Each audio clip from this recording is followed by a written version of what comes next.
champ points to back it up. It was put up or shut up for this squad. They ended up qualifying, and they anti-stratted and Odin spammed their way to a trophy at Champions Paris. But surely we wouldn't see a back-to-back after losing Som, the emotional leader of the team, right? Well, it almost happened. NRG ended up qualifying for Santiago and finished third. So what about that champs curse? Doesn't actually exist, right? Listen, this week, here's the thing. They're starting at the bottom, in the lower bracket, all the way from the very start. And if NRG wants a trip to London, they're gonna have to dig deep. Because to make another run, listen, it's going to be a hard task all the way from that lower bracket. As we've seen over the past year, they should be up to the task. That was so somber.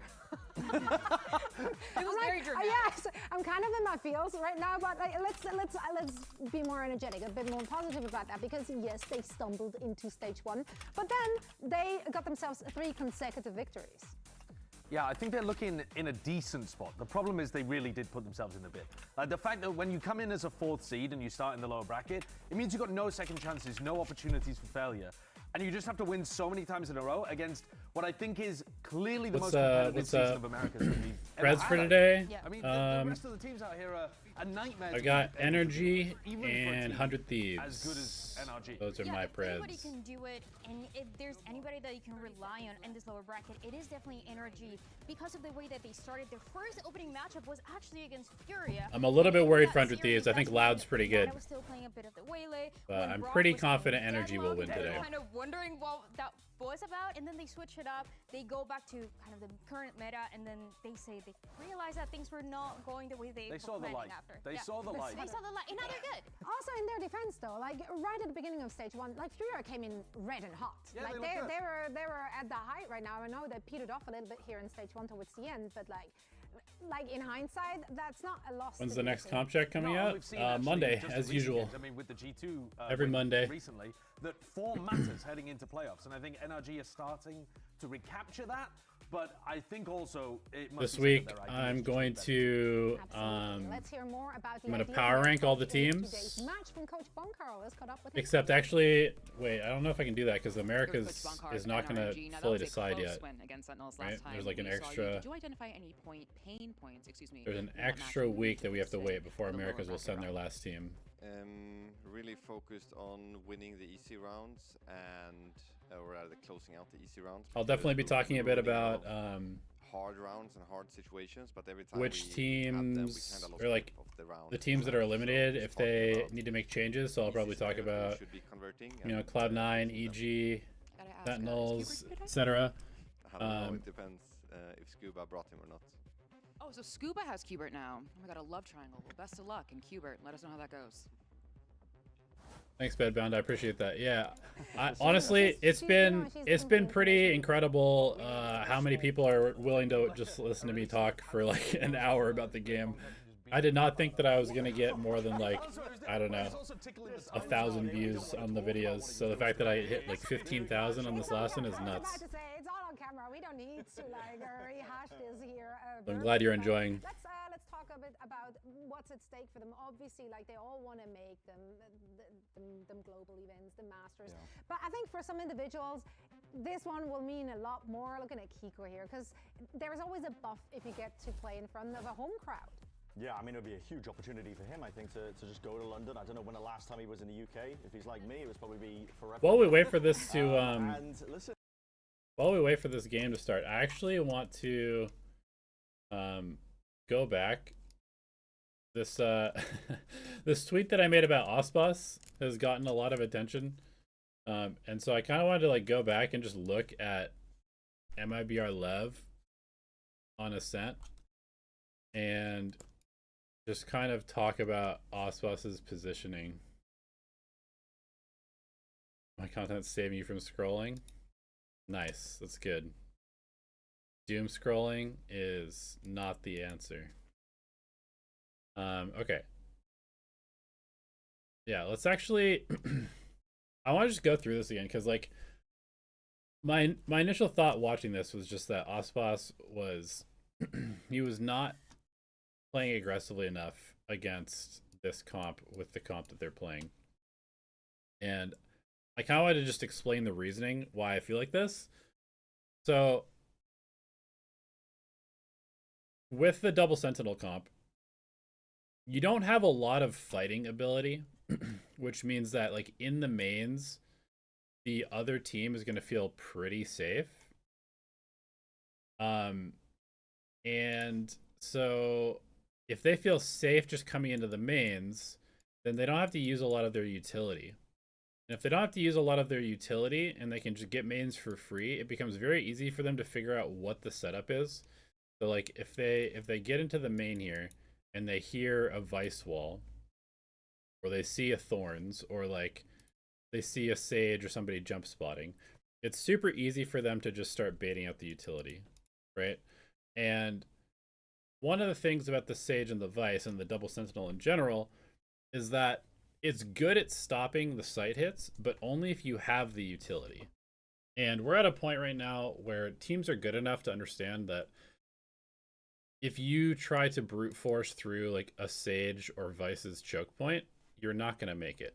It's not going to go well. So teams understand that like if you want to play into the Sage or Vice's sight, you can do that, but you have to do a few steps before. And I think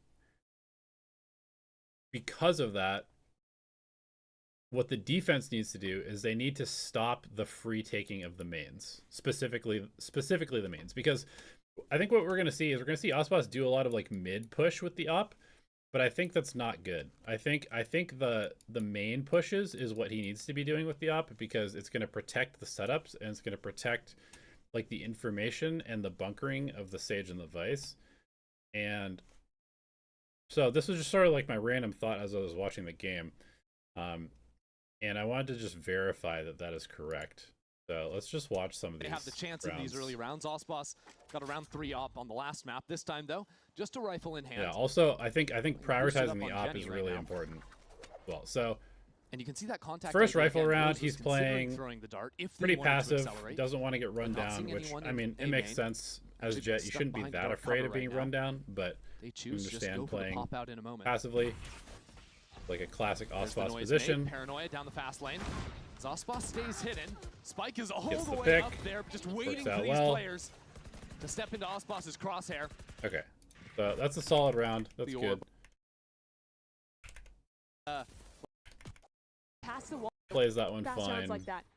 It's basically Okay, next round. I like this from Lev, getting out the attack op early. Really, really good against double sentinel, because double sentinel is just gonna be sitting back, which allows you to just like walk into them with the operator. And if you're walking into people with the operator, very good chance you're gonna find picks. Requirement that those opening kills go the way of Spike and Sato. Which was difficult for them on the first map, or on the last map of Fracture. Athena was talking about it on the desk, how Ospas got out 5-0 in openers early. Interesting to see the first stop in the server being that of Neon's. Neon loves that attack or defense, and there's the first pick going Spike's way. No Verno. Okay, so this is definitely on Verno. There's no reason you should ever get run down like this. Like, at least drop a slow in here, if not place the wall. This is definitely a huge misplay from Verno. But also, what you'll notice is that Lev has not, or sorry, MIBR has not done anything to stop Lev's momentum. Like, they haven't had to throw a smoke here. They haven't had to throw any flashes. They just have walked up to the choke point and then burst through the choke point. So against double duelist, you can't let that happen. Like, that can't be like your default Interesting mode. to see the first stop in the server being that of Neon's. Neon loves that attack or defense, and there's the So first slow pick going is Spike's way. late. No Verno to put the wall down. That's another for Spike on the site. Ospas. And that's probably going to But be that's around. Yeah, they go save instantly. Did Neon even whether or not idea, because he's flashed from the start by the Big problem. Okay, Ospas still no operator. Round number 5. I think that's also a problem. It's a big idea to put into. You have to get the operator up as soon as possible on defense with this comp, I think. MIBR's head early. Yeah, you see the difference is already Ospas is Okay, Ospas takes a somewhat aggressive line in middle. Again, this is middle. I don't think that you need to be protecting middle when you have 2 site bunker sentinels. You need to be protecting the mains, because the main is where they're going to be able to put the pressure on and bait your utility. Middle, irrelevant, in my opinion. out onto Catwalk. This time, Neon with the team in B main. It is just the Vi's utility, but it's a great dart from Zekin. Nobody broke that one. Didn't quite catch if Tech's combo to flash with it or not. I do like how aggressive Ospas is playing here. Gets so much information. Look at Ospas. He is just taking a walk. King spots him. It's like, wait a second, what's this guy doing all the way up here? Ospas just so loose with it. Yeah, he's just going to hold space. I think this is good. This is all good. Wasting their time. Well. Which is why it surprises me. I feel like there's a pretty big gap here in tree, though, that they're not really respecting. Keep your eye, though, on Blows, who's gotten all the way up Catwalk. Oh, he's across now. But Verno pops down the wall, and that'll be up till 10 seconds. Yeah, that's a tough one, especially considering that your Opper with Neon has the spike still tiles. He's, by the way, locked in as well. He has to break this to escape his This should be impossible for Lev to win. Give Blows a fighting chance. Should be an impossible round. Now as well. It's so scary to go back here. They feel like they have to pivot late B. But the Vice Util is still here. Yeah, they know that wall has been there, so they teleport to the other side. That's King taking a major leap forward. Verno peppered away at, now King out of the picture as well. Not really sure how Leviathan want to work on, and it's jumping in front of impossible the round. Okay. So nice round, and it was really set up by the fact that Ospas pushed aggressively and just the beauty of the fact that he's playing Jet. Okay, we get the operator out for the very first time. We're going mid with it. Again, not a big fan of this. And that's the kill that secures the round for MIBR. Ospas has been so willing to just walk into mid in a lot of these rounds. Now there's finally people on the other side. Good smoke. Ospas doesn't have that free shot. Okay, he shows the op there. But really now, gonna shoot and move, kind which of is just good. Has the checkmate. Having the operator makes playing against this MIBR comp so difficult. Leviathan have some ultimates try and throw at the problem. But Lev is just brute forcing because they expect Ospas to shoot and move. In with the wall. Leviathan aren't actually going for that exec. They're just trying to take the space and Spike. Still a Vice Wall on the other side, and Spike gets picked. Yeah, Leviathan trying to get creative there, but... And look who's here. Ospas is MIBR on the other definitely side. overreading this. To get anything, and Verno still in main. Like, Lev has just shown, hey, we're coming A for the entire round, pretty much. And MIBR keeps thinking that they're going to pivot, even though they have a wall in middle that shows that they're not pivoting. So kind of a weird, don't even know about kind of a weird read from MIBR. We're gonna get that information in a second. And Force, you see players turning around to try and spot out if anyone's back in main, but Sato didn't see that player, and that's gonna get punished for it. Should be a free win here. MIBR already have 3 players up in heaven. They want to call back into this lurk, but can the Spike even get out? There's a door up. The door is closed. And you'd have to go through mid where there is the wall. Neon gets that kill, and that opens up the rotations. 20 seconds remaining. Maybe not a free round. Not to go in for the fight, so Blows will be safe to get back over to the site, and he has his ultimate in the post plant. Neon back onto the line. Zed has that rifle out. Yeah, if I remember correctly, Ospas with the Blade Storm will need to come up with something here in a 2-on-2. The off angle is tough to deal with. But who better than Ospas? As he runs on in, they're shut out of the round. Zekin steps up as that second challenger. And it's the wide swing from Blows to take. This is a weird game. This is a weird round. First op round for Ospas. Ends up, they should have won the round, but they over-rotated a bit, and it was a nice lurk from Neon. Okay, so second op round. He's now going main, has no shield. Glass operator, and he's headed into exactly where Neon's got one of his own. Dart and trip comboed there to tell him someone slipped into the corner, and he chooses not to take that duel. Okay, so if this is, maybe that he's only doing this because he doesn't have armor, but I feel like if this is something, they're immediately going to come up here and just drone him deeper. Because there's obviously no fast pressure here. So I think the next best thing that you can do, once you've shown that there's nobody coming quickly here, is just to confirm that you have full control of the side of the map. So if Zekin comes up and drones him on this line, I think that's probably what should happen. Zekin is coming up to drone him onto the line, and Ospas is leaving. Ospas backs away now. So I don't know if this is like miscommunication between them or what, but clearly they had different ideas about what they wanted to do. I think. It's weird. You definitely should not just drone with nobody taking the space. As Lev have full control in mid, they want to re-clear, push this offer off the line on the extremity. Yeah, this is a huge waste of the drone. Lev have never seen MIBR show real forward position in mid. So Osboss, I like how he's trying to play this one. Verno trying to push these players back, but Verno's all burning on the ground. It's a and Osboss is holding essentially no space. He has like this amount of map control with an operator. He could have all of B and allow them to run like this, but because they didn't push B main and actually confirm that they have control of B, he's now holding a single angle that has 0 map control. He's literally holding a wall. He doesn't even need to be here. So he's holding like a super passive angle. The wall's already holding this. They can't go stack here because they haven't confirmed that there's anybody that they have B control. This is a super weird round. With the utility. Yeah, so I think this just kind of confirms what I was thinking. It's like he just needs to be way more aggressive with his positioning. Anyway, sorry for the random tangent. So we kind of hear from his thoughts as to why he went for FURIA, because, yeah, I don't know. It looks like a lot of the advantages are going to be leading to NRG in my head, but, yeah. Yeah, I mean, we don't know, right, which team shows up on matchup. Exactly, like that as well. That's a bigger issue that we need so many more segments and so much more time to actually address. But what we do know is that 4 teams will take the stage today, and only 2 can move forward. Day 3 of playoffs starts right now, right here. All right, here we go. I'm excited for this.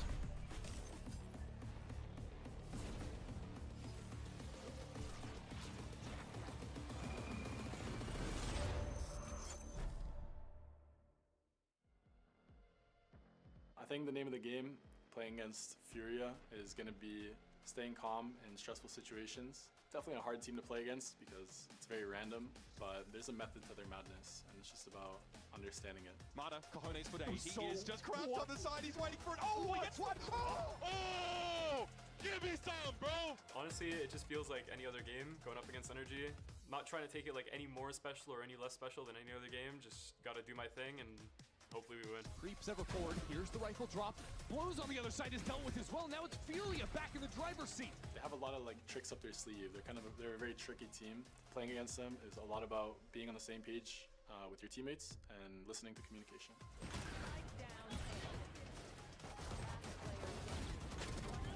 Oh, I'm just so greedy.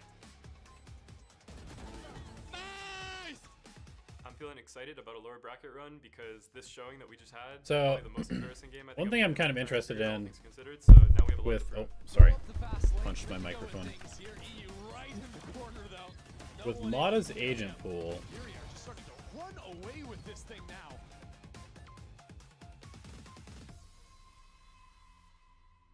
coming to the next meta.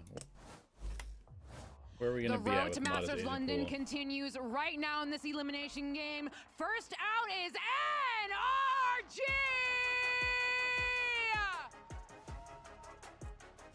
NRG have got such a tough road through this lowers. They're clearly up to the task of going on runs like this, but at the moment they still, I think, have got some DLR stuff to down. figure I out can't about load Mata. themselves.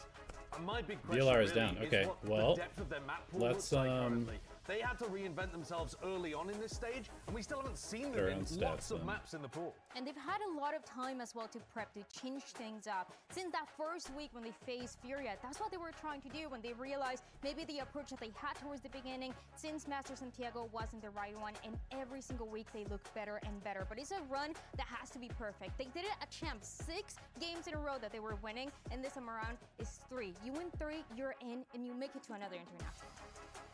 Yeah, it's going to be a tough road ahead for NRG. I think this is a squad that they're more than capable, but we'll see what they've got up their sleeves. E os seus oponentes, os atuais campeões do kickoff, se prepara porque hoje é dia de FURIA!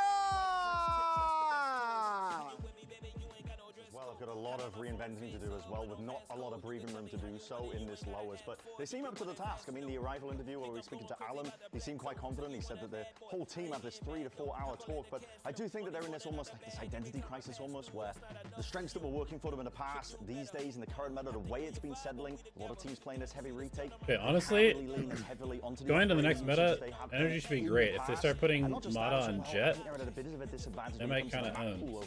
Because the permaban fracture, NRG have shown, listen, it's not the best fracture in the world, but it's shown a willingness to play it, and it will give them an advantage in a match like this, where there are no second chances. It's the lower bracket from the beginning, elimination. You have to go all the way from here. If you listen to the FURIA players, though, they think that that match they just played against Leviathan was an outlier, a real underperformance. Didn't EU just say it was like one of the most embarrassing games that he'd ever played? If they play like they did the first time that these two teams matched up against each other, FURIA is going to wipe the floor, but I think NRG have developed from there.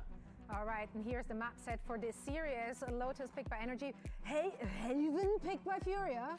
Okay. They are 1 and 3 this stage. Yes. It's an unusual one.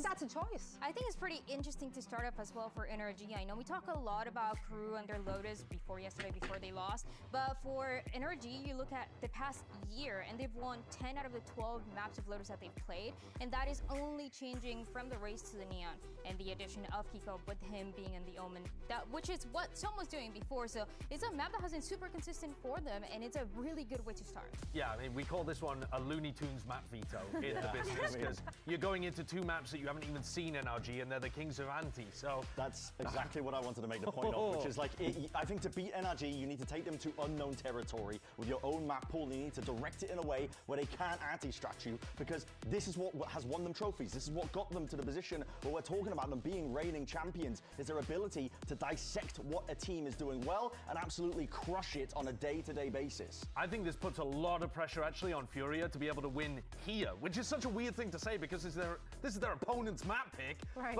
But actually, I think FURIA have got to come out and showcase that they can, with a slightly different composition, you know. All right. This is not the solo duelist that NRG are running. This is Alim on Neon. This is Koala Noob on Raze. Can you make those two? I mean, I feel like this map pool looks really good for NRG. This is what we were talking about, the changes that FURIA They get to makes control make, and it pace. feels like They get to Osmo play the and macro Koala Noob game. haven't gotten the chance to see much of that Raze recently, but last year when he was playing for Navi, We'll see how much FURIA prioritizes getting the op up. I think if they don't prio the op for Koala Noob, they're going to be in big trouble. And still having that space that they were able to get with Alim. Yeah, they're currently 1-1 on this map. Who do I got winning these games? I'm going with both America's teams. Or both North American teams. I have NRG 100 Thieves. I think the 100 Thieves Loud is very close. This one I think is a little bit more energy sided. We've got 6 teams down in the lower bracket here in Americas, but there's only room for 1 more team to join Leviathan and G2 at Masters 2 in London. Today, it's not even about qualifying for that. It is just about staying alive here, Mimi. And these are 2 teams that both attended that first global, that were both in the top 3 back in kickoff. They both have very high expectations of themselves, but one of them is going out in 8th place. For one of these teams, it is a massive gulf against their past performances. So the pressure is on. The map that would be crazy if NRG goes out in 8th. And it's do or die. I guess either of them going out in 8th is kind of nuts. A team like NRG coming in as the 4th seed only have 1 shot. They cannot lose here if they want to stay in it. It's time for match start, presented by Samsung OLED Lotus to kick off this series. Big pressure on. Comp for FURIA has to be about execs. And early big on, pressure on Brock. Brock has been such a key player for NRG.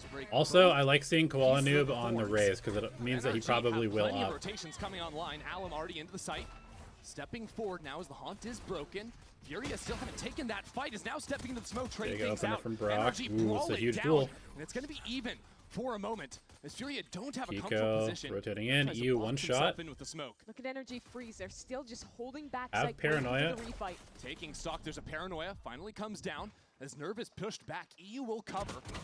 And now NRG. Okay, it's a big Kiko kill. trying to get things back online. As a flash connects. Flash. Brock jumps from above, trying to take down Nerve. He's low. Okay. And it's Kiko for 3 to start off That's this a really good series. start for NRG. Both Kiko and Brock are firing. They should win this pretty easily. Such a standout. Did I watch GE's match today? I watched the last like map and a half. Jet or the Phoenix or swapping back to the smokes here as well. It's just been so consistent.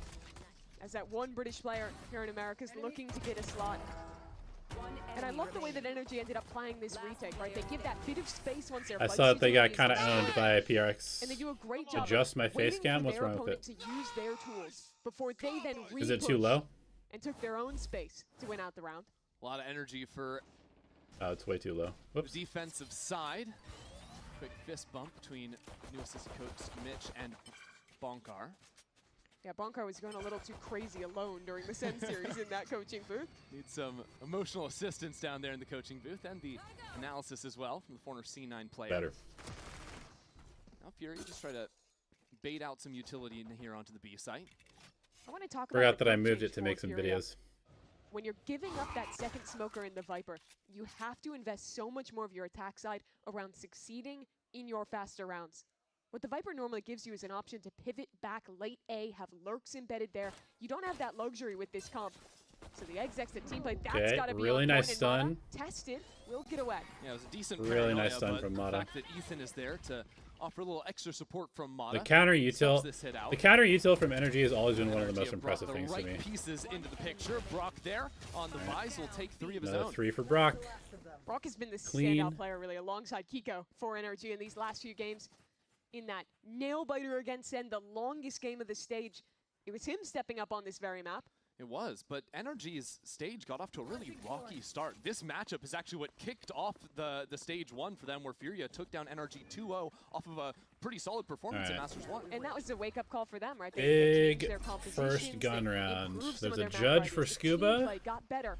And now I they're like starting to peak just I at the like right it from time. NRG Against a putting the Furia Viper who's on had A kind for of the this round opposite. with the Yeah, the judge. opposite 3 trajectory players for fighting Furia for mound with control. that 13-1 loss just 2 days Looks like ago. a nice call. Now they have to take their own wake-up call. Depends and on make how major aggressive Furia adjustments gets. quickly here in the lower bracket. No more second chances after this. Okay, they kind of defused the Good trap. shot out from Nerve, just Nicely battling done it from down Furia. Yeah. over mound. So the smokes NRG player maybe a will little do bit solo antsy, smokes with the new popping comp. the trap super Get it early, done here in the 3rd round with the rifles but their up. weapons are like not super Still great Brock on there, this so side. they felt like they kind of had to Even just with go the with the fight. Spectre going for a little bit of wall pen there. Not going to get the job. Who's gonna quite win between done. Full Sense I and think that Paper Stinger's X? been pretty effective here when Ooh, Fury it's tried to tough. work their way into a site. Good kill from him. Just It's 3 away tough. now from the Nightfall. But with these guns, not much I help other than to I'm do damage inclined at to this point say in the Full round. Sense because they've I got really the like how double Furia map managed to veto. clear out that aggression in mount. They quickly But I'm a little recognized worried that that was their happening, slowed their roll, players and instead might shifted be their like, util "Oh my patterns God, to we're playing just punish Paper X for Mata Grand on that Finals." forward line. Yeah, NRG And they just might gonna like play for they exit might get style spike nervous, here more than but likely.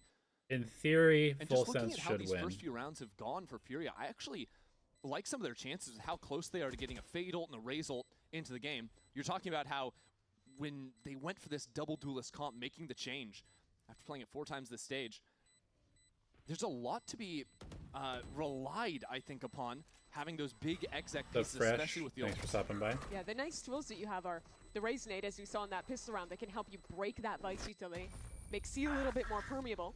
And then you have a lot of tools like you're talking about with those ultimates to snowball rounds once you start to win. I'd like to see them look to get that Raze rocket online for this coming round 4. Just nice shots here at the start of the round from Nerve to set this up for Furia. Yeah, he set an unenviable record in their last game for Americas with the least kills, and here, looking more himself. Wait, That was, Nerve had the I think, an least underperformance kills in from a everyone series. from the team as a whole. It What was called the it? match Was it like embarrassing in 7 how or they something? lost that upper bracket. Yeah, it was kind of just like Artson and then no one else behind him. Art putting up a ridiculous performance, head in hands. Nerve after had that series went the way 17 it did. kills First in 2 a best maps of he played 3. were That's crazy. absolutely stunning. And the map one looked so 17. promising for them as well. Going to fall apart in the latter half of that Leviathan series. But now with a chance to Damn, he tie went 1 things in up. 18. He is That's still tough. just 1 away from those 2 big That's ults. tough. You want Primi to They'd drop use this 100 time. tomorrow? They won't I catch mean, out the Vice util, and NRG have if invested he's gonna drop in pushing 100, it's further probably down gonna the go more than 3 Yeah, Scuba and maps. Brock love to play this little high-low together. Punish onto a player breaking the wall. It will just be a little bit of chip damage down onto Allen for now.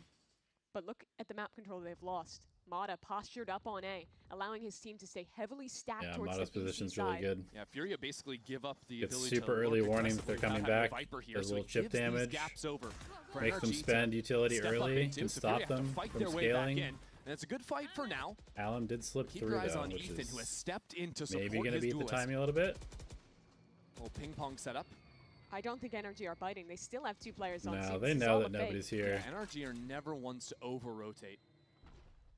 I assume Mada's just going to Very wrap through solid spawn. defensive Yeah, side. I think he's See, probably... Mada's still jiggling this. He's starting to get aware, he's and gonna now that leave. rotate coming in. Having a read there. They with have a Fury's really safe good read fight. on this There round. is still some thorns deep here by Bend, which is just going to allow Brock to lay waste to Fury when they 4 come players in. here. It's got to be perfect for Fury on the exec. It's a decent enough season, but we're down to the wire. It's 4 players rotating in from NRG. 10 seconds on the clock. No one has been cleared away. Good Fury luck. trying to pivot back into the B side, a teleport into the middle. NRG rinse Furia. At the last moment in You this cannot be round, they coming never through a took choke chance. point late against That round Brock's displays Odin. exactly what Furia are compromising with this new composition. You're purely When you hate give up watching the Paper Viper, X. when you Why? don't have tools to condition back towards A, it is so hard to avoid Mada getting into a position exactly like he did in this round. Sure, they went back to invest tools and push him off the line, but that all takes time. And NRG is a team that know their win conditions, that will proactively re-clear that space and still get ahead of you on these rotates. Just the hard read there from Ethan. Not letting those gaps step up on the defense side. His model will pick up an Outlaw, expecting some light armors from Fury, and it's a decent enough read. 3 of them in the Furia camp. This time Furia trying to do a little bit more work to break that utility at the start. Okay, getting more aggressive, going into Brock's ultimate. Showstopper Ooh, connects on Scuba. Scuba. That's one of the anchors dealt with, and even little though it's still too guard was aggressive. popped, I'm not sure if NRG have a fight here. Without keeping any players alive on site, This is so dangerous, impossible to though. really capitalize off that. So that's Okay, they almost push back wasted. enough where Brock Looking can't for the really do spam with much the Odin. spamming. That's a good one out of Koala. Real nice. See how low Ethan is too. 2 HP for the Yeah, Fade it's a player. nice- And nice Koala round from has gotten all 3 Furia. kills this round for Furia. Round where they came in a little bit worse for wear. Now Ethan Mada trying saves to the figure out how to Odin. retake. It's the only real element NRG can play with. That Outlaw not going to do anything. Gonna try and hunt 3 him? kills for They the probably Rays, should. 1 for the Neon. Furia come up big on the C Although side. their money's That not round great. displays No, just they're how just going to much play it easier safe. gets Okay. when you have those big ults online. The Showstopper trivially separates the 2 anchors on C, gets an opening pick and some great shots from Koala. Win the round before anyone else even got involved. Yeah, that's what I was kind of alluding to in the last round. If Fury were able to take that, then for the next 2-3 rounds, they start cycling ultimates, and this game could have easily started to slip away from NRG. How those shook out at the start. My Yeah, it's question gonna be is if really NRG interesting to wants see an offensive op online. They won't have the money for it this round. London. But I think later on, Master London by gonna be having that really tool to weird because aggressively hold the it's A so line hard for and me to allow tell how even good some heavier of these stacks teams on are right now, CB, just because I feel like be a every really region good was path forward crazy. for them. We Yeah. saw some of that in the Sen series later in their defensive half. Like, I assume Paper X Not is really going to do powerful well. when attacking teams are playing slower rounds or not having the tools. I'm not sure what he's holding there. Yeah. You become pretty reliant on contacting around the map when you have these Was kind that of lesser tools. part of his Of course, mouse you do have button? the Vise Flash, the util from your Fade, but those are all kind of finite resources. Yeah, and if Furia play that slower style and try to work the map a bit, that's where the op fries. It might not find as much success if Furia just tap into the idea of, hey, we have Raze and Neon, we can just run execs on sites, and then you're either getting overwhelmed with the op or being forced to retake with it, Bonkers kind of like how we timeout. saw with that Outlaw in the last round. And that's true, but I still need to see Furia proving that they can win these hard C execs when they don't have the ults. That's true. I think that the NRG anchors in previous rounds had really good approaches of varying where that Vice util was. Am I high on so it's EDG not at getting all? caught by I the am nades kind of high on and just EDG. cooking them when they exec. That's what's happened in that late pivot round 4. Yeah, I'm wondering now if I feel like Bonkar's gonna if suggest they some really, I mean, different they're approaches already for leaning NRG, into calling Kong Kong this Jet, timeout. and I Just losing think that round that 5. that's always scary That is for pretty other early on here, teams. after only dropping those 2. And Out of this I think timeout, right Furia now, pivoting for over me, to the A top side. 4 Koala likes his are chances probably with an Outlaw. And it's a change-up with the not Vice in as any well. order, but the The roll top going 4 over for me are towards A this time. probably Vitality. Ooh, That'd be the adjustment. maybe no, Even now, Scuba maybe picking up Heretics. duty on the Actually, I B think it's side. Heretics. Yeah, This is a top really 4 good for me are read from Heretics, NRG coming out of the timeout. EDG, Deep Seas makes you feel like maybe the Neon's pushing up G2, behind it instead of this quiet stack on A, and there's and, Mata. Just rips Koala's Paper head off X. from the off angle. Catches him completely off guard there. The fake from Ethan was good, and it's Brock to pick up the Odin, of course, over on Lotus. Great map for him. but honestly, it might even be NRG instead of G2. Now Furia left Just hoping that one of these Seoul players can find something, but it's a little bit too Or it might be passive for NRG Scoop to and really G2. capitalize off of. That's a nice molly on the ground. And not The Team vulnerable, Heretics. Very important. But yeah, I think that there's kill a on the pretty side good chance of Neon. EDG ends In up the right top place 4, again. based on what I've watched. I like these off angles they're holding. I mean, the defense side from NRG is always a treat to watch. Whether it's that initial macro idea of faking that C-side aggression to get the pick, or even just how those individual anchors play, the angles they choose to fight is always very well thought through. It's beautiful stuff from them. NRG's micro across the players is truly world-class, as Nerve will easily be cleaned up. Looking back at this round, I'm impressed with the way that NRG played their so far, expectations out of this timeout. NRG looking If you're really Furia, You're good. thinking they're going to change how they play C after losing there. You're expecting aggression, and they throw the same piece of util you would see there with the fade haunt, with a one-way. All of that makes you think the Neon's going to be doing something over here.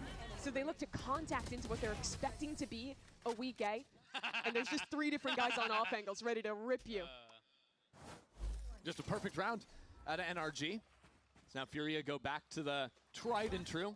You've been sitting on that Nightfall for a couple rounds, so time to... Yeah, the really push that interesting over on thing the will C be side. to see what Heretics does with the Neon nerf, because Everyone's going crazy if with you look at NRG. Kashmaris's Grappling from Ethan as well, Bonkar in the his center. agent history, Neon is his number 1 Enjoying played it when agent. Things are going well for NRG as they're... He's not like a heating up. a They Jet or needed that Raze just player to who became a squeak Neon into player. playoffs He's just a as the Neon 4th seed. player.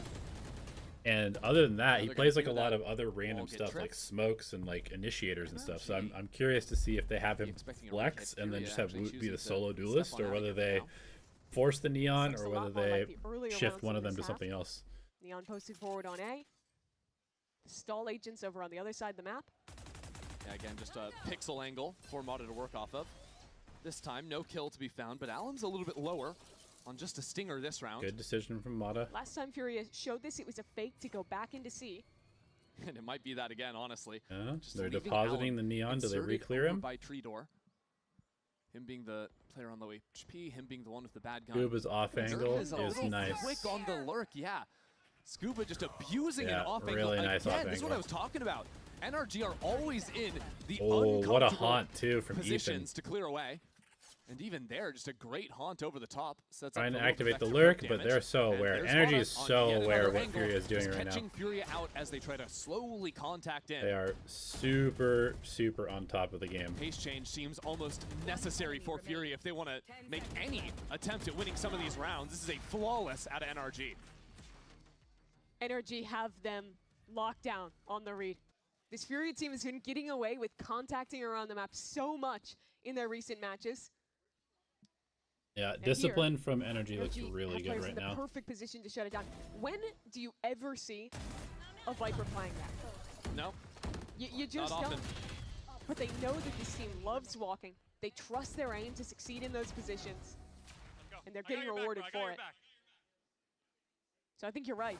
As Furia calls this timeout, it has to be some kind of change of pace. They need to be using utility. But it's so obvious that they're going to change pace now, Yeah, I so almost they need wonder to what Fury can do around B, because outside of the they need to come up with second round or something a like couple this, layers of very late adjustments B now, I pivot, think. Yeah, they have not really gone there at all. It's been C opens virtually every single round out from them, and I think it's If sort this of was me simplified calling this timeout, the macro reads out from NRG. I would NRG call always being for that forward a position over by A, and then fast having C perfect knowledge where Fury are on the map. fake. For sure.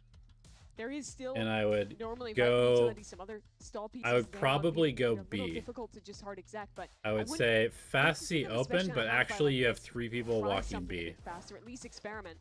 So make it look like it's a C open, but Tough 3 people questions for contacting Furia. B. You're at such a disadvantage here. Sure, you got to start in the upper bracket, but NRG, one of the best prep teams in the league, got to watch your VOD, has been heating up through the end of their stage. You're playing an NRG that is just hitting their peak, while you're coming off of the lowest point of your season. And now being asked to make those adjustments on the fly and make them quickly. You heard Alum talking about how they sat down for, what, 3 or 4 hours and just tried to talk through what was going wrong, come up with a plan. Now they just have the 60 seconds. They're staying for with their relatively coach and figure slow. out what it's going to need to be. See, NRG's They're read staying out of the relatively timeout was to slow, double and their stack on one the B rifle side. is solo on A. Similar to what they did the last time when they I took the time don't themselves, expecting love a this change round from so Furia. far. Look how deep the Thorns are positioned now. Trying to make sure those don't get naded, that the deeply positioned players can punish on the slide. The Thorns have always had one over near bend, but never quite that deep before. Usually they were around the off angle that was being abused by Scuba. Jesus. Just the previous round. Well, welcome to the Odin show. FURIA on a half Good by luck. here. Will have a Ooh, nice nice little double TP TP move from Nerve, and now he's got the Odin for himself.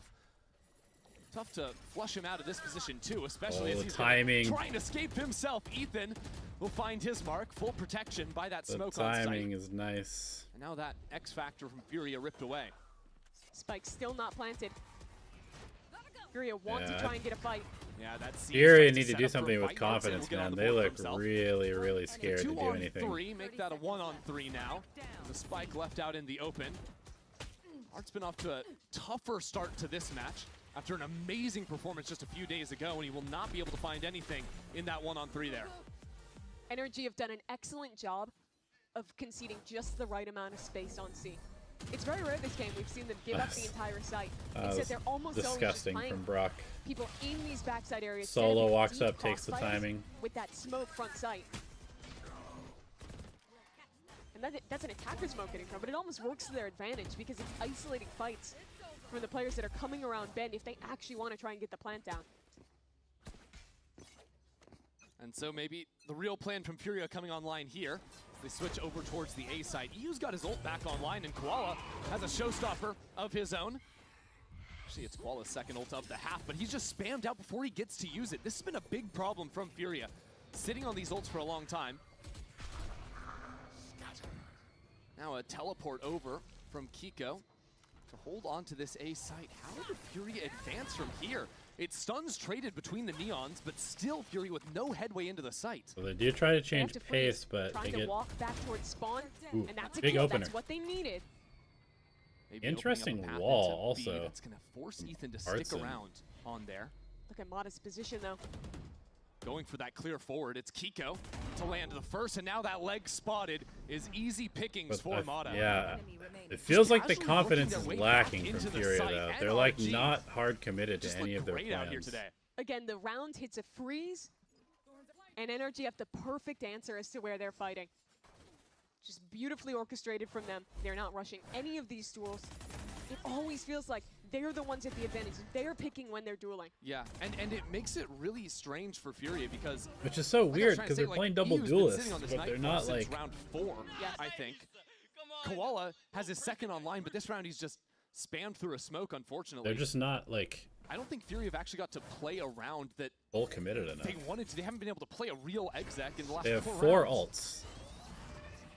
They have The dive 4 players have ults been and they're shut down every time. on Here's another a chance. bad buy. That spam coming down. Showstopper Okay, here this come the time. ults. See if it can push Kiko out of here. He Nice teleports dodge from away from it, Kiko. slipping Okay. into the gap as Nerf finds another forward Little pick. He's been ambitious from very Brock strong there. on these entries.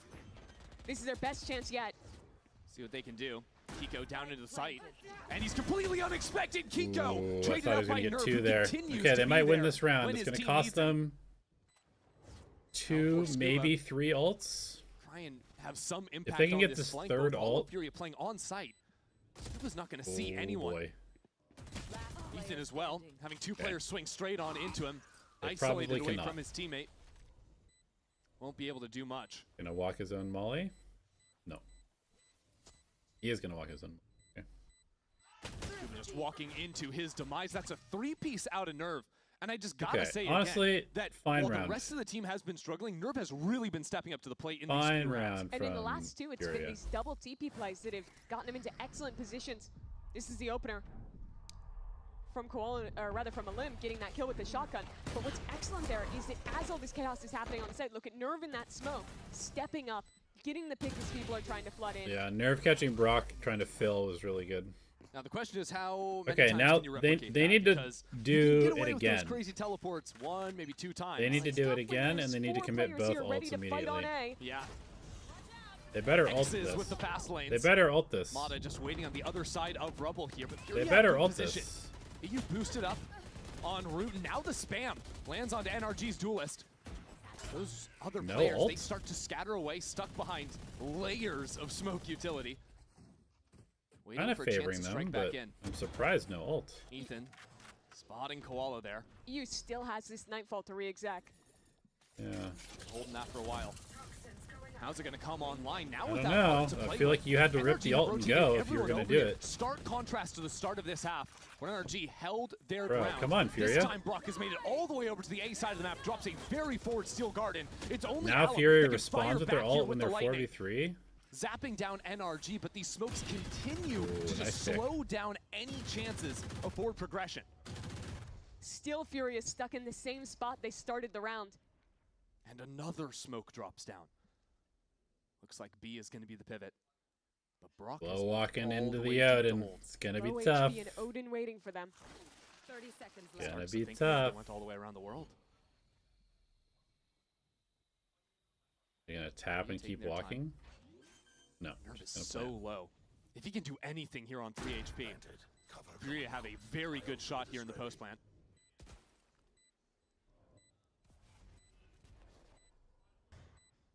And a Nightfall too for the post. Finally a chance to bring Okay, that online. Nightfall.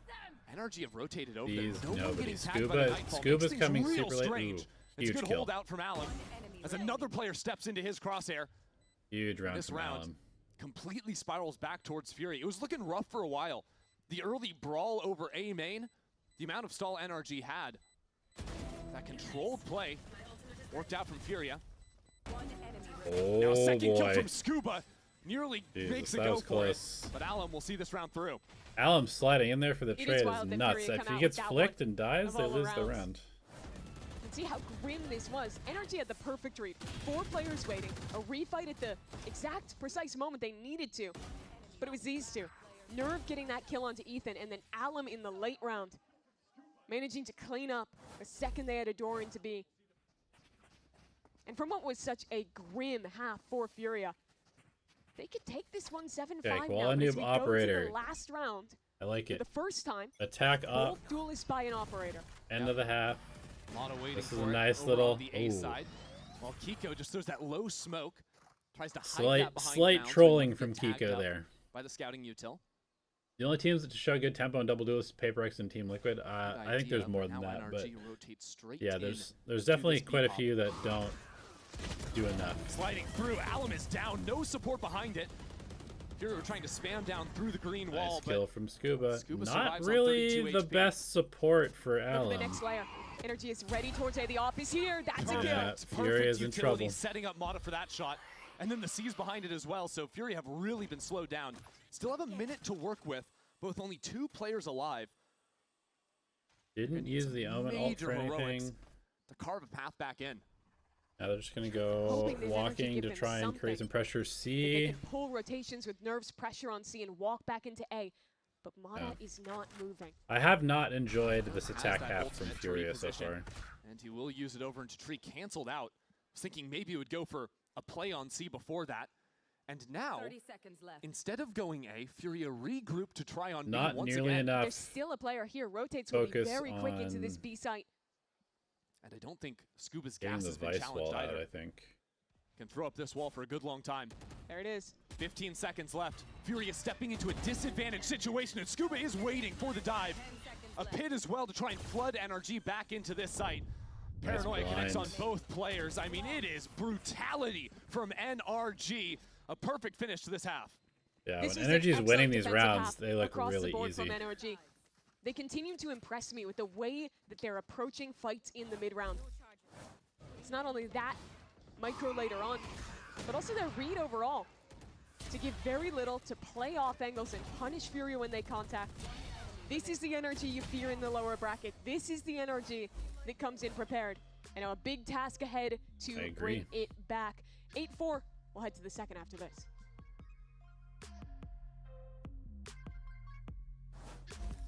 We got this old mattress. Waterbed. What was Mata's stats for the first half? 11 and 7. Brock 11 kills, Kiko 9. Nice half. 82% cast for everybody on their team.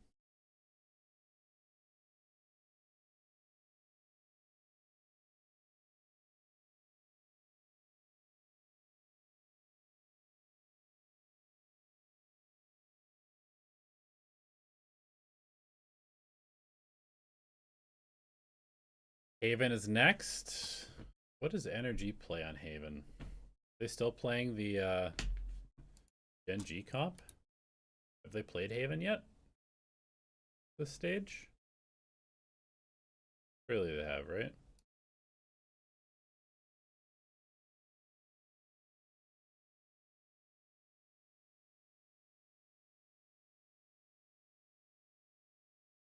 No, 0 Havens. Interesting. Okay. What do they play at Santiago? They played Genji Comp. Kickoff, also Genji Comp. Be interesting if they continue to play Genji Comp right now or not.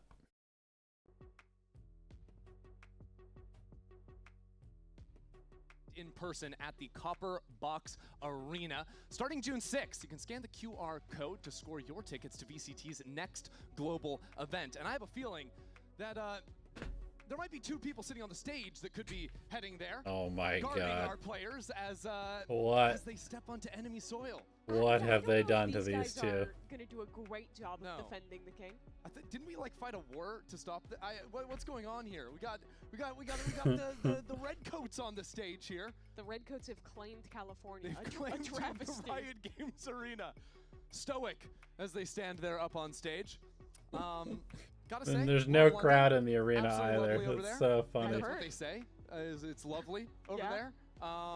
Well, and those two don't say anything. They don't say That's like the anything. whole bit. That's the whole bit. Yeah. Shouldn't they have like horses or something? I'm not quite sure. Anyways, let's play some Valorant. It's time for the second half. NRG up 8-4 here, fighting against I think that was elimination. Brand's idea. in the lower bracket I for feel like these that's a two Riot teams. idea. Interesting Viper Wall on the pistol. Fully towards C for NRG to bisect front sight. Yeah, a little bit different with that one. Scuba just tears Koala's head off, holding for Okay, the nice slide, trade but from Alvin Alum. We'll be able to trade that one out. Interestingly, that this door They're gonna has try and never catch been them coming broken. through here. Oh, they're NRG gonna- popped that one down in Oh. Mata. Not ready for Nerve to be that second layer on the Okay. defense. 2 nice shots from him. They're The pivoting NRG have a again. plant. Yeah, go back into A, get a 2v2 in the post Yeah, fight. I don't mind the pivot. There's a chance for EU and Arts, and yeah, this is a pivotal round for FURIA to win. And Art, he was the monster yesterday. Today, he's struggled so far. See what he can do here. Brock still holding that forward line. Can only see the top of Gonna Furia's double heads. up and Already bought so much time. double up in tree. Still not the end of the world for Furia. But One 2 more players in peek or tree. no? Difficult to clear out of here. Good flash. Really Swinging nice back flash. into it. Art is down. And now EU. Ethan, goes on I to don't spike think- the wrong moment. Brock will collect I don't think 2. they even knew where NRG Ethan have was their yet. pistol. What's Nice so pistol. impressive to me about NRG is that they're always looking for the next way to press the advantage. It's very rare that you see them just completely sit back and let their opponent make a play. Instead, when they're freezing, it's with very clear intent, and when they're refighting in, it comes at great times. You see it at the end there with that swing off the flash ahead of a tap even coming in. You see it earlier in the round with the refight towards What? right door. Okay. We have an Odin round 2. I think knowing the timing when to go for those plays, it's We what have really an separates the Odin great teams from the round good 2. teams. NRG certainly in that prior bucket. Well, NRG back to a C open, but this time with a more normal Viper wall on the A side. Furia Cuba searching 4 with the players behind Marshall. Okay, it's a nice anti-eco. him, but without Grouped is Scuba 4. should be easy enough for Grouping NRG is to avoid the 5. stack. Nice and free C site for them. Seen a lot of teams buying very heavily into their anti because this is more Nice shot. close to a proper FPX buy from NRG with those 2 rifles and of course the Odin being one of them. Less I don't of a think you rifle. can call it an FPX buy when they have a Marshall and a Stinger in there as well. Yeah. I'm But gonna they, have to but they veto actually that have one. money left, I mean. Like a lot of teams that Ah, are I like see, full sure. buying down. It's a little bit, but Yeah. We need to bring the sanctity back to the FPX sorry, buy. you're the FPX by purist. It has to be It's got to exactly be 3 real 3 rifles. pistols, Bulldog 2 doesn't rifles. count. Yep. Outlaw doesn't count. I think Outlaw should count. Anyways. Anyways, NRG going to move up to 10 after this round, and I'm a little concerned for Furia how they're supposed to play out on the defense side, because we talked a lot about how we were expecting them to be a little bit more explosive. This next back to the round sides with the double duels, gonna but now they don't be have that extra layer of stall basically without just a rifle. full buy It's by a lot harder NRG, to I actually think. hard hold your C site, so You want to be looking to re-aggress in the mid-round, find plays to get your duelists active. But it's a challenge against an NRG that is very willing to play that slower style, look to bait out those plays, and punish it. Oof. He accidented EU. You know, even though we look ahead, and this is NRG's He was going map pick, for Haven's the mentioned Omen. Furia. Des had a lot to say about Killed that the Haven fade. pick. It's strange, Unlucky. right? You're going into back-to-back question marks where you haven't seen NRG play on Haven or on Ascent, and you're staking your life in this tournament on it. And this Lotus being a map that was good for Furia in their prior matchup to NRG. See if they can get something going here on defense now. NRG just try to bait on in and slide away with Mata. It's good paint shell to collect on Okay, Ethan. good That's nade. Spike getting dropped too. NRG going for the fast B.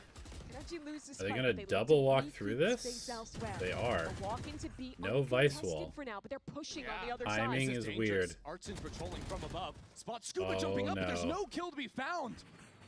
Artson Art gonna cannot be missing kicking that kill. himself for losing that fight, as that's given NRG a perfect way back into this round. He needed that kill. It's a good slide. Oh my Is there god. behind the stun. The stun is Perfect setup nuts. From Alum. From Mata rather, is NRG. Oh Crushed no. through Furia. This the Two bonus players are round super from low, though. NRG. Furia already slipping They're gonna away stack. He could transfer this. in if this he- map. Oh, he has no slide. I was gonna A say, if he had a disaster slide, for them. he could absolutely transfer kill them. 3 players holding for Alum. Looking to put the end to this round. It's a good hold too. No way in. It was actually nice how they did that too. They weren't all stacked Taking up. They that had like swing, one person taking that here, fight. one person here, and Those one person proactive here. plays in the mid-round have just Sometimes been you'll see excellent teams today that are from like NRG. low, The stun they'll to still set it try to up, the high-low, Mata It's all 4 and it's players basically just like a right free away. double That's kill. 1, 2, 3 stun. The Neon is bouncing away to avoid it. No, he's stunned too. Yeah, It's That was so literally nice. perfect. that might be the best Neon stun I've ever seen. Bingo.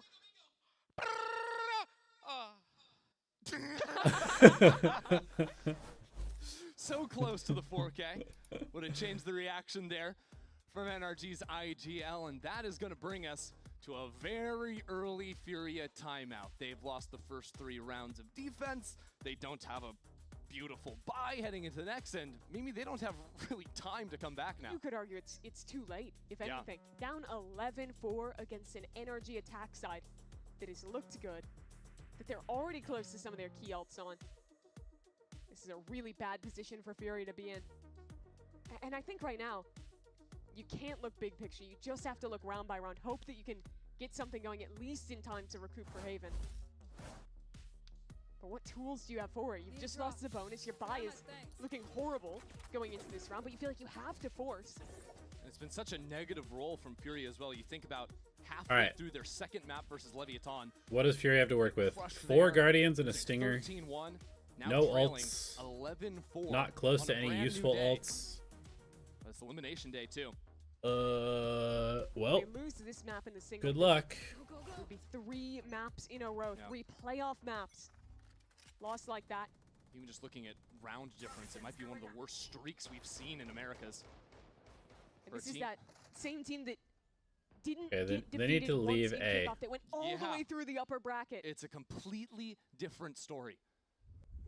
Shell-shocked here in the playoffs, coming in as the number 2 seed from Omega. I do not think that they are gambling enough. NRG set their eyes on this C site. They're still hanging out with 3 at A. The heavier side of Furious hold is over towards A. Just a few thorns and Nerve hold down the fort on C. They're not pushing A to clear. They're just NRG doing holding their due 3, diligence right giving now. up B. Get good information of what this hold's going to look like. No Visewall here is interesting for them to find out, but now getting some spam. They're put still down just into Mata. holding Getting off A. 37 HP is a big deal. All of a sudden, the Neon sliding into sight. Well, it's hard to take a Neon down sliding and jumping at 150 HP. 37? You just got to land 1 Vandal shot? Your chance is not so This bad. looks like Furia just has a Clear it hard back read of how into they the think stack. this round's going to go, and they might 3 be right in players. this case. 4 Guardians waiting for this. Shots to warn them, and NRG. But yeah, Energy immediately sees turns 3 to and people. went There's back to see, but instantly there's going to still go 2 C players now. They holding know it. there's And no there's still wall at thorns C. as well. Gonna Time to speed slow up. this Fury down. has to Rock get here as the soon as ult, though. possible. That'll make it much easier. Furia are stuck here on this site. They're gonna have to fight through with the pistols. 10 Paranoid seconds to get slow through it the down. thorns, and now though. The thorns land a kill of all things. 8 seconds Time, left. time, Kill the time, Blazer. time, That is time. the mission. No That's time. the only thing you've got to do, and Furia just can't find it. This one is wrapped. Look at the No way Brock time, and but Scuba they played take the that. fight and lose the Immediately fight. recognizing the win condition with the time was to put their bodies on the line for the spike plant. They charge through the smokes. They push ahead of where Furia expect, and they win around on the That's tough. narrowest of margins. That's tough. Probably, if Odin Quality doing Noob a just damage runs there, away, they win. As it's his teammate charging forth on the other side. Yeah. Yeah, Brock is But quickly it's so hard to exploded recognize that in the 18-8 moment. scoreline. After a couple 3Ks and a strong performance in this attack side. They Now, got rid of his corrode. Lotus is his new best map. on full display here, and well, would you Hey, believe it, slightly Ethan better has round found from Furia. exactly They're the weak gambling. side They're of the being map. faster, It but is I think it's just probably Artson too late because over map here. Now a point, teleport to reinforce him and they've been from getting Nerve. destroyed Guard so is far. fallen away from the site. That teleport was canceled, It's a full retake. and it's gonna be a full retake into a They're gonna nightfall. flood? Ethan They are unlocks gonna that with the flood. spike plant. Paint shells hit the wrong Nade side on of the the wrong box. side. And there's that nightfall hitting everyone, trying to funnel down into the site. As it gets siphoned toward this Viper's pit. Nerve will Nice get a pick kill by back in Nerve. spawn. NRG overextended This is a nice pit. just a tad. But still, Furia have to get into this pit somehow. This pit is really nice. Oh my NRG god, playing Brock. so deep away from it. The Odin is brutal in this position. Here it goes. Brock, you are First not diffuser an down. ethical player. Brock can just sit here and wait for more players to step in. Now the pit will fall. But a dark cover gives more time. They have to hold this defuse, but no one can deal with the What a spam. nice round for Furia NRG. have no solution to come back into this site. NRG Honestly, are just here complete for tear playoffs. gap in They this game. dismantle Furia 13-4. NRG Complete came in tear with gap. an excellent read in the first half as to how to finish Furia off. Their team fighting looked incredible. Yeah, Brock that and was like a Scuba took perfect, over perfect this game. round for Energy. This is the team that makes you afraid if you're in the lower bracket. If you're those other 5 squads, this is the NRG you fear. Yeah, you do not want to be facing off against this team, a team that maybe even gets a little bit stronger when it's do or die time. Starting in this lower bracket, it's a tough I did see the position. GE match, You don't yep. get any They got do-overs, wrecked. but it doesn't matter when you play Valorant like this. It's really a tragic They game got for Furia wrecked. on the other side. They're looking ahead to 2 maps where they have no idea what to expect. Artson, their hero from yesterday, ends this map 2-14. Both their Beat duelists down. completely shut down in this match as well. They do not have much time. They don't have any other chances. They Just can mowing completely them turn it down. around ahead of map 2. That's their task. It's coming up next.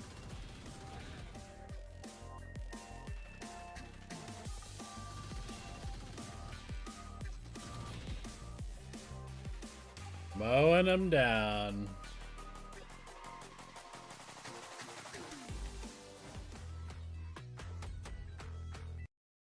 All right, stats wise, disgusting.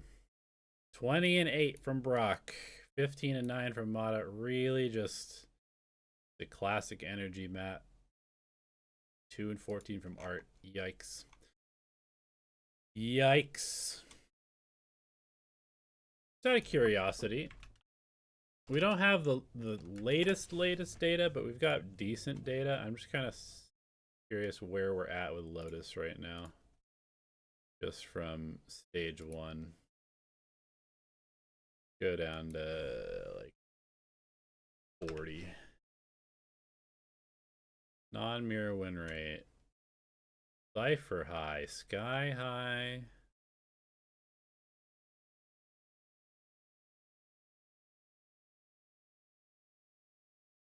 Interesting.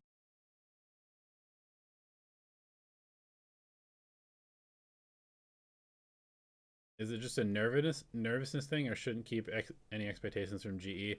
I think the reason that GE got destroyed so hard is that, like, they were trying so hard to qualify for London, and then they qualified for London, and then they kind of just were like, oh, we did it, right? And then I think that sort of like emotional release of being like so invested in making something happen, getting the result that you want, they kind of just like, they were kind of tapped out a little bit.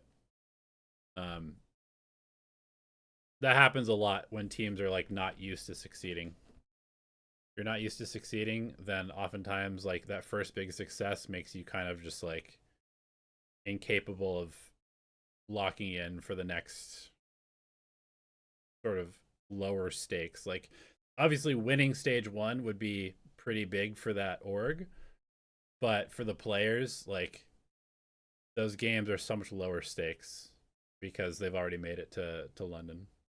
So I expect them to be locked back in for London. It's obviously going to be a hard tournament, but I think they'll do decent. I haven't thought too much about what the what the actual results will be in London yet. I'll probably be covering that maybe in a couple weeks. I'll definitely be doing like a pick'ems video and breaking down some stats and stuff like that. But yeah, I think my initial thought is that GE probably has a decent shot of making playoffs at London. And I think I have them somewhere in like top 6, something like that. Yeah. But again, I need to think a little bit more about it and like do some stats and stuff like that.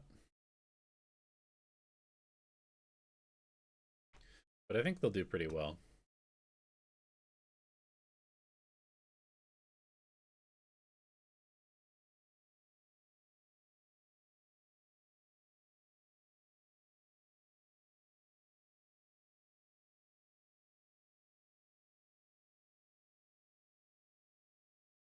They've been making a lot of noise and Marta's able to bring him down. Find value off the stinger.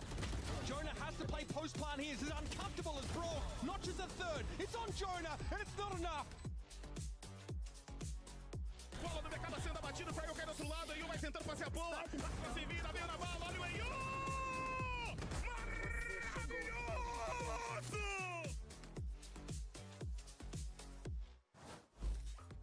Here with the head coach of NRG, Iban Carworth. Mitch, back there as your assistant coach. I mean, 3 things are for sure. Death, taxes, and NRG lower bracket run. That was a decimation of Furia. I have to know, what was the game plan going today? Although all the 11 teams for London, who's my top 3 currently? What was the goal? And obviously you accomplished it. Yeah, we were focusing more on ourselves, to be honest. Probably obviously then Paper changing X. comp and coming in with something brand new just helped that even more. But main focus was on G2 us, following our protocols, doing our and stats, EDG, our rounds, all of I those think. things, and it worked out. Best of luck on map 2. I think G2, Paper X, and EDG. That was an incredible first showing from NRG today. Maybe full Quite sense. frankly, like their defensive round, which is like so crisp and clean, and they carried that over into their attack round too. But I think mostly on defense, Dan, you pointed out as we were watching, it's just like their read is just impeccable. It's so good. It was really good. For Furia, they changed the composition. And even though I did like seeing Colin on that race, the problem was that they didn't have a Viper, so they didn't have a lot of map control to work with. They also didn't get the op up for him at all. He opped like one round. To get, the better was going to be for them. There's a pause that they call. We saw Qualinoob with between scopes round like 5 one and time 6, the entire and ever game. Since then, you see how aggressive they get. You see how much space they're getting throughout the rounds. You see a Brock also right after it that is batting the Odin is getting these types of kills around tree, and also Scuba that also had the read on how the B. Also, I don't know if you guys have noticed this, but it's crazy. Koala has like a nervous tick where he bites his fingernails in the middle of the round, like consistently. He'll be like in the middle of a play where he's walking to contact something, and he'll take his hand off of his mouse to bite his fingernails. And he does this like all the time. It's insane.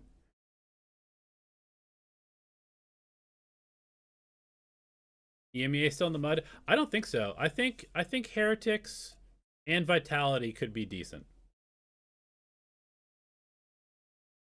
I don't think Foot's going to do very much, but I think both Heretics and Vitality could continue to get better and better and be solid teams. retake it in the mid-round, and you want to be ping-ponging between the different sites and like actually making it a challenge for Ethan to call. And I think this was one of the easiest games that NRG will have faced in a while on Lotus, and the map score reflects it. FURIA have got to do better in the next couple of maps, otherwise they are donezo, and this was our best team in kickoff. It was pretty tough as well, because you see some of the ideas that they had towards the beginning, they were not working out. It felt like one of them where I kind of saw the vision for FURIA was when they leave Alem inserted A, but then there's a Nightfall as well, so they catch Alem, they take him down, and then they go for that C hit where they knew it was going to happen. So every single idea that the Artisan had was shut down. Here's the thing, right? Like a 13-4, that's a rough score already. And now, yes, we're heading onto their map pick, but it is Haven. Yeah. They're 1-3 on Haven, and they have no idea what NRG is going to play here either. What are the comps going to be? I'm so curious. Yeah, look at this. Normally for NRG, you'd be looking at this and you'd be saying, well, you know, we haven't actually seen that they can perform on 2 maps in the pool, so maybe that's going to be an issue for them. In an opening game like this, though, it does have the advantage that you just said in terms of tape. You have no idea what NRG are going to run. You don't know if they're going to be running Kiko on Phoenix, for example. You don't know if they're going to be running a solo duelist comp where he plays the smokes.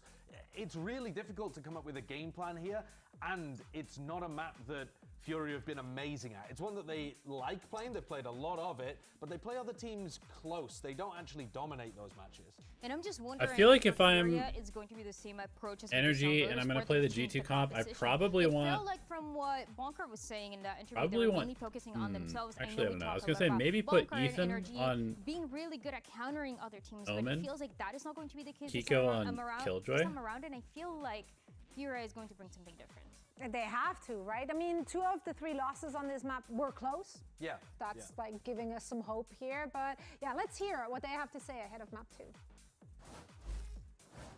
Here at the head coach of FURIA, Shaw, I almost said fraud, Shaw. I want to ask you, we are now 1 map away from your elimination. We saw a new comp that didn't work out in Lotus, and that's fine. We are heading to Haven, where you have a 25% win rate. What I'm sensing is you have a new plan for Haven. What can you tell us about it? We make some changes in the map. We put Gianni on Jet to... I think we missed a lot when he stopped to open for us. And now we create a different stuff or put a different pace on the game. And I think we are good to play this map. All right, best luck on your map pick. All right. Done. Ball and noob Jet. I was it's cooking. The up. You were saying it all along. Look, when I see a player that just loves playing one agent, I relate. So I understand. You're a lurking Reina player. Do not compare yourself to Koala. I get him. I get him. Insane. This is great. I think this is something that I was mentioning before. Haven, that Jet we saw Asper play is a conversation that Vera was playing with Zekin on the Phoenix. So mainly now, if we 100% know that Kolanup is going to be on the Jet, it's kind of a what is Allen going to be playing? Yeah, what is Allen playing? I think they're probably going to play the Jet with the Neon. Like we've seen people run that on a number of maps. I don't like it as much. The Phoenix is way better, but if your player isn't comfortable on the Phoenix, don't try to force it. Like go to what's more comfortable. The other part to that too is though, I think NRG could be playing a range of compositions here that might make it really difficult for Koala Noob to get his value. Haven's one of the best maps in the pool to pull out the Jet op, and so he should be able to put the team on his back, but clearly that's like the entire game plan. That is a lot of responsibility to have in the lower bracket. It really is. Again, as you say, we're in the lower bracket. Everything is on the line here, Dan. If they lose, they're out of contention. Which is insane. The team that everybody was hyping up, the team that ended up being the first seed going into Santiago, that maybe disappointed a little bit in the international stage, but we knew and we started to learn their potential, but now just 1 map away from elimination, and it's against NRG. It is indeed. Haven coming up. This is an elimination match, so you don't want to miss it.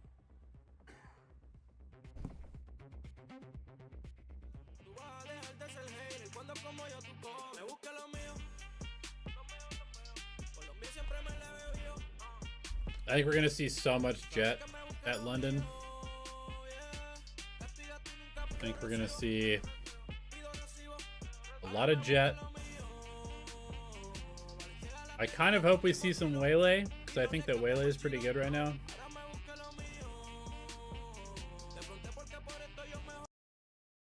And then probably quite a bit of Raze too.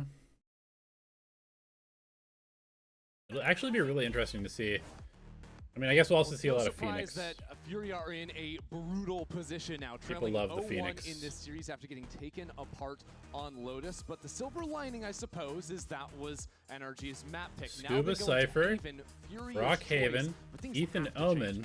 They do. Double and I want to duelist? see Koala on Jet. The Des was talking about it. Shaw was talking about it. This guy succeeds. It must be double when he duelist. can off, when he can They're play playing the that Cypher? role. Yep, okay. In kickoff, he Oh, was wait, never mind, taking that's the Furia. offender in Is it Mirror? 22% of rounds. That includes Eco, pistols, Phoenix, ecos, Mata, almost a Neon. quarter Interesting, of the okay. time Yeah. He had that Almost weapon mirror. in his hand. So far in kickoff, it's been 9%. Makes sense. Less than half. And for me, that was one of the biggest win conditions Makes of their sense. defensive sides in that kickoff tournament that they won. And you know what, Mimi? Furia are starting on the defense. Koala has locked in the Jet. That means ops are going to be here for Koala. So that may come online. We'll see if it ends up being too late. For NRG, we haven't seen them play this during stage 1, and Kiko's going to be picking up the Phoenix. I love these maps they've started to introduce with the double duelist, putting Kiko on that role. I think he looked good on the Phoenix when we saw it before, and as we've seen from the rest of Americas, this composition with the Neon, with the Phoenix, has been very meta. It's super strong for your exec power, fast rotates on defense, high uptime on the Phoenix ult. I really like this direction. You know, it's interesting. We were talking before the series, me and you, about what NRG would be playing on this map.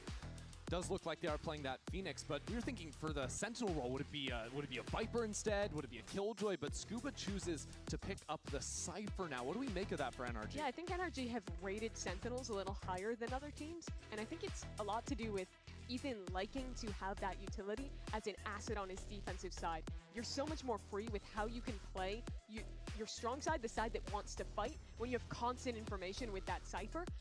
And on Haven especially, flood cages are a huge tool on C. Definitely. And on the attack side, the camera is an excellent tool for locking down space in mid and opening up your Cypher to lurk mid-round. The reality is, Yeah, and a if you're big playing double point, duelist and you're not for playing Deska Cypher on this was map, you're Sasha trolling. was talking about it, how he thought that Ethan was just doing a real good job calling around Art on the other side. I think the Cypher going to give NRG some very explicit tools to simplify their macro ideas, and we'll see if Art is able to step up to the plate. Interesting. You know, Thanks, he was JJ1. a superstar for Furia in their series. Yeah, loss AG, versus Leviathan, had an absolute If life AG game, can but figure out who Lotus their was fifth player is supposed to be, reversal they have a of fate for decent him. chance of doing 2 and something 14. later He this year. swapped with Nerve. But if they can't figure out who their fifth is supposed to be, Yesterday, that was then in I think setting they're that probably cooked for the year. record of 1 kill, and then he was the man who was giving the most rounds to Furia here. So you hope they can channel some of that energy, give a better match. You've been playing here. Neon The only? season depends on it. Yeah, Art, a veteran, Good luck. trusted and tested player here in Americas. Shouldn't be too difficult for him to reset himself, and he's actually calling for Fury to go 3 players stepping down C immediately to start off this second map. A Going home camera, for fake NRG. noise, Instead, and they full contact mid into the A site. into an instant So much of 4-1 this round A comes down to split. when NRG recognize the flank and how they respond to it. Yeah, and Paranoia Art chooses hits. to fall away from the site. Maybe try to work back in, but with that flank coming online, he has to play real slow. No smoke You for can jump Heaven. up They have into to be Heaven, careful has shock for darts this. to try and disrupt the plant. The trip will be broken, but EU dies very early there. That hurts the chances. It was back of in this fight time, being but they impactful. missed the Yeah, only got timing. the 1 shock off. Still got some decent damage down. Kiko on 68 They're gonna HP, instantly but this wrap reflank. from NRG might just be perfectly timed. Koala sees it, and that means that Fury are stepping forward onto the site now. Smoke's keeping things at bay while Alum just sticks this Nice. defuse. He's going all the way Six for half, it. that's Finally kinda taken nice. down as Mata comes in from behind, wrapping Ooh, through energy NRG. too good, though. Only lose Kiko on this opener. Another round where NRG's reactions are just better. They hear Yep. that trip get broken, go immediately to They're re-push just- through short and wrap around the They're punish. just, All the while, Mata making is let decisions off the faster than leash Furia to can go react. towards spawn. But I don't think any of this is possible if EU doesn't die as early as he does in the retake. We're pistol players in matches. You can almost see a glimmer of a tear in Ethan's eye. Yes, they were struggling with the pistols earlier in the stage. Definitely looked a bit better in the Sen game and here as well. But not the start Fury were Okay, hoping for. they go get the Phoenix For sure. orb. Artson actually picked up a Nice bucky and this free. round, but Start the snowball. see if NRG end up going back into his side. Over on Heavy the mid short. control with the double He's actually got trip. a It's camera that's nice. protecting This is him a while he great stays with his anti-eco face round. just jammed straight into the wall, waiting for the camera to spot any players advancing in. Well, it's time for Operation Orb Max. Kiko got the orb towards C, now they'll walk back A. Artson's like, no, guys, don't go long for the orb. Just please send one person short. That's all I ask for. Scuba would be the man to give him his chance. But he likes to slow play this, let his teammates make the first step. Ooh, Art getting in front of the camera, hearing the drone coming down and not wanting to be cleared. I like him stepping forward. Very patient. Double orb. So is Scuba. Good shot, but that's only a Sheriff to upgrade Kiko's going to go back and try and fight the flank. Look at Kiko going to pinch him from the other side. Deal with this problem early. Yeah, Art needs to stay alive as long as possible. Delay for his teammates to get on site, but even then, FURIA do not have the weapons to make this comfortable. A good hold, though, from EU stepping forward gives FURIA a Could get a little chance. dangerous here. And Nerve in a good position to punish that backside player. Shots exchanged as FURIA still haven't been able to work in. Getting good damage. It's close. It's close to being bad for NRG. So low. EU just has But I think that they're going to bucket get out play of for. this just fine.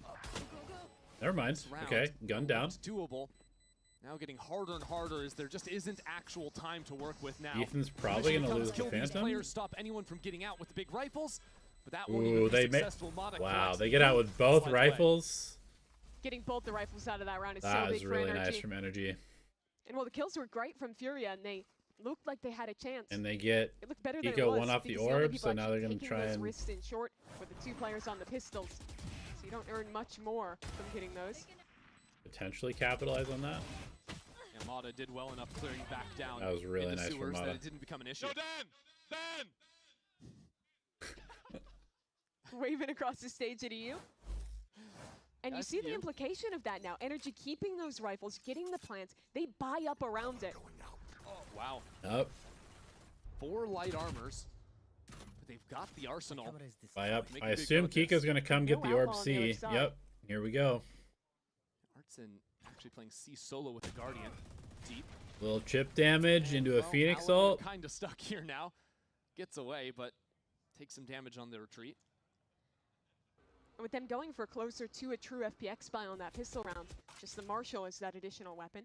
They'll have weapons even after Interesting. that as Alum. Ooh. Steps into this pocket. This is great, though, because with that deep camera over on C, that'll spot the players come around the corner, and that informs Alum when to throw the flash. Well, it did. Yep. The smoke is Oh, good. this is to kind of break a up that nice combo little trap. read by NRG. So now Alum. Do they expect the walk up though? They And do. it's good to play too. 1 for 1 They to did start things expect the off. walk up. Now Alum works his way into the corner. Has the support of EU from behind, but all these smokes make things a little bit more complicated. Ooh, The nice position from by Artson Art. is perfect. Yeah, Gets his really 2 nice. kills and stops NRG from getting into this site. Here comes Scuba. I don't know if he's going anywhere, Mimi. Yeah, just that lurk into garage. Had a chance to maybe take a timing, but now Fury is watching it. Yeah, I was hoping to see if anyone would rotate. He's in a good position to hear players leave the site. But now NRG are just going to be walking into this double hold. Fury actually worried about their back because Koala rotates to A. They were concerned for a moment. Still looking forward as Brock Heavy looks damage. in. Ooh. With the knife out though, doesn't stand Thought he much was of a maybe chance going to get against the another Otosoba. one there. That's a great round for Artson to bounce back from a bad map 1.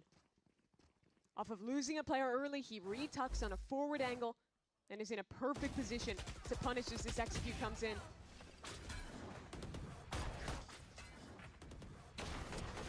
That's what you need to see from the veteran player. That's what you need to see from the guy stepping up. And that Sova dart from the attack came down just a little bit too late to actually clear that because the players were trying to get the clear on the backside guys.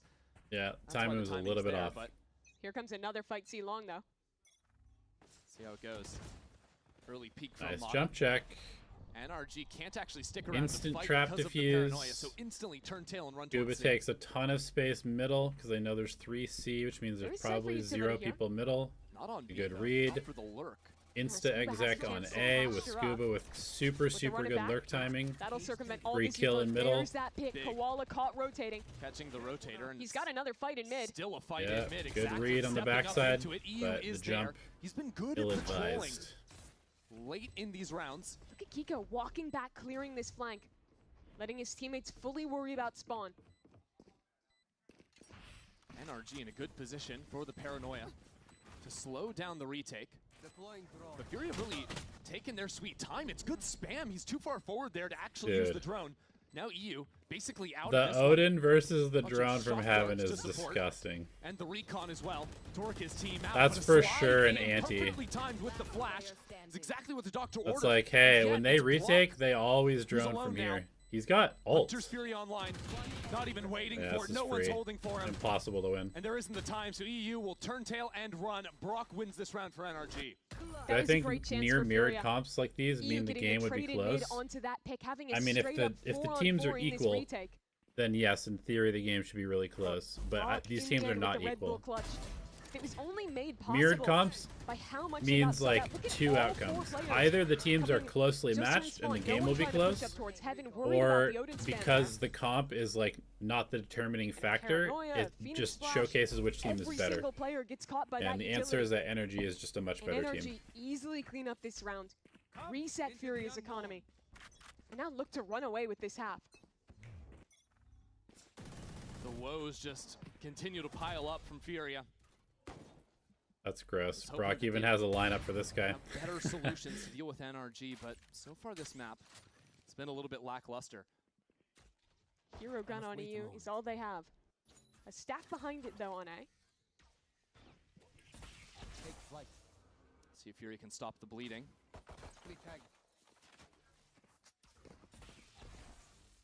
Gotta be a mission to protect this gun. But it might be difficult if Brock chooses to go for the Hunter's Fury. He's definitely gonna be finding people, even if he shoots randomly. There's so many bodies on site. Shouldn't be too tough for him. I like that idea from NRG to use the fast lane to bait the swing down into it. Just holding. They're very suspicious now. They saw the Jet and the Cypher here. Re-clear from Furia. Brock is a little bit isolated, but NRG were close enough to come back and support him.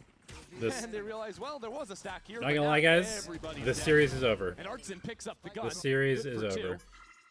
Nerve has They're gonna come give into the Kiko the orb. Just feels a little Plant bit orb. hopeless for Furia. They've got people in the right positions, but they just don't have the tools to fight with. So another round goes NRG's way. If that re-clear was a few seconds earlier, maybe you can sell a story of them getting something out of it. But instead, NRG are far enough back that the flashes don't connect. They easily shut this down. That was just a moving shot from Scuba.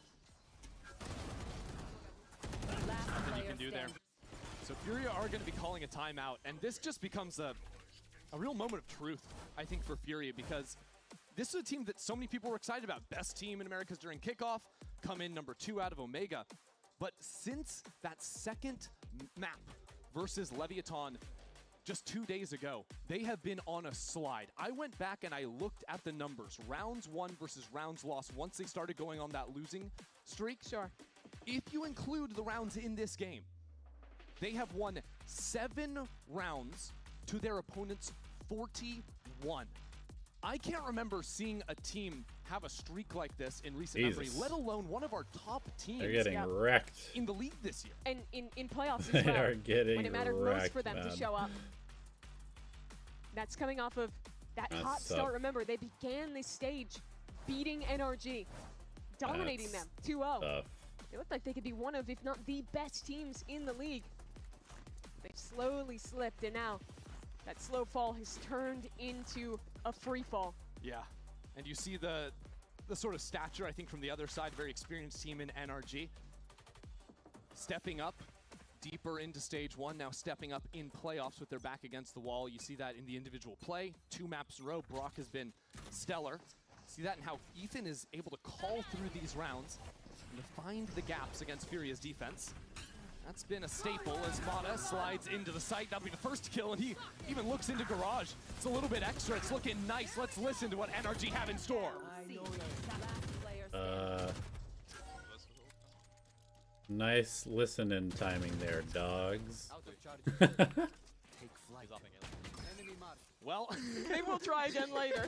we got to call the cops are coming in, and the second we listen, everybody dies. So, Yeah, unlucky. Yeah, they're not saying a whole lot there. No, they kind of just hit the floor. Yeah. Big round for Furia to win, though. The Flood retake on this site What's was up, good. That's Siobhan? immediately after. I'm The doing Echo all right. just gets I hurt completely my owned back in the corner lifting nerve. weights the other This day, is and so Hunter's I'm Fury from EU. that set his teammates up to refight on that side. Kind of Man, the double incapacitated at the kill on moment. the Soval. That's nutty. So finally, Try not to move Koala too Noob much. offers here. This is what I've Trying been to waiting rest my for. back. We're in promised territory. Furia get a round win. Didn't One of sleep these very rifles, well. but So Energy wasting I've been no better, time, but I'm instantly doing fine. hitting to this Thanks beat. for asking. It's an Omen ult sticking. He's actually in front of a tripwire. Somehow the teleport into the corner. Might have been blinded up, couldn't see where he was headed. Okay, Now Furia let's stepped go, back into Furia. it. Rocket in Fight the corner back, was never fight cleared. back. Finally, EU gets him. It is pandemonium on the B site. And the spike got abandoned. Still down there in the thick of it all. Fast lane to steal it. So now, layers of smokes Okay, on gets top. out. Mata trying to escape, but there's the Koala operator. Again, that spike out in the open. Okay. Again, Koala connects. This round goes Okay, straight to now Furia. we're talking. Finally, the op in his hands, and he cleans up the round. That was a mess from NRG. Ethan, I think getting caught by the corner of a Phoenix Flash there ended up beefing the teleport. Yeah, you see he's paranoid.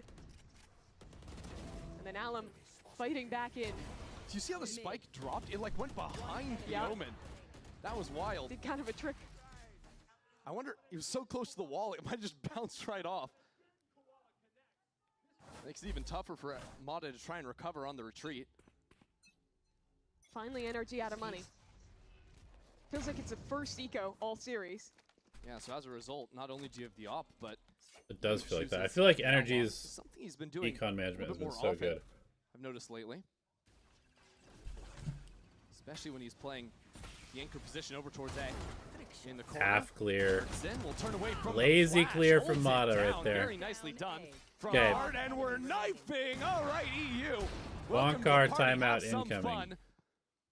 Scuba instantly says no more of that, but this round is over, and we're all tied at 4. Timeout incoming. A good maybe. recovery from Furia. I didn't expect the trajectory of this series to take us to Furia getting knife kills, but okay. Yeah, sometimes it just happens like that, Mimi. And a couple rounds in a row now where Artsin playing these aggressive off angles. He's gotten a multi-kill anchoring. It was that round on C earlier. Now a 3K here as well. So the operator retained, NRG calling a timeout now. Yep. Yeah, that's 3 in a row now from Furia. After NRG have stopped playing the slower rounds and have gone for 3 really brisk hits. Yeah, I wonder if they do want to slow the pace back down to how they were playing. I do think there's a justification in still getting, just kind of going for hits as well. When you play that slower style and you're more reliant on kind of contacting back into space, that's when Koala's operator becomes really scary. True. So I almost wonder if part of this conversation might be more around execution and how they're going into these hits versus just a big picture change. Yeah, and to be fair, like that B hit, that's an Omen ult play that Furia had a bit of a read on, had quick rotates into, so Sure. maybe not the most repeatable offenses.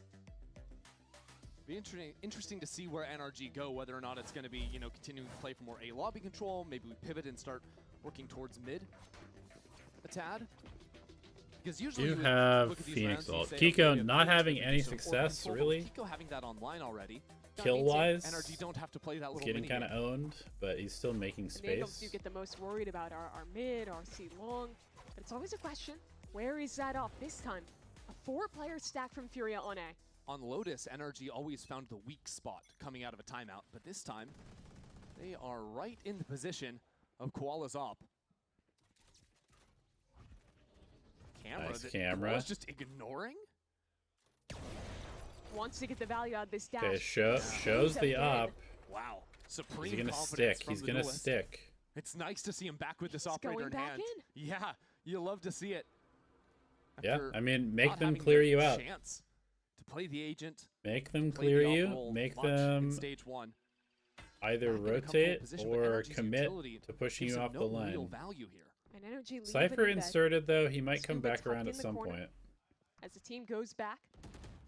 For Furia, though, they can rotate away with this op posted, but since those cages went up, they're afraid there was a timing of someone getting into long. Whoop. Leg spotted and Cypher Timing a cleared little bit down. too early for That Scuba, I means think. NRG don't have that A pivot left. Good news is, Mod had already gotten up into garage. Very good at stepping into that space, forcing Art away. But at the same time, they kind of just used him as a drone to see whether he'd rotated off to see or not. On the other side as FURIA have no control on I guess I now. don't really mind punish that the play. body, but the hold was good. Up above Koala. Wow, knives. Koala having some fun here, even dashing back Ooh, away. good His coverage second from dash on the Nerve. round, and Nerve steps up as Okay. well. A beautiful round. Furia's from back. FURIA. And it's all about Koala, honestly.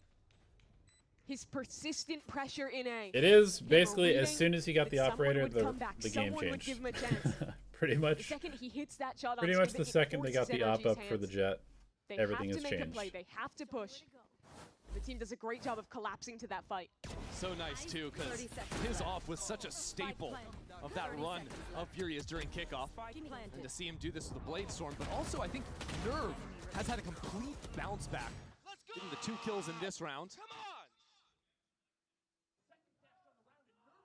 Big for him, while FURIA were sort of stuck in that choke point. Needed both him and Koala to land theirs. Now Koala behind double doors. Camera to guide him and takes Scuba's legs out of there.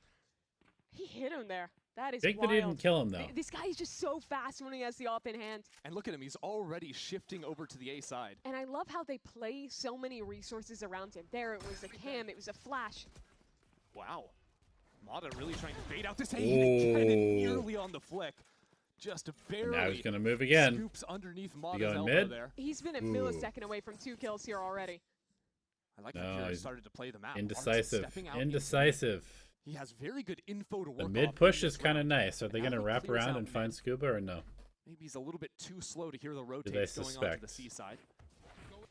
Maybe in a tough position as well as he's crossing Weird over situation. Scuba's position at the same time. Neither Cypher player is aware of Yeah, the other. neither Cypher Only saw now them. FURIA realize it's a C finish. I think that duel in mid will be decisive. I don't know if they'll ever see each other. He's walking all the way back spawn. Yeah, it might actually be EU or Alum that find this Cypher first. Actually, Art's in. Oh not my going god, down the long. timing. Oh my Oh word, my he god, had the a timing. knife out, but Scuba was looking the wrong direction. That's A tough. series of unfortunate events, but still not so simple for FURIA to get into this site. A dash up with Ethan sitting inside the smoke on 8 HP. Ethan lines them up, and FURIA Gets still two. one back in. Artson activates on that lurk. Now Kiko pinched Kiko needs to do something. from both directions. A good flash for him, but Almost Artson gets out of there. delivers All right, once more for FURIA, FURIA. really nice turnaround on time. the defense. That's the problem. Brutal. If he had been a second faster, there was a chance. But he knew that this one was over. Just FURIA. heartbreaking to have it stolen away there. Yeah. A Red Bull clutch in the end from Kiko. Doing just enough to save it. The activity here Oh is wait, so there good. wasn't enough time. The early Okay, never push mind. down mid, reposting Koala over towards A. Constantly creating problems for NRG. But in the end, I forgot that they had to Ethan's position defuse. in the smoke CT that secured that round. Getting 2 kills, stalling them out. That saved it for NRG. You love the roller coaster there from Bonkar, ready to hit the table and wait a second. No, they don't have time. We're all good. No worries there. A fight for mid now. Curveball around the corner. Look at this ult. Ethan all the way in Oh, spawn. boy. EU spotted him, and now Ethan realizes he's behind enemy lines and taken down. Mata as Ooh, well. this is- So this low round on is HP cooked. as Artson steps up This into that round is fight. not gonna go Full well ego for FURIA out of the or in-game for leader, NRG. And NRG kept at bay.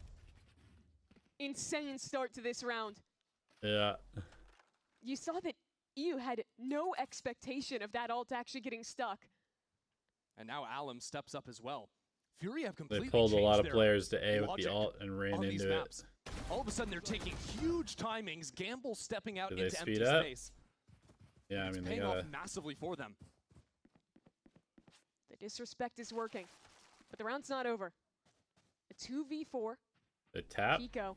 Uh-oh. Ooh, Kiko. Spots a player. Another one Kiko's holding having there. a Art rough taking map. down. FURIA were really divided on the map. There's certainly an opportunity. Could still He be has one not. for He has Brock. not looked clean As like a he Hunter's does Fury, but needs a couple of sometimes. kills first. Goodbye, Brock. And now outside, Double Doors Koala is there to take this one for FURIA again. You mentioned it. The big change has been the proactivity from FURIA. They are avoiding no risk. They are slowing down at no point in the mid-round. Let's watch it again. Ethan, he definitely had a timing onto EU, but he just slinks away, and his bodyguard Koala in the right position to swing and defend. I love to just seeing Artson step into, what, 2 or 3 players down sewers, get the kill, no problem. And Alum's doing the same thing on the other side. But Artson is now 16-7. This is a guy that only had 2 kills on the first map, but the turnaround big recovery from Artson. The Valorant veteran is massive for him. And Nerve is back to struggling. They're just trading bodies. Wasn't Artson a rookie last year? Why do they keep calling him a veteran? Are they swapping seats? Like, I'm not sure what's going on out there. That's an early Hunter's Fury. EU choosing to pull that one out, and now NRG. They're without an in-game leader, and they're without smokes. And this is going to push them back into the operator. Nice alt round call from Koala, Furia. waiting on C. It's been nice to see this switch up for Koala. I guess he joined in 2023, so no, he's been around for a bit, I guess. Yeah, completely flush with the wall. That's my Now bad. stepping right down the middle of the fast lane. That is gutsy, and he's punished for it. Mata seizes the opportunity, but Nerve is there. Now trying to find a way out of that situation as the lasers cut him down from afar. Kiko will be sent back to C Long. And it's just Scuba in sight, who has an operator in his hands now, of all things. That shot goes wide. And now Furia working back through the fire and the flames. EU tries to carve a path in. They'll have to come down to Artson now to have the lead at the half. Now puts the spam into Brock. These players are so They're so low. An operator Scuba and a up, singer. Scuba up. But how do you beat that with the Odin? Ooh, when 15 Artson is HP. down to 15 himself? Nice reposition from Brock. You can't give him any room to breathe, and he won't. Has the read. Ooh, the Artson read was shut good out from by Art. Brock. We're tied at 6 at the half. The read was What a good from recovery at Art. the very end from NRG. That round looked grim to begin with. But pure chaos in the team fight on site. That's what brought them back. This is just a great read from He EU. TP'd right into it. Going for the fake TP at the start of the round. Even hitting at the end there. Another 80 damage. But it did not matter. No. The other Hunter's Fury.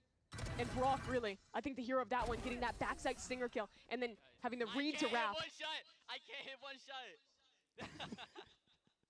Scuba maybe not wanting to pick up that operator in the future. Looking good though, tied a piece. I mean, he legged him through the Into this wall. break. We'll be right back. Or he shot him through the wall. He hit the shot.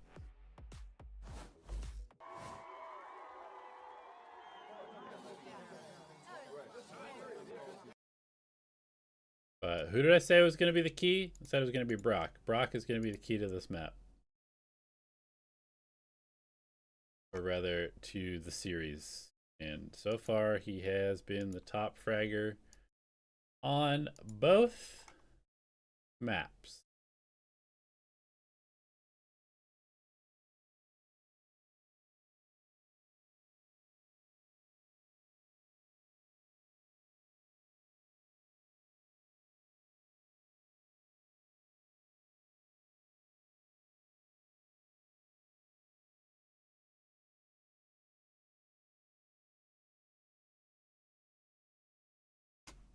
Will just take whatever timing he feels like. EU will just buy an op if he wants to and sit in ropes. So it's definitely a hard team to play against because it's very random, but there's a method to their madness, and it's just about understanding it.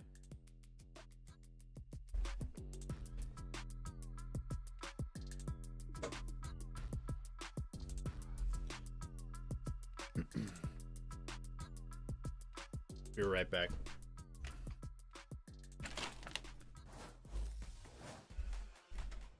A revitalized Furia have given us a map here. Things tied at 6, stepping in to their attack side. And really, I just have to hone in again, Mimi. Artson's turnaround from Lotus to this first half, where he got 17 kills in 12 rounds, is a thing that must be studied. Yeah, it is insane that he's doing this again. He was the guy showing up in their grim previous match against Leviathan as well. But you need more from him, you need more from Furia. Their stage on the line here as we're tied at the half. NRG, the first time we'll get to see them play Attack Haven with this new comp. The first time since it's come back into the map pool at all. NRG's defense, something we're going to be looking at here. Kiko just secures the early orb, so looks kind of like their attack. Interesting, though, that they're fully abandoning this A side. Look at these players back here, now shifting towards that C side. That's all because of the forward line. Yeah. They've established Mata on. worried about the reclear. I'll leave him on the island and stack behind this utility on C. It's a good read. Now spotting Nerve on the jump up from Scuba. 3 players here. And reminder that FURIA not having a Neon makes it a lot more difficult to actually blitz into backside. That's where this reclear comes in big. Kiko steps in front of the hit. Lands 2. I love the timing of that. They do that as the attack smoke falls, time it out perfectly. It's very nice. But FURIA have stuck around. Artson patrolling garage. While NRG are thinking maybe it would be a shift on B. Scuba in a nice little corner, tucked away. Couple nice pistols from NRG. Field of play. But holding garage control, having a reflank coming, means They this look clean. 2v5 feels nigh impossible to win. You would need some real magic yeah. from Koala here. No, NRG are just going to take their time. Not taking any risks. Finally now stepping back into things.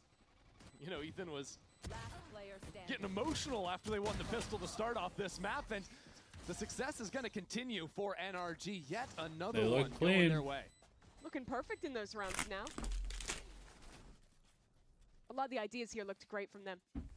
From early on, securing the Phoenix Orb and getting Mata posted, to late round, knowing that there was present C, but not wanting to lose tempo, and going for this active reclear. There you see Page falls, immediate pop flash into 2 kills.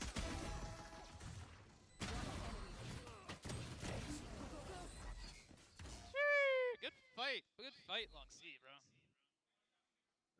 Ethan looking comfortable up there. As FURIA have to ask themselves if they want to go for a force. I'm not sure they got enough kills to really do it. Yeah, they got a spike plant, and EU is going for an attack outlaw on Sova. Yeah, in that halftime little snippet, Mata said, hey, sometimes EU just buys it off. All Maybe right. not that dissimilar here. That is some wild stuff, while Mata's operator, or outlaw, essentially an operator, will land in a main. Everyone but Mata has full armor, so... They seem aware. Struggle to see where EU is going to get his value here. Yeah, It's they interesting, 'cause a seem lot of aware times you would this is see a maybe if you're possibility. gonna hero buy something like that, you drop that over to one of your duelists. But I think with EU being, you know, 4 to his Hunter's Fury already, the idea might be a little bit more to play to try and get that early online. If you're getting kills on anyone, maybe a little bit more impactful on the Sova. It's deep in bed from Koala. I wonder if part of it is just a read after NRG did go for a full FPX buy on their last round after winning pistol. Yeah, it's just the difference between attack and defense. On defense, NRG not going to go for that one when FURIA get to choose where the fights end up going. Exactly. That full armor is so much more valuable. Exactly. Everyone having a weapon is important. So now all these players are going down, and Ethan is like, wait, he has an outlaw? All right, I guess we'll kill him anyway. They got kind of rocked. Without too much They of a got problem kind of there rocked. to convert this round. Yeah, Brock's like, what's this guy doing? Investigating the relic that has appeared at their doorstep. Like, do we want a second outlaw, like polling the room, trying to figure out what the play is? And that means EU is stuck with the Sheriff on this next round. Yeah, Artson as well has to go for a Guardian because he can't get full armor and a full rifle, knowing that there's the chance of 1 or even 2 outlaws on the other side now. Huh.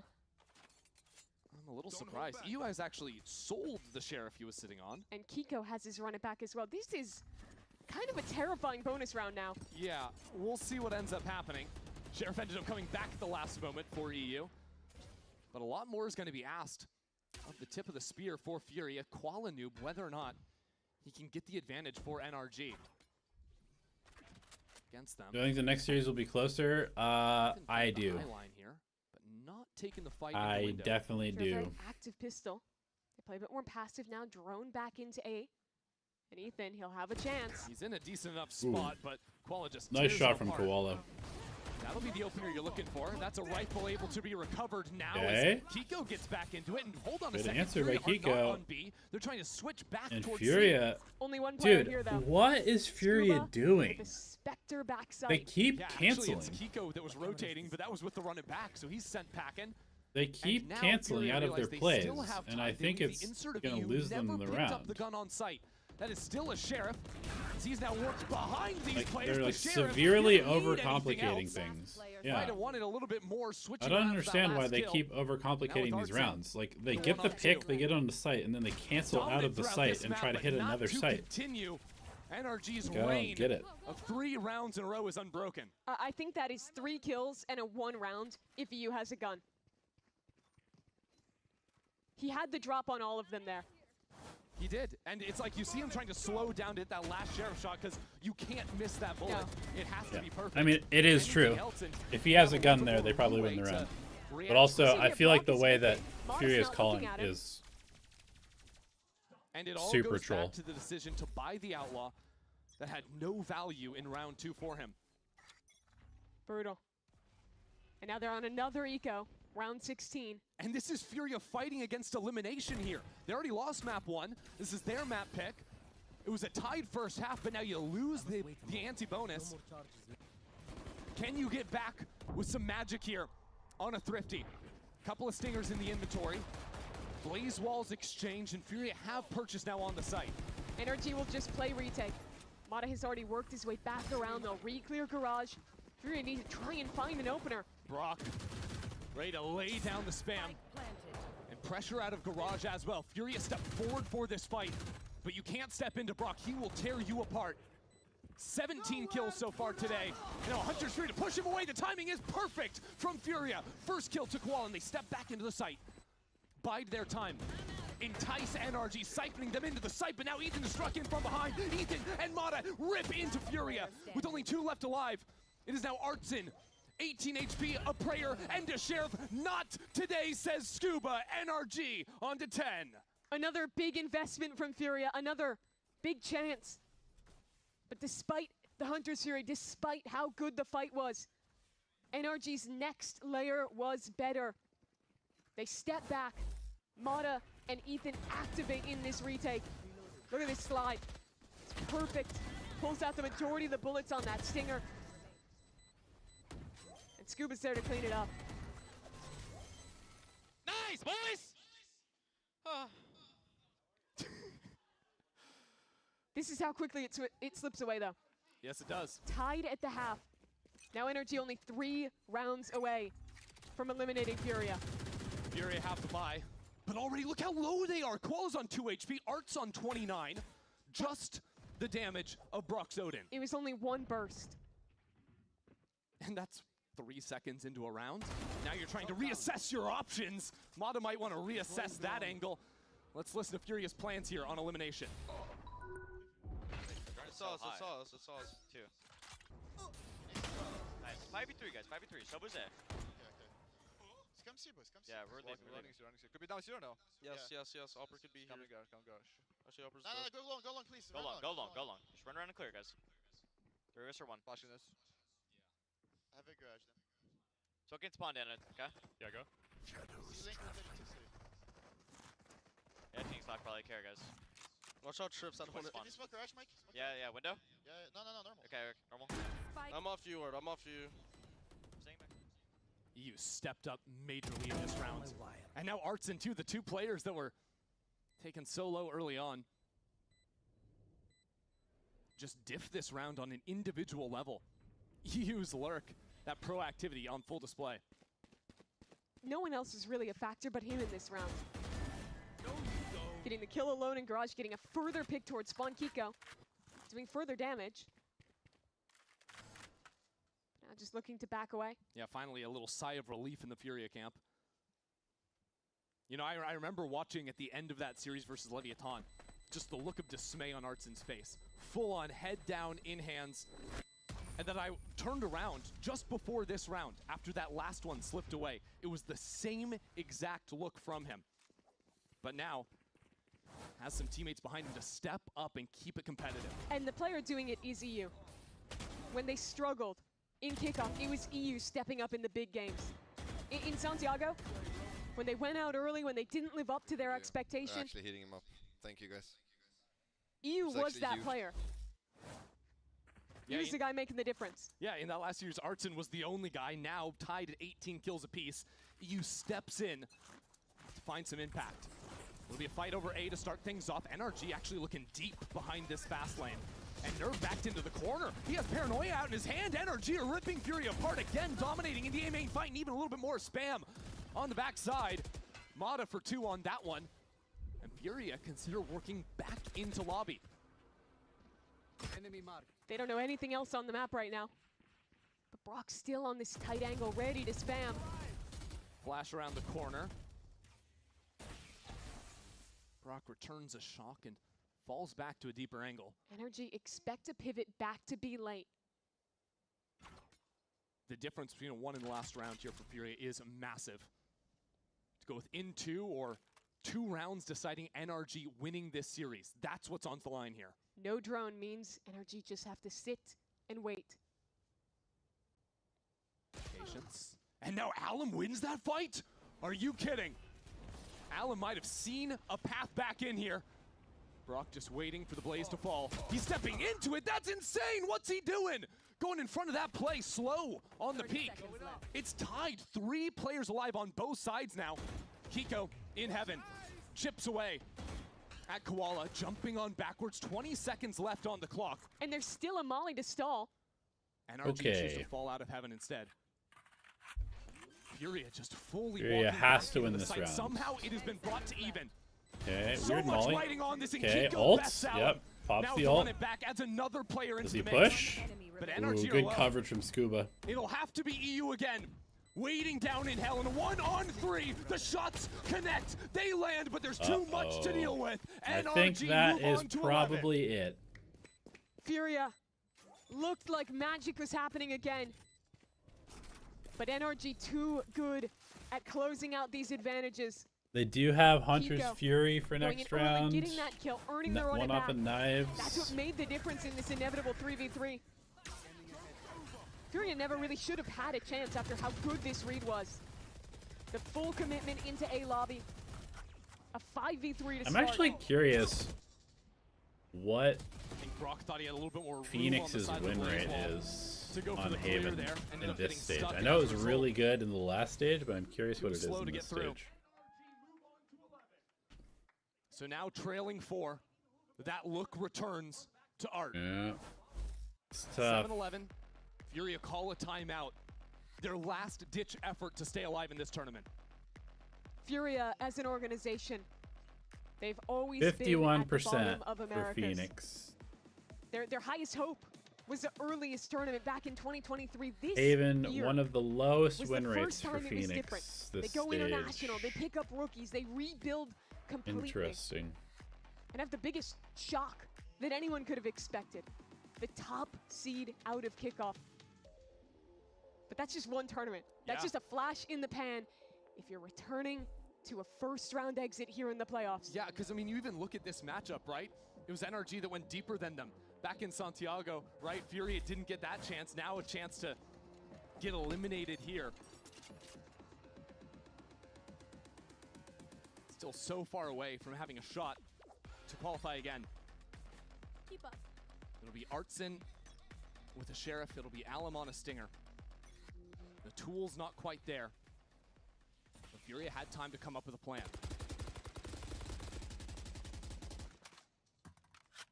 A much slower start from them this round.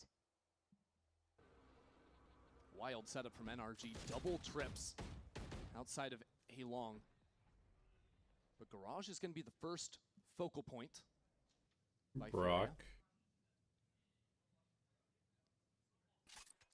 Kiko in the corner. Giggling. Stepping back, that flash. It is weird that they're fully Not going too deep. they're fully just assuming that nobody's gonna Now lurk NRG short. like their position. You've got Mata have a pushed gap all the way here. long. You have a stronghold on C. Brock's gonna get the early info. Even Brock jiggling on a more passive line. Now we'll hear the drone and call Scuba back. Ah, he's into gonna the go site. play short. Remember, double trips on short. Brock Really with kind an of a Odin weird way behind to it. play this, actually. They're just contacting up. Brock is such a problem in this position, Wow. but Nerf will solve him. So much damage. Now it's Scuba.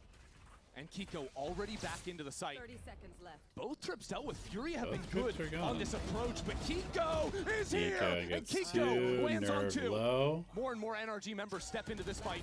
Nerve is so Ooh, low, but Nerve survives. secures 3 into the round. Desperate measures required for FURIA, as EU will take him down and 8 Okay. for FURIA. A massive 3K from Nerve that round. Yeah, big round from Nerve. They were walking back into his stack, walking back into the double trips, the Odin. Looks like it could have been the end. Damn, if he doesn't Down there at insta-kill 1 him, HP. two people die there.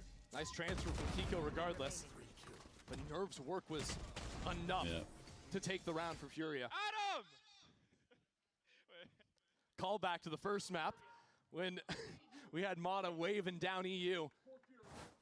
So some energy back for Shaw, for the Furia boys.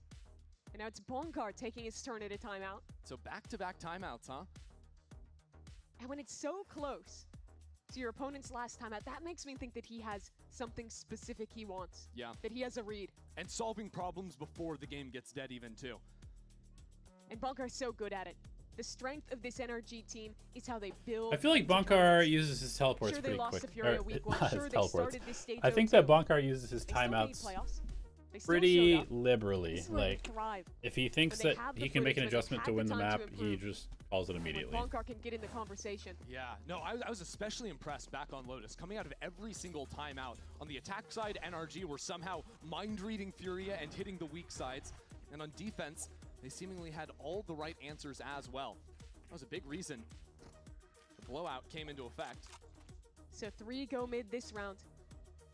NRG look for a fight. It's all about to go down. I just wonder how fast Mata's gonna be. It's gonna be a walk or a slide. Curveball at the ready. But Furia haven't stepped in just yet. They're taking it a bit calmer. Koala reveals himself and Mata's whiffing. You can't be missing those shots. The rest of NRG is there though. Nice Trades trap. aplenty. Everything Nice goes awry trap for from Furia. Energy. That was really Desperation good. from Art. The IGL trying to save his team steps forward. Ah, but now revealed. Neural theft. Scuba knows exactly where he is. And Nerve's even a little bit slow to get over here. Could have ulted in. Wow, Scuba Now the also Warrior goes back and spam picks shock up his darts camera. to rain down out of Brock. Takes the time to get his camera. Interesting. We've seen Artson be dominant in this map. We've seen a few Gonna big use rounds all out of their info. Delay. Okay, camera now comes their back. season rests on it. Fake TP from Ethan. Setting up this plan. The utility out from Brock is devastating. Has downloaded Furia's position, but as the smoke falls, it is Art waiting for it. And now Nerve caught in a one-on-two. Oh my god, he has another With the ult. back as well. He is fighting an uphill battle. Cole's back, but Brock will take him down. The spam is too much as Brock Bro, steals the Furia's hopes Odin away. just completely changes The the read game. out of this timeout was perfect from NRG. Yeah, it was a really nice timeout. They expect the mid play. They're ready for it with 3. Nice And trap. the fight was absolute perfection from them. Nice shot from Scuba. This is what makes them so good. Being that step ahead. Recognizing when a game is starting to slip and they need to change it up.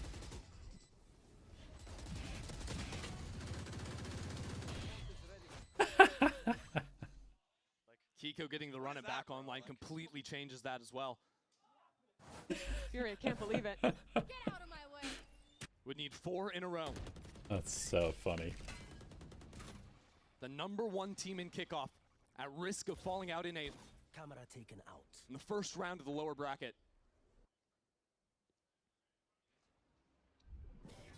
And they look timid. Thrown into lobby. Doesn't even spot Mata tucked into the corner.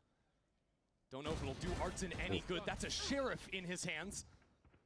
Nice adjustment from Now he has to call Kiko. from the grave. Furia have garage control, but little else on the map. I have the spike.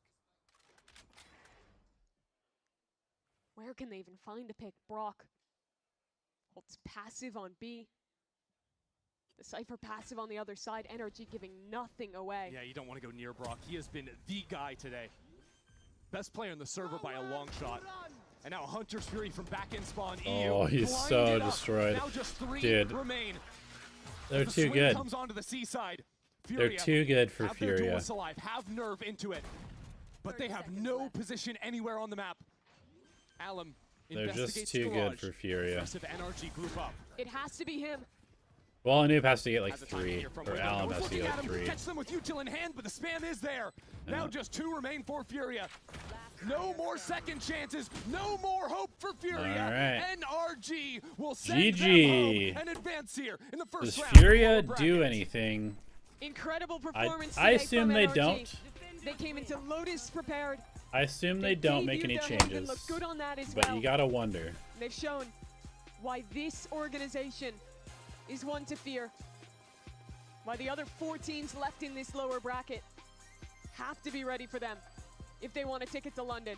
NRG just getting better and better as the stakes raise. Doesn't matter what tournament they're playing on, doesn't matter which stage they are on. They're gonna step up and deliver.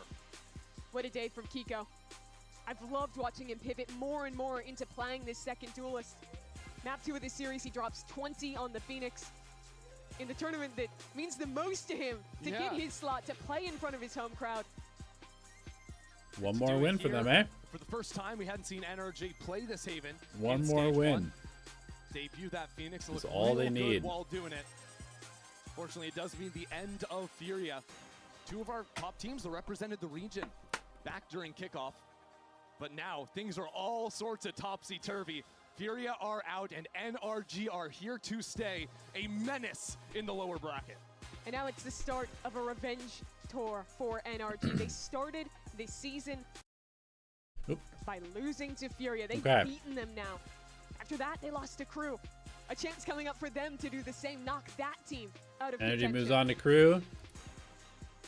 NRG So looking far, good we're up there. perfect with our pick'ems for And playoffs. really dismantling. I think from an individual level, they all showed up. They all had the better of their opponents. From a calling perspective as well, complete control back on Lotus.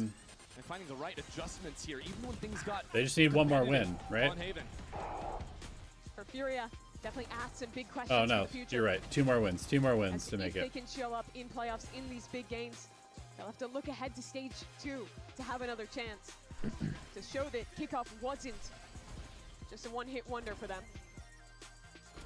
You know, I was saying that I don't think we've had a playoffs bracket that has looked more wide open. No clear favorite. There's stronger teams, but then you have an NRG coming in at 4th seed that's always going to be deadly. America's is truly a giant question mark this year. Expectations being blown apart, but even through that, you have some of the veterans, the long-standing orgs, continuing to show up. That's what you get with NRG. That's what you get here today. So many of these players delivering. Ethan especially has really impressed me in these last couple matches, playing super well individually. The calling to boot has been on point for NRG. They advance one step further, but the man of the match was Kiko. He's standing by for the Ryzen post-match interview.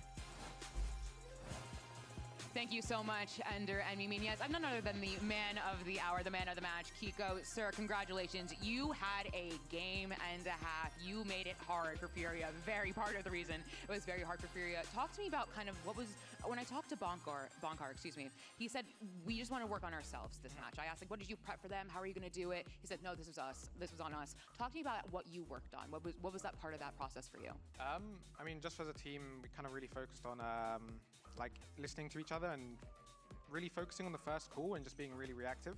I think the meta is like super aggressive right now, so if you hesitate for like a second, you're just going to miss your timing a lot, so we kind of just focused on us. So when you say first call, like Ethan would make a call and like listening to that and going for that? Yeah, just like, no, I mean, it's like mid-round, like, oh guys, let's just fight them here, and everyone will just be on board on the same page. Like, no one's just going to peel off and play their own game. I think we just played as a team. Well, after today, do you feel like you have kind of worked out those kinks? Yeah, 100%. I think we played a really good game today, and yeah, it was fun. I mean, you guys look excellent today. The NRG lower bracket run. Yeah, NRG Crew will be super interesting. It is something that is honestly kind of astonishing. But the amount of pressure you could feel, it feels like you guys don't feel. To get a peek into everyone's mind, is there any sort of anxiety, or is it just now we've done this before, we're going to do it again? I mean, the guys on NRG are super resilient. Not gonna lie, like I don't think anyone really feels the pressure there. But I know, just working on ourselves, just playing. You didn't talk about you there. You said the guys in NRG. Do you feel any anxiety or any pressure? No, I mean, no, not really. But like, obviously, I just want to win because I want to go to London. So, I mean, I just want to win. So. I mean, we were just talking. You are from London. Yes. You are from the city of London. That is where we're going for Masters. Sorry. Let's talk about what would it mean for you to go to your literally your home and play in front of that crowd and possibly lift a trophy in front of that home crowd. It would be lovely. I just want to go home a little bit. Not gonna lie, miss family and stuff. So it'd be very fun, And plus, it's in London, so it's like the most important event for me. Yeah. Yeah. I mean, looking at the field you have Leviathan qualified, you have G2 qualified, NRG being that, third spot for Americas. Do you see NRG being contender for that trophy if and when they do qualify for London? Oh, I mean, yeah, definitely. I mean, like they won champs, and then we came third at Santiago, and we've only gotten better. So, I mean, I think there's a bit of a struggle in the stage one, right? Yeah, there was definitely. some back and forth, but now you think you kind of worked out those kinks, worked everything out. Definitely a learning experience with the meta. Very different to what it's been in the past couple years. So, first for everyone, I guess. All right, Loud versus 100 Thieves. I mean, talk about that for a second, because I mean, it's great because when we heard you were coming to NA, it was like, the greatest smokes player coming from you, and then you're almost on the Phoenix, right? Well, how has that adaptation been like? I mean, I've always played Duelist, and I played Flex for Smokes last year, and today I'm playing Flex role, so I don't really mind playing Duelist. It's my favorite role, so yeah, it's fun. I mean, and my last question for you is, do you think people underestimate NRG because of the group stage performance? And do you think that is obviously it should be a mistake, but do you think they do underestimate you? Maybe, I'm not sure. I think people respect us a little bit as well because they won champs, and we're a good team, I would say. My humble opinion. I would say you're a good team. But yeah, I don't think so. I think we're still good. All right, well, congratulations once again. I'll let you go celebrate your win. Stay right there. We're going to head to a break, but it is 100 Thieves versus Loud next.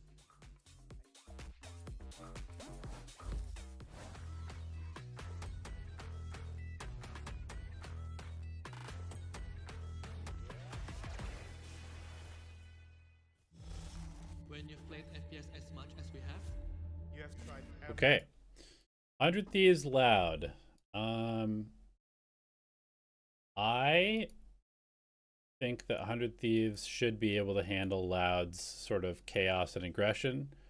I think that Loud, if 100 Thieves doesn't show up correct, if they show up and they're not like locked in as a team, I think they're going to get probably mechanically destroyed by Loud. But if they show up and they're not nervous and they play their own game, they should beat Loud relatively easily, I think. But I think probably it's going to end up being a fairly close series. Just because the pressure's on, that's going to make both teams play a little bit worse, usually. And yeah, I mean, I think that should favor 100 Thieves just being a little bit more experienced, but also playing worse maybe favors the chaotic team. It'll be interesting. It should be a pretty straightforward game, but Loud has been playing so well over the last few games that it's kind of hard to write them It's off. called Poulet Rouge, and if you guys ever go there, it's like the most insane thing ever. I would say if you like seafood, killer shrimp. They make this like specific soup. It's a spicier soup. If you don't like that, then probably wouldn't recommend it. Brasil tem grill, galera. Ótimo. Eu acho que é caro. Eu não lembro, porque a gente foi no rolê junto com a EG. Então a EG pagou, deixou a gente forte. Agora um restaurante asiático, né? É o Pho. PHO. Vocês precisam conhecer isso. Rapaziada que gosta de lamen, essas coisas assim, mano, é perfeito. A sopa é tempero que me lembra até o Brasil, mano. I mean, we are in California. My restaurant recommendation, maybe it's not a restaurant, probably not, probably In-N-Out. There's like a Korean barbecue. It's called like Namu Korean barbecue. There was a spot in Paris that I recommended, and I just kept going there over and over and over. It was that good. It's called La Vie d'Ange. Here I really like Park's barbecue. It's a Korean barbecue. It's the best one I have tried here. Yo sé que a muchos de ustedes les gusta sushi, entonces acá en California, si tienen la opción de ir, Sugarfish. Si están en Brasil, Leve Sushi también es muy bueno. Louders in K-Town. It's just like a sit-down Korean, not really pub. It was the first restaurant I went to when I came to LA, and it'll probably always be my favorite. It's not a restaurant, but it's like what we get pretty often. It's like called Leo's Taco Truck. Boa Steakhouse in Santa Monica. I like to go to that restaurant after a big win. I think Hang Hang Chicken Rice, it's a really solid spot for me. I think I've been there like twice in the past like 2 or 3 weeks. So it's in Hollywood. It's called Yamashiro. It's like super nice, like date night place. So if you're looking for a date night spot, it's Yamashiro. It's called Wovo. It's a pasta place and it's very good. Go try it. approved from me.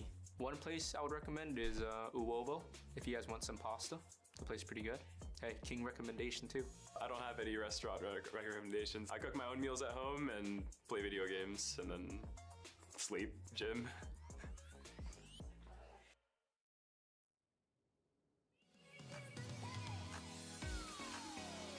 What do we think, chat?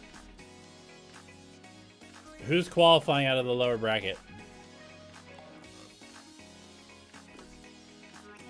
I've got Crew beating 100 Thieves to qualify for that last spot. But man, after watching NRG play, I feel kind of dumb not picking them.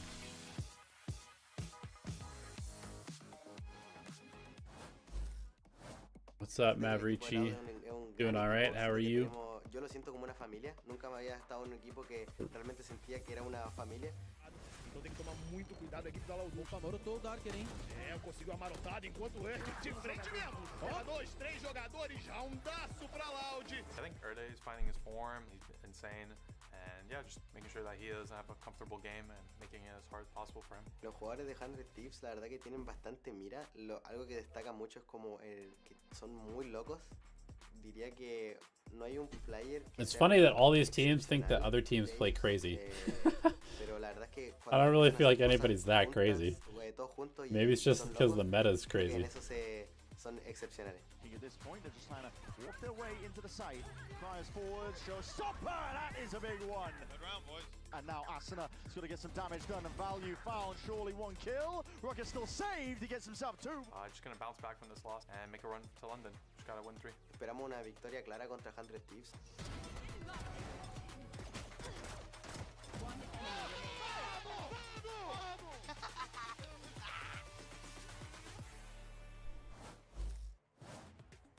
Welcome back to the Stage 1 playoffs and our second elimination match of the tournament. It's 100 Thieves going up against Loud. Zoe here, back again with Dan, with Bren, with Sideshow. And guys, I'm so excited for this one because if we're looking at Loud, quite frankly, like they're already playing with house money given their start to the stage. They've had a crazy journey just from the beginning, having to sub in for his team because they couldn't get Erde in time, right? He's brought them that win early on, which I forgot that they literally played part of the stage with their coach. Overall for them, but then it ended up just snowballing and it got them into playoffs, squeezed them into playoffs. But I think just the right time because this Loud squad have been improving week to week to week. Absolutely, every single game that they played, they have used to the fullest potential, and now they've managed to land them spot. Admittedly, it's in the lower bracket of the playoffs, but listen, the world is their oyster at this point. Like you said, house money. Yeah, I mean, it's tough. You have to go on like a crazy lower bracket run, but they've just come off the back of beating Leviathan, who are now going to Masters London. So clearly they are capable of getting big wins against big teams. The concern is always like, are you actually going to be able to chain that together in the lower bracket without ever making a mistake? Loud are clearly capable of getting big performances, especially out of some of these players. Like Erde has been such a nice addition to this team, fixed a lot of how they're playing, but also his individual level is nasty good. He's insane, and also for such a young player to be the one that you've been waiting for, and for him to be the IGL leading the team, and you can see how much the team trusts him, and we're waiting for him to be here and to finally play. I think it's been such an incredible journey for Loud, and I feel like everybody's still having questions because of their start, but you see how he's calling, you see how much more hype they are this time around, and I think this is a team that can go in the lower bracket run. This is what Brent is talking about. Batty played in the week 1 game against Envy, wasn't it? To be honest with you, that one was against Envy. Got them the win. Can't decide who you want to send to Americas as the last team. Probably NRG. I think they are genuinely hitting their stride right now. They finally got Erde in, and at this point, I think it's going to be tough for Loud to run it all the way through. You get into this tournament structure. They don't have any second chances in the lower bracket, but they're going to be blessed to even be here. They're going to be. I think there's probably a little bit too much experience towards the later stages. Like they're going to have to beat who? MIBR and then either Crew or NRG. That seems a little tough. Slip under the radar. They cannot be underestimated, just given how they were shooting last week. Now let's check in with the rookie Erde and Elizabeth, who spoke to him a little earlier today. here with Loud's Erde. Now, we are in an elimination match today. You have had the shortest amount of time with your team out of anyone in playoffs. Talk to me, what about this roster instills confidence in you to feel this, to get this win today? Yeah, I mean, everyone got a good personality. Like everyone got his own personality. So I think, and we have like a lot of talent. So I think that keep me a lot very confident on the day today. So yeah, I think that's it. He's like, got really good English too. And a lot of personality. That keep me like calm and confident on my team. Yeah. Best of luck today. Erde's got so much energy, man. I was talking to Tonello earlier on because we were discussing with the Latin and the Brazilian casters. He said in the Brazilian scene, he's known as the child of the prophecy. Because he's coming to this game and it's like, oh, Erde's going to fix everything. I think this one, this one will be closer. Everything's going to change. Sure. And then, that is just cope, isn't it? That is just fans coping. And yet, the prophecy happened, Zoe. It actually happened. He changed everything. But he's also got such an upbeat attitude. The players are talking about how fun it is to play with him. He genuinely has turned their fortunes around. Yeah, it has been looking really, really good. And it's just, the thing that's most impressive about him is that he was so young. He was playing with a lot of the younger players from last year from that Love Academy. But also he was coming before and he was IGLing it in Spanish. He learned Portuguese because he was playing ranked in the Brazilian servers. And now he's IGLing in Portuguese as well. So it's so many different challenges that he's had to face, moving to a different country, being able to having to step up to make it to playoffs, and also having to comment in a different language. Not anyone can do that. And you think that would make a player nervous, right? They're taking to the stage, the stakes are high, they're coming off of like 2 losses as well, and he's like kind of coming in cold. But he's got ice in his veins, right? Like he does not have nerves. And I mean, the same can be said about Loksha. Is another like rookie player who just like came into the scene and was just like so good. For the longest time, people have been saying free Luke Show. Yes. Get this guy on a different team. But with Erde coming in, it's legit like this team has been rejuvenated now, and Luke Show's finally unleashed as well. Like he's keeping up the same performance, but now it feels like it's not going to waste, essentially. Listen, I'm not going to beat around the bush, but it feels like his talent finally is being realized and given a real chance to the rest of this team. Yeah, they now have the pieces around him. It started with Darker, and then as they replaced Barry, now they've got Erde, and now the team is actually starting to come together. I think even if they don't manage to make a run happen in the lower bracket here, they are certainly one of the teams to watch in stage 2. And they've got that foundation that can make them great. But like you said earlier, they're playing with house money. It's just like, how many can they chain together in a row? Can they do something ridiculous? Yeah, that's maybe why they don't get nervous. In fact, they want to be nervous. When I talked to Erde last week, this is what he had to say. Do you have any nerves at all? Because you're coming into this as a rookie, right? And like, it's not showing in the server, it's not showing in the stage. Do you feel it at all? No, in fact, in the first map, I was like, kind of like, bro, I cannot feel the hype. I'm so calm. So I tried to hype myself a little bit for the second and third map, and it really showed some results. Did indeed. So he has to like give himself nerves, hype himself up in order to like perform. I love that. Now if we're looking on the other side, then morale might be a little lower over here, right? Because they're just coming off of the back of a pretty brutal 0-2 loss yesterday. How is the mentality going to be heading into today's match? I think you have to shake off a loss like that if you're 100 Thieves, because you actually had a huge amount of momentum heading into the playoffs. Yeah. You had been able to get some big wins against great teams. Crew, FURIA, they took both of those squads down, got themselves a decent seeding, snuck into playoffs. There might have been a chance that they were on the outside looking in. But you're right, they got absolutely brutalized by G2. I think you've got to be able to shake that off. Otherwise, the cycle repeats. Like, if Loud are the team playing with no pressure, playing with house money, 100 Thieves are trying to battle against their own reputation and legacy right now as an organization. You've got to do more than you've been able to before. Yeah, I mean, in the past, it's been lose one, win the next, lose the next one. If we're following that pattern, they should be winning this one. But to be honest, might not even be a guarantee of that with how we're talking about Loud. I mean, 100 Thieves are no slouches. They're lucky, to be honest, because they ran into G2 in prime form. I think a lot of teams are going to get flattened if that's the case. Like, they're no strangers to that. That's just the G2 difference. That team tends to always make the finals of Americas, tends to always make the global events. So they do have a bit of breathing room here where they're playing against the underdogs of Loud, but that can also be a scary thing. Yeah, I love that that's the fact. Is that we're coming in with facts. Loud is not G2. Yes. So that's the positive note. But Dan, ahead of their last match yesterday, we did want to see Timotino and Asuna swapping things around. They did that result in a loss. Did we still like what we saw though? I do like what we're seeing right now. I remember week one, I was interviewing Aspas and I was interviewing Asuna and I was asking him why he was the one that was playing the Neon and not the other way around, because he has so many games that he's played on the Phoenix. He was kind of a Phoenix expert back in the day, and he just said that Timotino does feel better on the Neon, and just kind of the roles and everything that worked out at that moment was exactly with those. Then they showed it for the first time on Breeze, where they swapped them out, and then in that last series that we saw against U2, it seems like it is going to be a permanent thing. I think Timotino is great at finding openings for the team, and I think that is the difference. Yeah, Asuna, he's the kind of player that loves going forwards, right? He's always going to go forwards. He's always going to take more space, aggressive timings. For that reason, I like him playing on the Neon personally, because then he can make space for Timotino to frag. I mean, the stats are so skewed by the fact that they just got bulldozed by G2. Yeah. So you can't necessarily look at the numbers, but they've just had way more of the stage playing with Timotino on the Phoenix. So I think they might have changed just at the wrong moment here and lost some of their momentum. It was just not a good Phoenix, I feel like. They had some cool ideas that they were working around, the way that they were trying to give him that space to get something going. 1 hour in a room with Timotino. Stop using your ults like that, yeah, brother! Run it down mid with the ult getting nothing. I feel like it just makes more sense. Dan, I can fix it. You can fix him? I can fix it. Okay, you can go on stage. I think we have time. That's a segment if I've ever seen one, but yes, we'll get to that. Well, I want to hear from one part of that duo though. Asuna, let's hear what he had to say to Liz a little earlier today.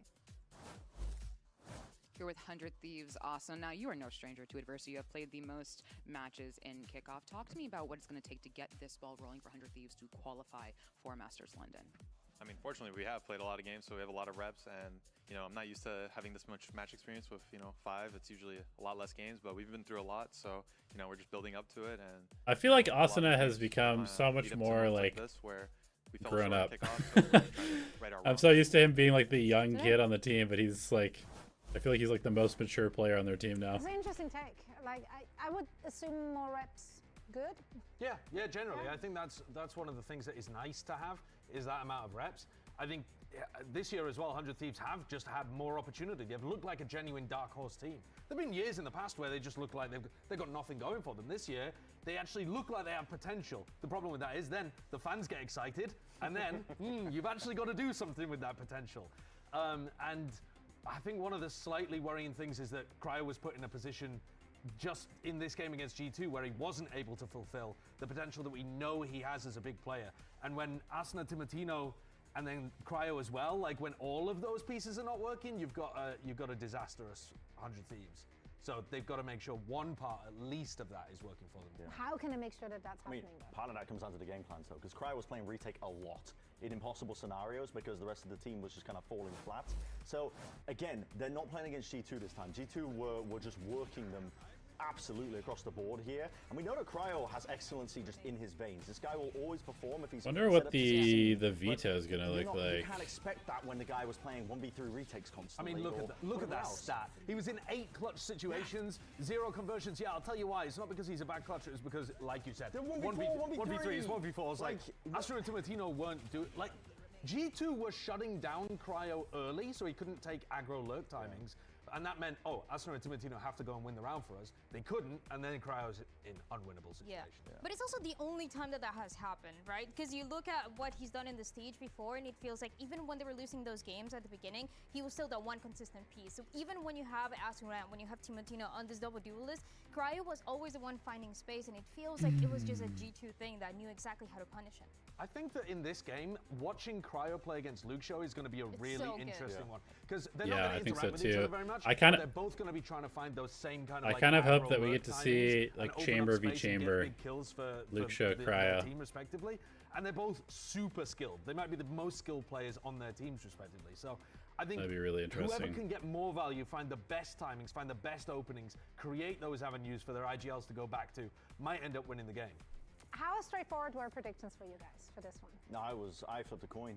You actually did? No, I flipped a coin, yeah. I didn't know if it was going to be 100 Thieves or Loud. I went with 100 Thieves because I figured if they're going to be following the script from previous years, they're going to win this one because they lost one, they win one, and then they lose the it again. superstition. Yes, that's like the superstition part of me. Yeah. But genuinely, I think this is quite a hard game to call, just in general, because Loud, I think, have been improving with every single match they played. Haven't seen them in a hot minute, and 100 Thieves are just kind of being like, they've been battered, but I've seen what the ceiling of this team is. Like, despite us saying this is like the year where 100 Thieves has had the most potential, it's coincided with almost every team in America's also stepping up. Yeah. Which is the unfortunate reality, is that the competition as a whole has just leveled up.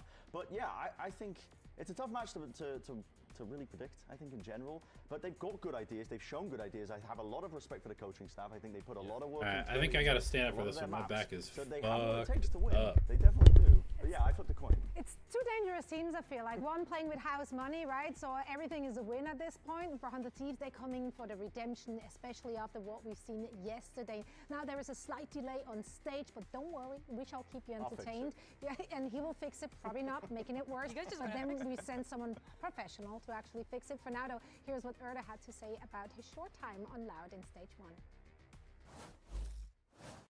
Siento que el equipo de Loud es un gran equipo. Siento que yo lo siento como una familia. Nunca me había estado en un equipo que realmente sentía que era una familia. You hope I can work for a team soon? Yeah, it would be fun. It would definitely be fun.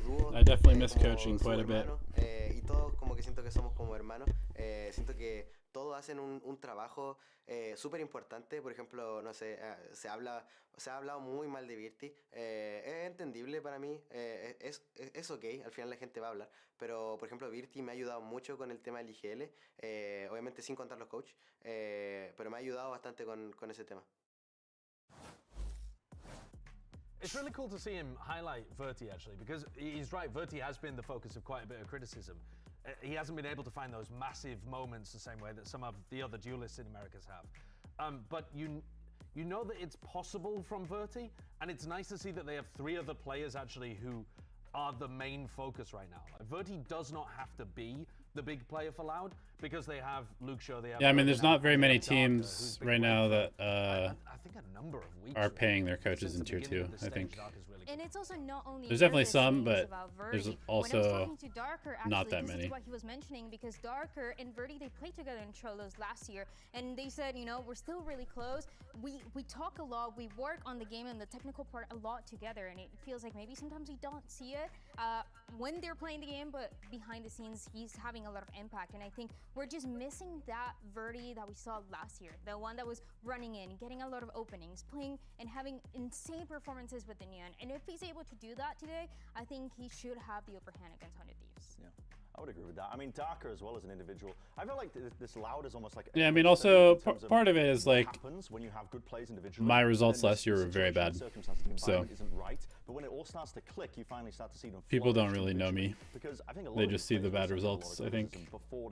Which is unfortunate, but it's just the reality of the business. The vision was and it's hard for me to point to anything to be like, these results are not actually my potential. So and the question is for me, when I'm watching it's yeah, it's a little bit of an uphill battle to find a new team, I think.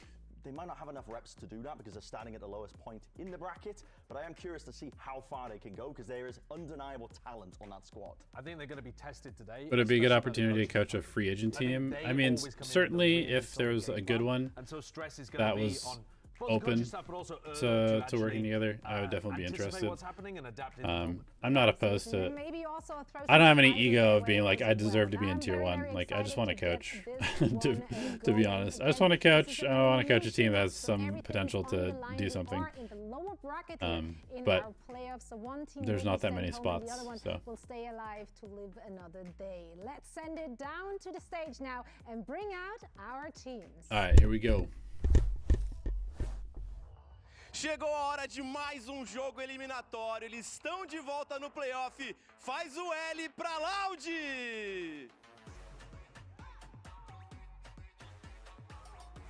Loud, they're that kind of squad that you need to be worried about in the lower bracket. We were talking to G2 after they had qualified to Masters London, Brent, and they were looking at the lower bracket and saying, God, I'm happy I'm not down there. And that's one of the squads that's qualified to London, one of the squads that's been so consistent across every event that we've had in America. So if they're scared of the lower bracket, you can imagine what these teams are feeling like. But for a team like Loud, because they have nothing to lose, I think they're one of the sharks. That's the scary aspect about Loud. They do have nothing to lose, man. I mean, they barely scraped into playoffs themselves. They can have high expectations of themselves, but they understand that they haven't had as much time as every other team in playoffs. They understand that they've only had a couple of weeks, really, to make it click. But that is a strength in my eyes. I think this squad is just currently playing with whatever they can get, seeing how many reps they can get, however many matches it might be. I mean, the ceiling is theirs for the taking, really. And here they are fighting for their Masters London run. It is 100 Thieves! Bit of a different story compared to Loud. This is an organization and players that always feel the pressure. But here in elimination, after losing to G2 yesterday, things have to change. You look at the experienced players, you look at Cryo and Asuna, the time they've stayed together, the changes that they've had, the players around them. It's time Trying to for hype them up to the make crowd their that's not there. international, I but like to it. make it happen is going to be a long, lower bracket run against a team that still has a question mark with them. Loud, yes, they've won some big games, but we still don't know if that's going to be a consistent for them or not. 100 Thieves crumbled mentally yesterday. Like, they absolutely bottled it against G2, but I think part of that is the caliber of opponent they're against and the fact that they have so much history. Against Loud, they probably consider themselves the favorites in this game. So I think come in with a renewed mentality today and believe in yourself, have that confidence to go for it. Split And we should Haven. see a very different 100 Thieves out here on the stage. I definitely hope so. You could see the point at which where their mentality kind of broke in half. I think when the Leaf 3-piece on pull in the corner, they all lined up for him. Split there was Haven. many moments where it was just kind of going wrong just in a micro sense, the way they were taking fights together, and that snowballed mentally for this squad. If they maintain that composure though, this squad has I think they need to get Cryo going on Breeze. Breeze. That any 100 Thieves team has in quite a while, and I know that themselves, they just need to believe that as well. They've got a lot of young players on the team, but a lot of experienced players too that can just lead that for them. I think this team does have great potential in them, genuinely, and it's all about whether or not they can realize it and just stay composed underneath the pressure of this lower bracket. We got a chance to take a look at the maps as well, and I'm very interested in that first one, map of Breeze. Every single time since their opening, since Bati was playing, this is a map that Loud has been winning over and over again. It's kind of similar to what we were saying about Cruise Lotus yesterday. Teams keep trying to play against it and they keep losing. Both of the teams also made compositional changes from that first week that they played it to now, and it was also for 100 Thieves the first time that we saw that change between the Phoenix and the Neon for Astronaut Timotino. So they've had a little bit of experience. You see Verdi pop off? Compositions recently, but I feel like if anything, it's 100 Thieves that needs to Look prove at that this. they do have He's the so lead. young and inexperienced. He's still struggling to put in his in-ears. A map that's strong for their opponent. I think Like it's like a dad helping their kid. where we were all befuddled by the Haven pit. This time it's a bit more centered around Breeze. It's going to be quite a nice opener. It's always good when your opponent picks a map that you're feeling comfortable on. So Loud, I think it's just another mental cushion for them in this game. Right. They get to start out on pretty reasonable footing. Do you expect to see kind of the same from these teams then? Because 100 Thieves have made a lot of changes. Now 100 Thieves, they did run this interesting Harbor comp on Breeze when they played against FURIA in week 5. Yeah, I mean, 100 Thieves' Breeze is really intriguing because they just run the Harbor. Yeah, solo, right? Solo Harbor, yeah. And they kind of use the Phoenix as this kind of pseudo smoker. They use the wall in these weird ways. It's interesting. They're still It looked looking into really it. good. There's one change though, and it's a big one as well. Verdi's going to be playing on the Jet. He was playing the Neon before too. And if you look at the stats that he's had throughout the year and even last year, his best agent was the Jet. And if he can break it in one of the maps, it has to be this one. So I do like that change. It's going to definitely change how they're going to be approaching that attack side, but it's more comfortable for him to let him shine. Yeah, 100 Thieves. Let's see if they roll out with the same comp again. stuff. It is, yeah. I think they had an advantage in the first game against FURIA that this comp, you've just never seen it before, right? You don't exactly understand how it's going to work. Honestly, with a piece of I'm a footage little now worried to take a about look solo at, bang I would Harbor. imagine that there are moments and bits that you can dig into. I guess the question becomes A little what part worried. of the 100 Thieves ideas are Loud going to try to deconstruct? Yeah, well, and the questions might be answered very, very soon. Our teams are locked in, so let's send it over to your casters. Here are Riff Silly.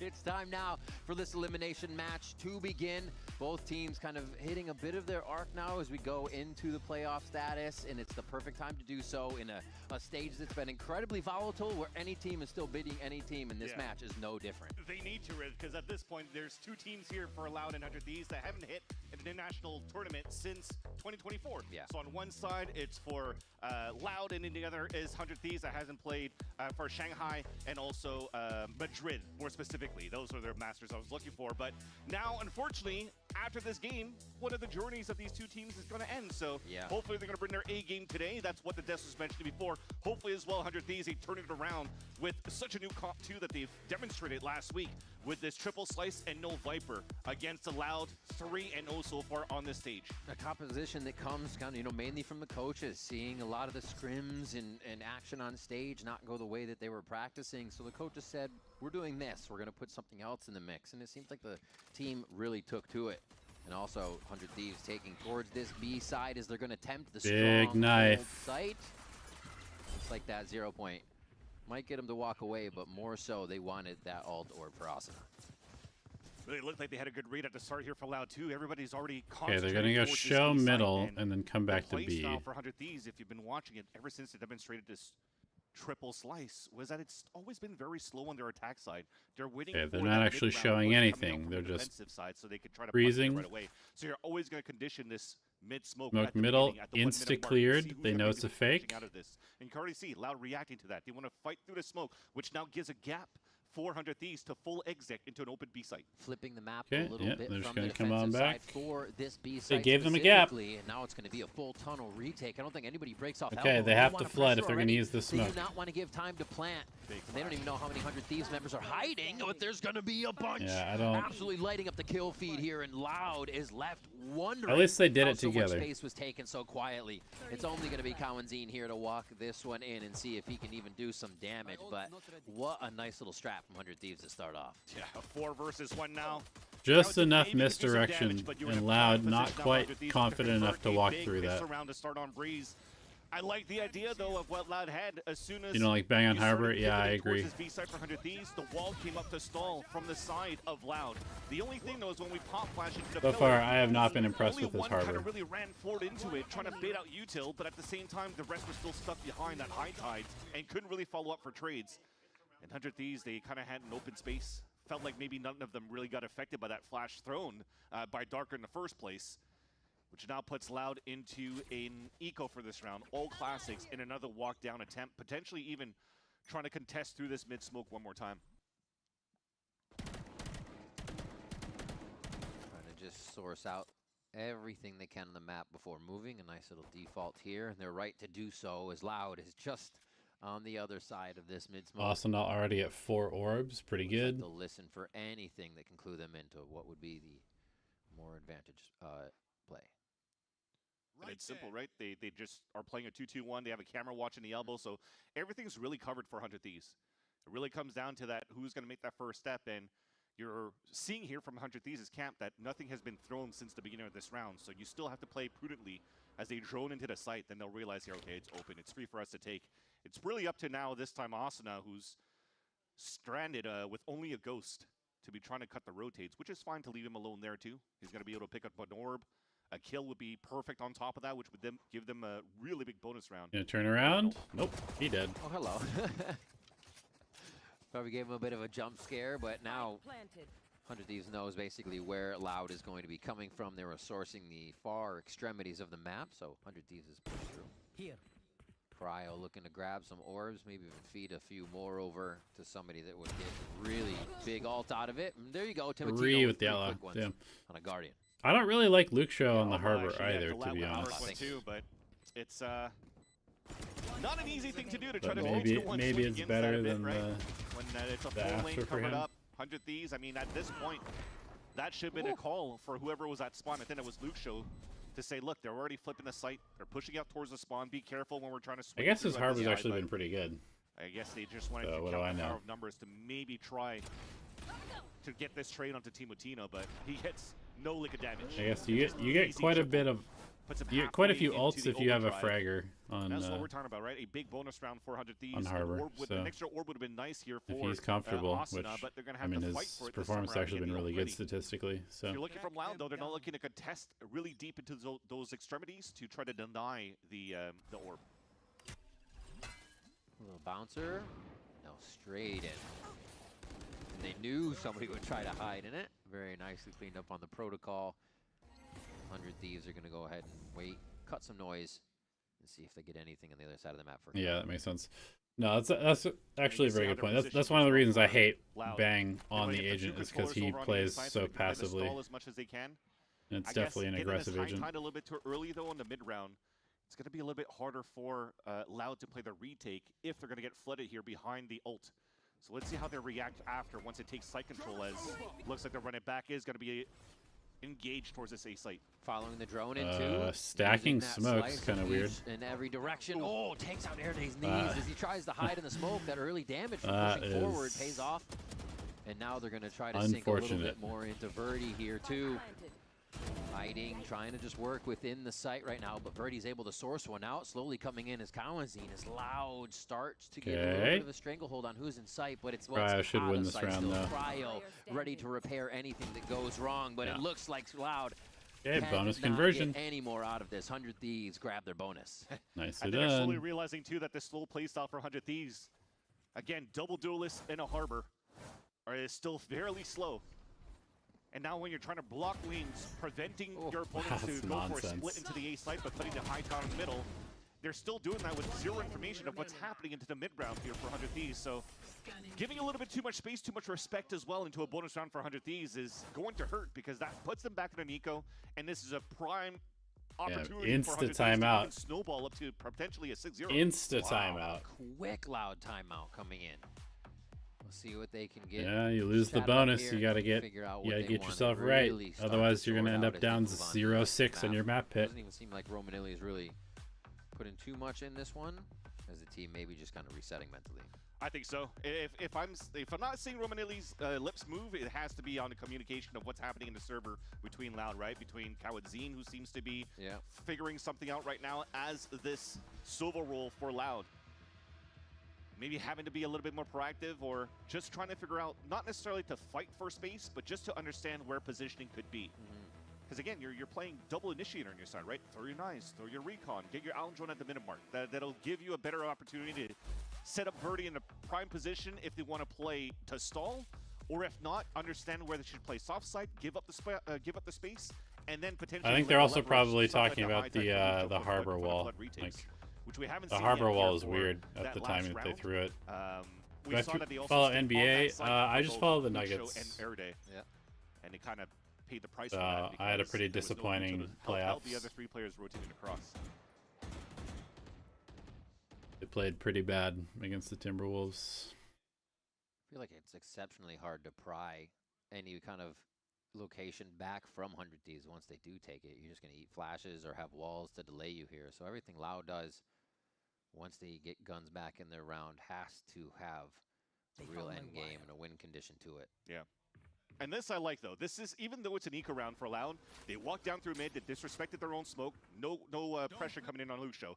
They realize a trip on the B side too, so they're slowly figuring out the setups as well for 100 Thieves in these plays. Spike down A. Cross map trades. They're still pushing in. Timatino grabbing some solo space here as the rest of the site feels pressured for Loud, so they don't know Good where to anti-eco look. so far from more 100 members of Thieves. 100 Thieves are creeping in as we hit the mid-fight between Erday and Cryo. Wow. And the Bandit comes up big for Loud there, as well as Darker in sight. A glimpse of hope there for Loud And on they've a lower got buy round to do a 2 good bit of ults for the damage. next gun Already round. tacked on quite a bit to 100 Thieves. Halfway to another Phoenix ult. This could get really ugly really quickly There's no pressure coming through. if 100 Thieves snowballs this correctly. So they still have the right numbers, and they did some impressive damage onto the players of 100 Thieves, allowing now Erday a position, an opportunity to maybe clutch here. Still has bubbles to work with. Still has a full kit pretty much on a 1v2. You should never Ships win in this. the night, literally just missing each other. It's still going to be a C there, and there's Bang coming up from behind. Nice play across the A site for 100 Thieves to solidify another round. They go and explore. They saw that guy towards spawn. They also saw the guy towards window. One enemy remaining. Probably realizing too that 100 Thieves are playing a lot of 4-1s or a lot of 3-1-1s, just to give an opportunity here for Cryo to continue to go for very late lurks. Cryo so far, from what I've seen for 100 Thieves too, when they're playing these attack signs, he's not really the type of Senti that's going to try to find Bang off to a timings nice and start. pressure and keep players at bay. He's just trying to find better timings to backstab. So it really comes down to the other 4 players to really create that space and make the noise to allow somebody Instant like Cryo to drone. activate. So this should be the round that Loud's timeout was for on how to stop what's going to happen here. And it's an op. The op is out for Verdi in gamble. round 5. They know it. It's actually quite loud right out of B here. And Bang's And gonna start Knife to use deter from also. that site over towards A. Here comes Wait. the hit from 100 Thieves. And Bang fucked up his Faraday is wall. No, forced to never mind. dance back and forth. It's Phoenix wall. Gonna I'm get a few tripping. partners I soon am for this tripping. one, but he keeps it quiet. Slowly moving Big through. duel. 1 kill would at least be huge here, but he can keep him delayed from planting the spike. Is also big. Cryo gets 2. Quickly finalizes 2 of them in sight. to Bang make it on the easier lurk. for Needs to Thieves. speed up a little bit. Beautiful too. Cryo's in on the action, but they're trying to push back for Loud. Verdi up, Kawanzine under, and they're going to try to make this play together. 2 of them going in sight. Here's the Bass Austin brothers. needs to live. Like from Bang. Playing slowly. The operator fires out. You're still going to have Austin, Yep. as you said, from the other side with Bang. He's going to ult them. Austin needs to tuck. He's going to get blind. Just playing it slow. Trying to get the same peak on the same side, but the angles aren't there. And Loud is going to be able to get their first round as Verdi walks it out so Kawanzine can have time to I feel plant like there. Bang They needed to stop really that ult. push to get that round back in their favor. A little bit of a mistake too. Bang's Reckoning actually hit Asuna, who backpedals, thinking that he's still safe between the pyramids, but backpedals out in the open. He gets easily taken down, allowing Verdi to get huge success. I mean, he's in got the high last tide. He's round. got Cove. That's 2 op kills, 1 Blade Storm He kill. ults his teammate and then conversion doesn't that works stop well it for on their the side spike. for That's a sure, pretty because it shit looked like ult. it was in the back pocket for 100 Thieves in that pulse plant.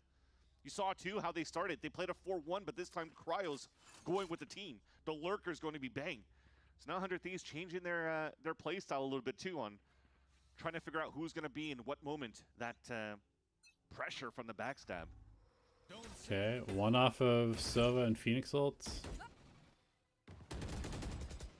It's a nice try too for that walk down from Darker at the I beginning mean, of Elbow. they're but putting you a bring lot that of camera on utility that into spot. securing these orbs, but So for the Thieves, they could still comfortably hold the huge part of their slow game position plan, so just it to makes get more sense. control once again, allowing Asuna already to get his Gonna second go group ult B. going into Use the this Phoenix half. ult. What's the timing like on this Remember, elbow they were push? joking around here at the desk that Timotino kept popping ults for no reason here. Maybe that's why they gave it to Asuna.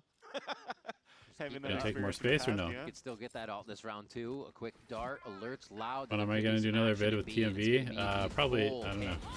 And Salvo coming in from the side of 100 Thieves. I don't know. Yeah, He's Timotino doing does his own actually throw the thing these ultimate down days. here. We don't really One off the talk. null command would be a big activation for the side of Loud if they can get a kill onto that. And already 2 kills are going to help shut down the site. Darker as well puts another one on top of this as they look to put the icing on the cake with just 2 more of Cryo and Bang sunk just behind these walls. Cryo coming from mid. Faraday knows, but what can he do? He's going to make noise. Cryo gets the sound cue, but he's not Okay, able to nice turn trade. it. Now it's Bang alive in sight. Timing? The shot comes Wow, in and Bang's the able whiff. to dodge the shot from Birdie. A 3K Huge for whiff. Bang and another round for 100 Thieves. What a big round for those 2 players of both Bang and Huge Cryo. whiff. It started off so well Surprised for they go Loud. pick up Everything was the being op, stalled. actually. Every ult was stopped by Kawanzine until Kawanzine himself, the hero of that round, makes the mistake of walking through the high tide and challenging a 1v1 with no possibility to trade for his teammates. And he gave so many duels away. Lau was just not coordinated fighting into that, and you could see both Romanelli and Bati in the background disappointed with the results of that round. Okay, they didn't To actually see pick up the op. somebody I was that's gonna been say, so don't pick hyped up the as well op. has been Like, playing so they don't have well. money for an op. Don't. For Luke Show is still currently 0-6. Don't leave the not op on the unfortunately battlefield. Being able to be there with the fight with his team, probably because of this controller role of Harbor. He has to be a little bit further back. He has to throw these walls up. He can't be with the fight yet. But that shouldn't have been around there, lost by Loud, and that's going to hurt them a bit. And that's the momentum back in favor of 100 Thieves. And they're going back to that slow round. They know the economy for Loud is still quite low. So they're expecting some sort of hero play.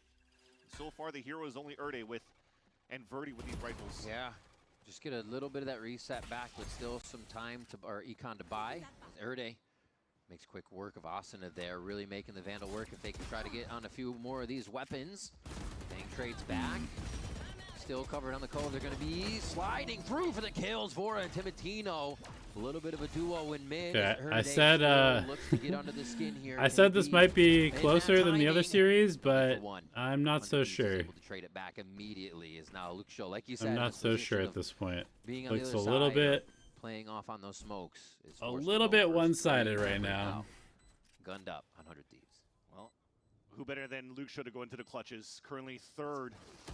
Any amount of clutches he could do, but not this time. Not when Timotino sliding across. It started off pretty decently too, with one of the rifles getting value at the beginning of the round. Already trying to go for that surprise play in the beginning, but you're already ready for that. He's already peaked the first time around.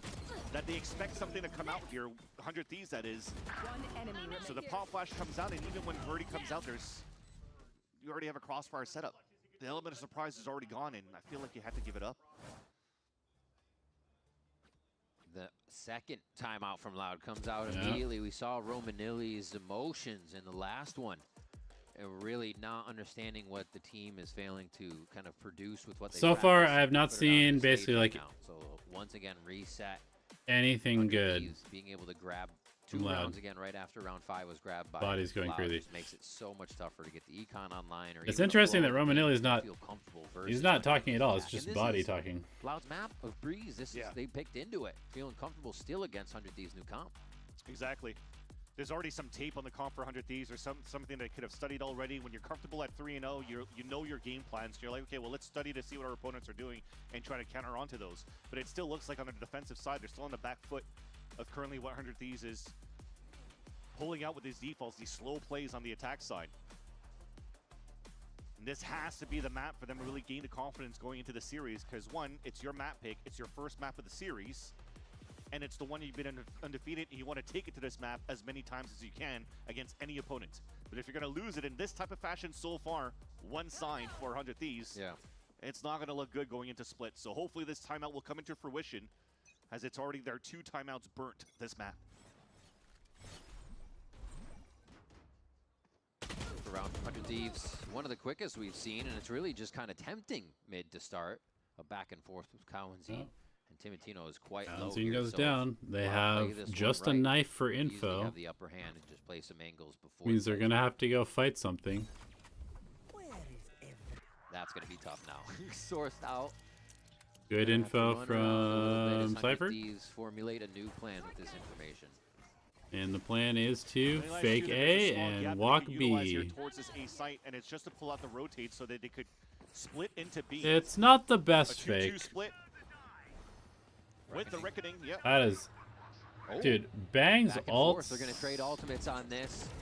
Okay, at least he stopped this one to smoke off one of the angles. Peek here from Darker, trying to phase 2, coming out of tunnel, and he gets taken from B main.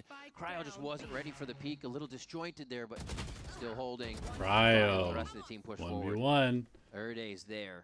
Bora Erde. Here as they get the situation back online. Last player standing. Has a chance to play the 1v1, especially when Vora didn't book it to try to res his teammate. It's fair because you don't know where the rotate's coming from here from Erde. He's playing A site, could rotate from anywhere. So play your 1v1. You have the Hunter's Fury as well for Vora. Cosmic Divide as well for Erde. Ooh, the timing.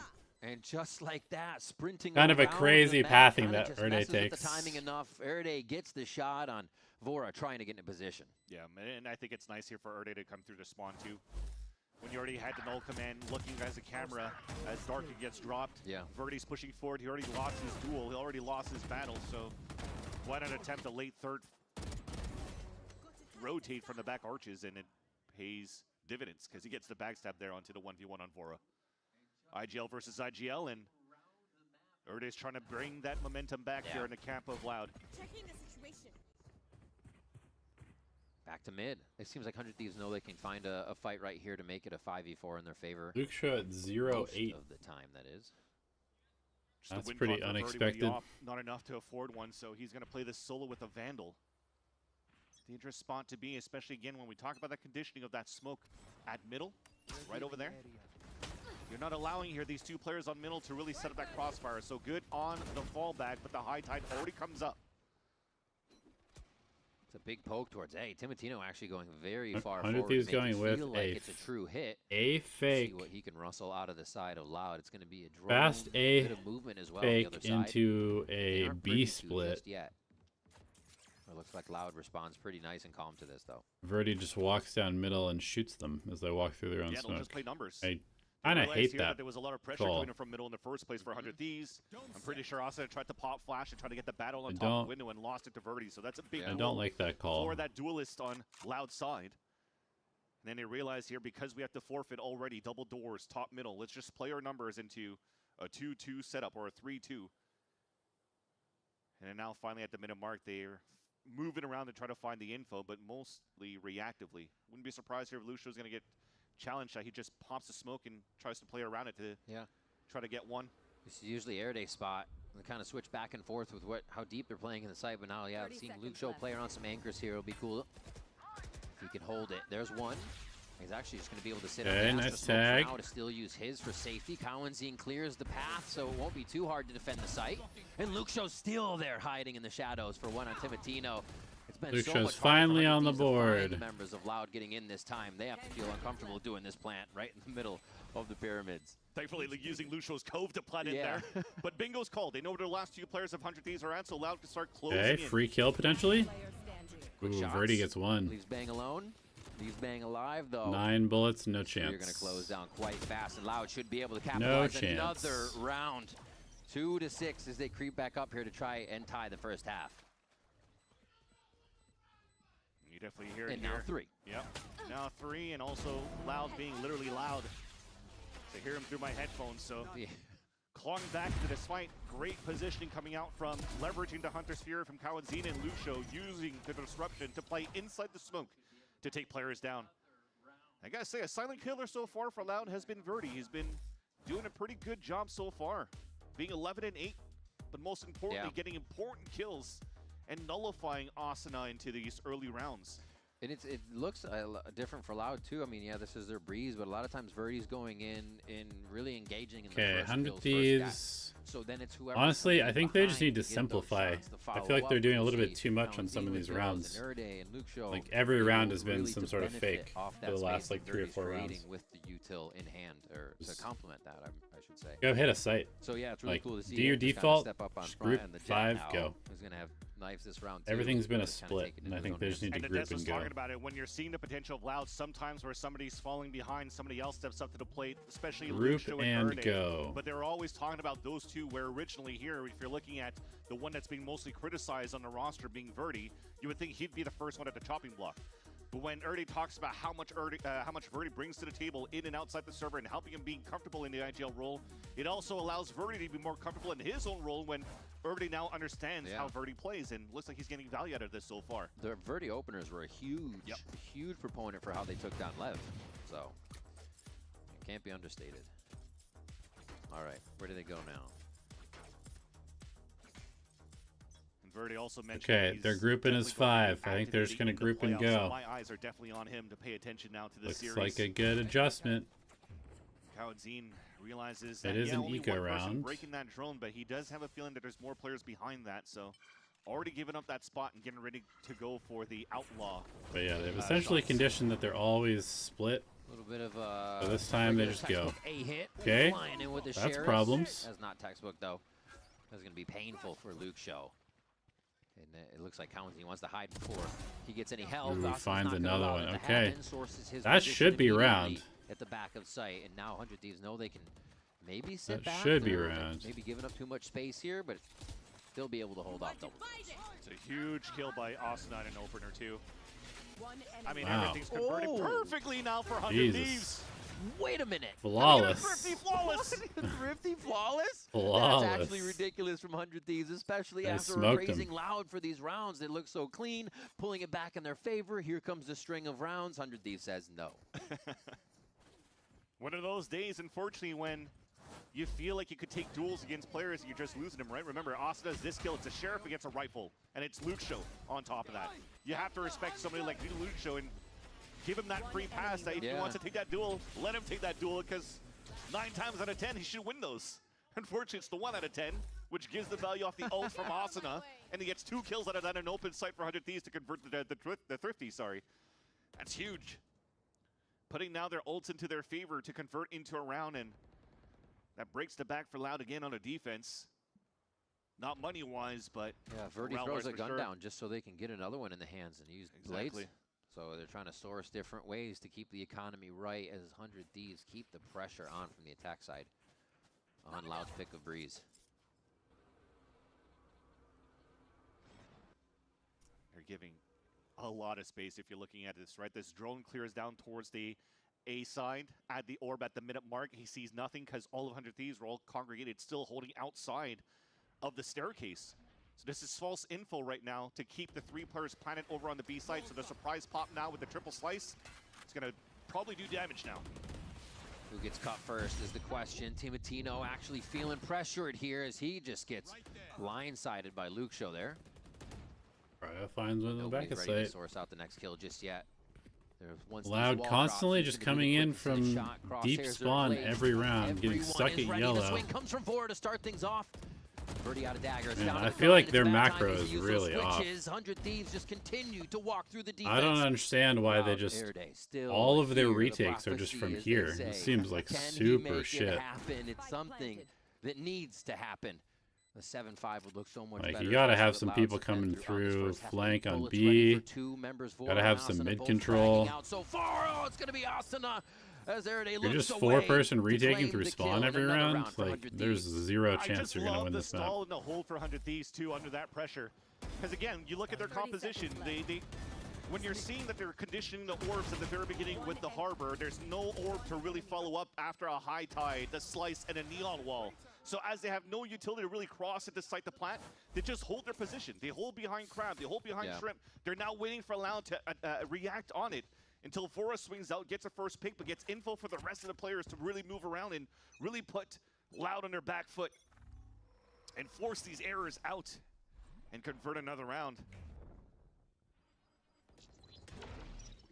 Last round now of the half here, and you got some big ults to work with for 100 Thieves to start entering towards this B site, the Reckoning, to take a lot of this space. Oh, here it is, sliced and diced. Vora's gonna instantly find Erde very close. Makes it a little bit hard to get the smokes they need to get back into sight, or I'd say even have any utility to get back into sight. What the fuck is the point of this harbor utility, man? Of Loud in the blink of an eye. This is the fourth. This is bad. This is really bad. Cowanzine left. He falls 9-3. Another flawless here for 100 Thieves to end the first half. This is Loud's map pick, and they look like this. Not needing the Reckoning to get into the site either. Jesus. Just a high tide and also a neon wall with a recon dart. Got so much value for easy kills through all of these walls. A great start for 100 What is their Thieves, record on Breeze this Loud could turn this around here in the second half. We'll be right back after this with a second 3-0. How are they 3-0 on this map? Ah, they beat Envy, they beat Cloud9, and then they barely beat Lev.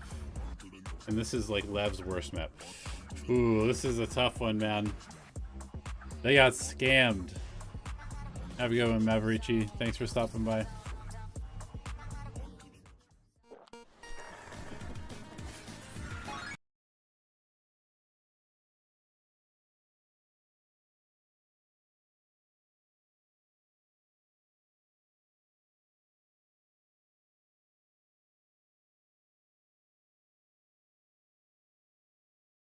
This is like textbook example of when you don't play anybody good.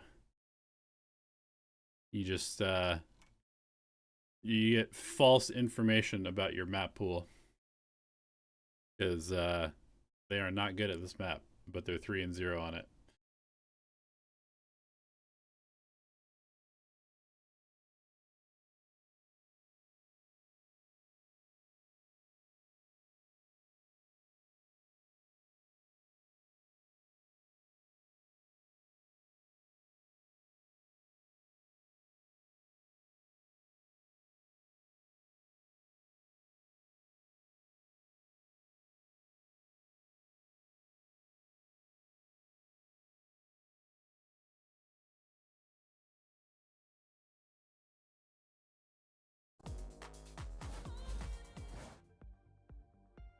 Welcome back to VCT Americas. halftime over. It is now time to jump in with Loud on the attack to see if they can light a fire onto the squad. It seemed like 100 Thieves had an answer for everything and shut it down to create a 9-3 first half. And 100 Thieves, if you're thinking about how they played this on that last week when they were playing this comp, it was a lot of A-side control with hot hands coming out from Asuna, just preventing players from really getting not only drones that are deep from spawn, but also getting good value of fighting back for the orb space. But Loud looks like they want to pressure that right away. They recognize here that there's always a start on this side, and they want to fight it. Answer to the drone. Oh, that was very heady. Knowing the dart's going to So make aggressive. them want to Are find they going to keep pushing? ping. Flash right into it. Here's the push now. Oh, Cloud trying Vora. to attack on different fronts, knowing that Vora's gets kind a of little trolling. and they just get right through mid. Nice little audible there to get themselves the space they need, and they're not going to stop. Where the They're fuck is Loud going, man? It's going to be Cryo now tested on the top middle. But the thing is, that even if they get the Tested. pick and they're trying to run across, the Neon's already there with Asuna. They're low HP. A little bit of in the middle there. Airday peeking out quite Dude, far. The spike's going Bang to is lost. archways here. Bang and is like, Luke Shaw where am gets I a punish, supposed a to quick play? backstab on Asuna, rotating over. Dude, he's going back But to in this A. game, now onto top middle, forces this rotate back Oh from Bang my onto the A God. site. So now you're just isolated on different spots, giving a huge value for the walk around, the wrap around of ladder onto Bro, Timatino. what the fuck is this round? Kill. 30 seconds left. Just simply playing in the minds of 100 Thieves this round. Just completely lost. Everybody's lost in the Thieves come round. in with quite a better pistol rate on this. Crazy Looks like pivot. Cloud's gonna try to change that a whole Crazy minute. pivot from Erde. Bang with the ghost on pistol is always terrifying, but 10 HP, 10 HP. I don't know about that. Darker and Cowanzine are probably 17 being and pushed out together. 5. Sheriff and a ghost to easily clean this up. Yeah. 17 and 5. Having himself a map. Shot to the knee is going to take him down. There it is. Revealing area. And it's a quick pivot coming in from Loud, though, on that pistol round. Because, again, it almost looked like, okay, well, they're fighting towards the A main. They know that the 100th Thieves start likes to go and control the A side. Or Wow. yet, 3 of them still get caught by a That beautiful was an flash from ugly, Asuna. ugly fight. So to me, it just shows, okay, maybe they didn't really want, or didn't really have a plan to fight against what you really have for the Phoenix on the A main. But the auto call from Erde to pivot everybody instantly on middle, push through their own high tide and through the spawn was huge. When I realized now there was, what, 2-3 players fighting against them. I'll try it again. Keep conditioning it right now because you've won that pistol round. Why not try it to make sure that you disrespect 100 Thieves' position? Hearing the orb go down, Yep. Loud. Good push orb right punish, and now you into just it. steamroll the site. Nice little trap play here to get a Very main nice. control. This should be a cleanup of Vora. Teamwork on both of these last rounds has really been the key for Loud, just being sure and confident around each other to hit the shots. I say Timatino got that Nice confidence call. out of one of his own. Nice little right click there. Actually put some damage down onto Darker. Nice tracking. The sneaky Cryo. Oh, Cry, he would be able to get one. Luke Show ends that reign of terror, 9-5 as they get their first 2. The bonus is going to be big, though. This is going to Okay, be so a Loud, rocket. I was looking at it more. Pressure Loud has this had a round is big for 65% Loud. win rate on their attacking side. Surprising too, though, that you give the outlaw 47% been sniping a lot win here, rate or on at their least a little defensive bit on the side. first half, but Verdi's playing So their again. He defense can is actually really dash bad. away. He's been pretty good with the op. Since they've been losing first half. more than But 50% you of see the that plan rounds when we to were talking bad about trying to teams. convert back against the push here from 100 Thieves. They at least have So that that's why plan they think into their if you're breeze is dropping good. an orb and you're shielding it up to try to get the orb for Asuna. Just pop flash through there and get your We'll see if outlaw 100 in Thieves can play some defense. and put Kawadzin closer to the ult. Instantly tempting something every time. Louder into A, the 10 seconds into the round. Okay, are Just they gonna hiding fight behind the walls. this? That's the only solace they have right now. Bang uses it accordingly, and Asuna is still in the face of the Actually entry kinda nice. position Kinda nice on from A Bang. main. Quickly shutting down the members of Loud here, Kinda which is nice Ernie and from Darker, the Bang. Bulldogs to bite back on this round. I don't like how that was drafted up, but we'll hold that thought because right now, Loud is still trying to make a play. A little noise made. And that's just Vora Sora seeing the information he needs, but Erde's able to turn the tables on this. The moment Darko goes for the spike, and they're wondering, wait, one's still deep in sight. Timotino uses that to get a kill for himself. 10-5 now as the bonus is shut down for Loud. Yeah, so like I said, Loud kept working towards this A side, and they went 1 for 1 pretty much from pistol round to a second round where they won that fight into the A main control. And then they go for the full exit by having Verdi dash into Crab, which was perfect. But the thing is, usually you'd like to see a pop flash from a KO towards the back of the site so that Verdi could get even more space, because now at that point you can't escape anymore. You already used your dash. So he's pretty much at a position where he has to play a one and done. Bang is going crazy this map after we were talking shit about his harbor. Into mid, where there's no star and util to support Verdi on site, which doesn't give you the best map control onto your exec, and that allowed 100 Thieves to have such a clean hold, and now 3 rounds away of closing out the first map. Loud are playing the walk game again, and he realized here on the side of 100 Thieves from the drone of Vora that there's just a potential 1-3-1 setup or a 3-2 setup somewhere across the I also map. don't really like Loud's default If you're a Loud stars. fan, you're hoping this is. I feel like the we have star needs something to be prepared for here. Split map, right? Because then they go Needs to be 100 here. Thieves historical And this map one for is them, fine. So. Got to get that momentum now. Got to find what's starting to work here in Breeze. But Slowly star working here, their way. I mean, star given the here. space, they just got to be able to activate off. Not a huge fan. And they back up. They actually lose the B main space too, as Timotino takes some time Make of sure his he gets own to caught. take a walk down there, and he's still All going right. to draw them in. They think maybe I think if they Timo's pushing, have it might be only one other smoke right person now. guarding him, but it's going to Recall be the star. majority of the squad here waiting. You got the numbers. Util 2 to break the util from the cryo in the site. They do have 2 smokes. Okay. All of them taking quite a back line here. Push on the other side of the map Coming as back. Erede is finding space, but not safe space. This I is mean, the going to lurk be is tough, kind of and they're nice, clearing with the but Cypher camera, too, so yeah. it's going to be an easy move for 100 Thieves to get into position. Nice shutdown on the run it back, though, by Erede. Wait, there's no time. Wait, hello? Save. There's 6 seconds left, and he hasn't even made it to the site. Okay. Wait, no. They still have to Why? run all the way to grab into the Why pillars. did he throw So the ult Loud like just this? gets There's a mixed gap up on in this it, one, bro. as 100 Thieves don't show them enough to even get the kills, and they don't feel comfortable taking any of the sites Come on, for Bang. enough time to plant. Yeah, way too timid there for Loud. After they The got ult spotted is by the drone, there was really no almost impossible to second layer of miss, what and to you try still to almost do. whiffed it. I guess they were trying to walk back down towards the elbow to get the front A main control, or B main control, sorry. But Timotino just finds his time and gets that pick, and that just really thwarts the whole plan that you have at the very beginning. It's kind of crazy. You have like Erede all the way in A taking down, run it back starts, and still you're not in a position to play. It's like trying to do too many things at once. Not activating on them for Loud here. Yeah, he felt that he had the timing too, but he did, yeah. With Bang's position on that right side, never cleared out, it was going to be game over from the beginning when he thought he had the timing. Bang anchoring when?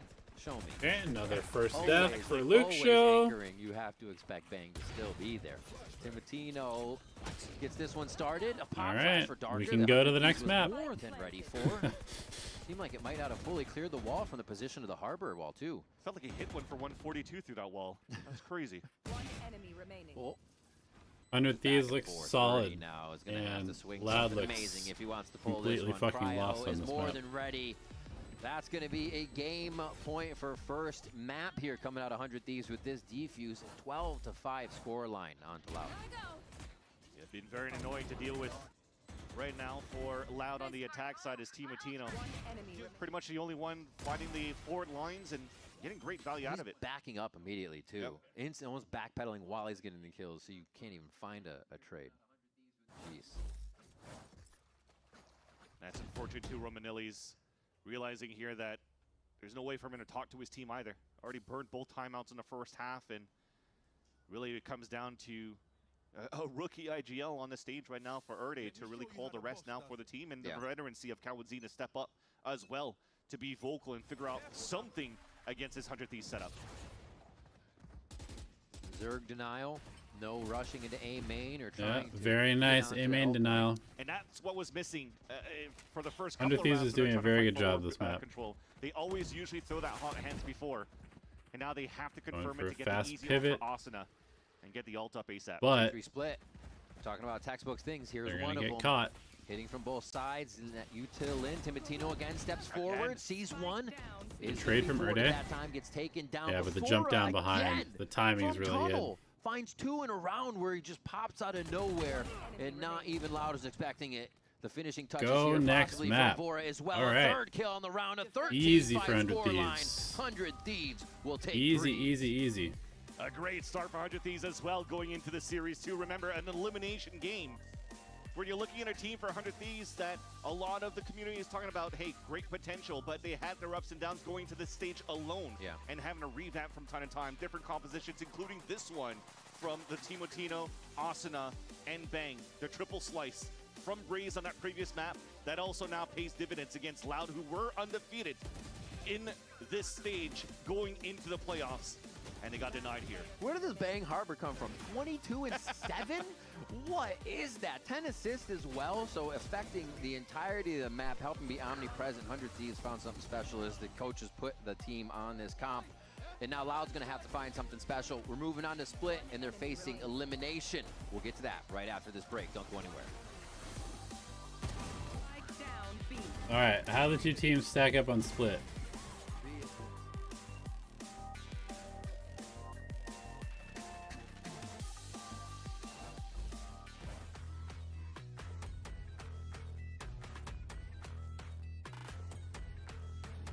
One-on-one for 100 Thieves. They recently moved to 2566X old Plus, school which comp. uses the newly developed Fast TN panel and upgrade. And Loud is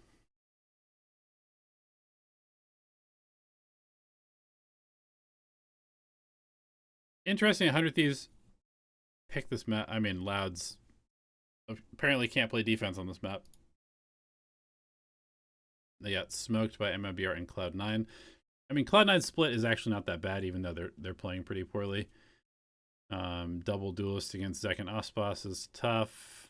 They're also playing Cypher, Viper, like completely pointless comp. Okay, I can understand why 100 Thieves picked this map.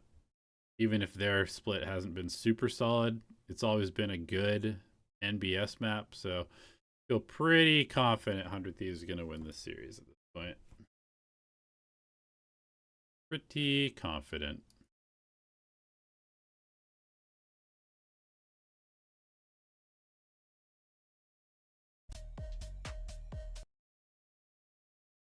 All right. I mean, that if I get this one right, I will be perfect in my bracket. Will be correct. And then tomorrow we get some really fun games. I think, assuming that 100 Thieves wins, which I'm just going to assume that they do, I think I still feel pretty confident about this one. This one, less confident. This one, NRG looked pretty strong today. And Crew, I'm a little bit worried about the younger players on the team, because Dante and Silence had a rough series against G2. Here, if 100 Thieves is rolling and MIBR is playing like shit, which they have been, I don't see any reason why 100 Thieves can't just roll them as well.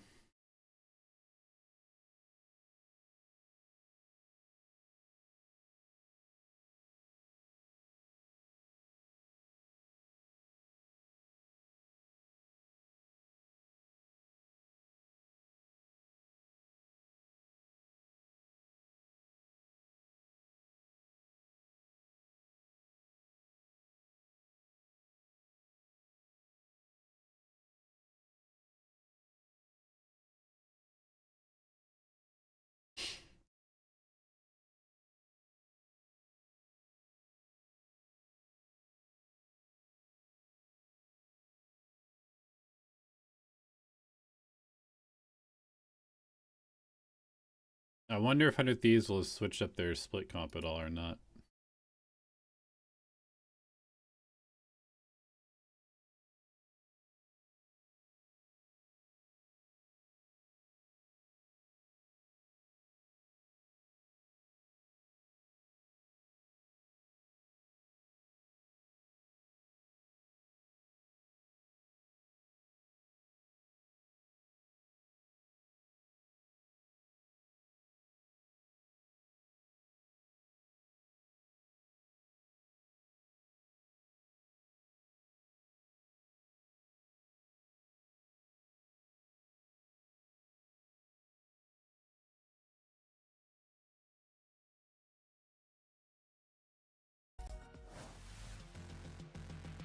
2 ou 3. É isso, ó. Vão sair. O Gantei vai conseguir pelo menos limpar essa região. Ele não acertou mais um tiro! Apropos of nothing gets caught out by this Hunter's Fury. Nerf tries to teleport in to beat the timing here, but he's right into the molly and he's picked up. Oh.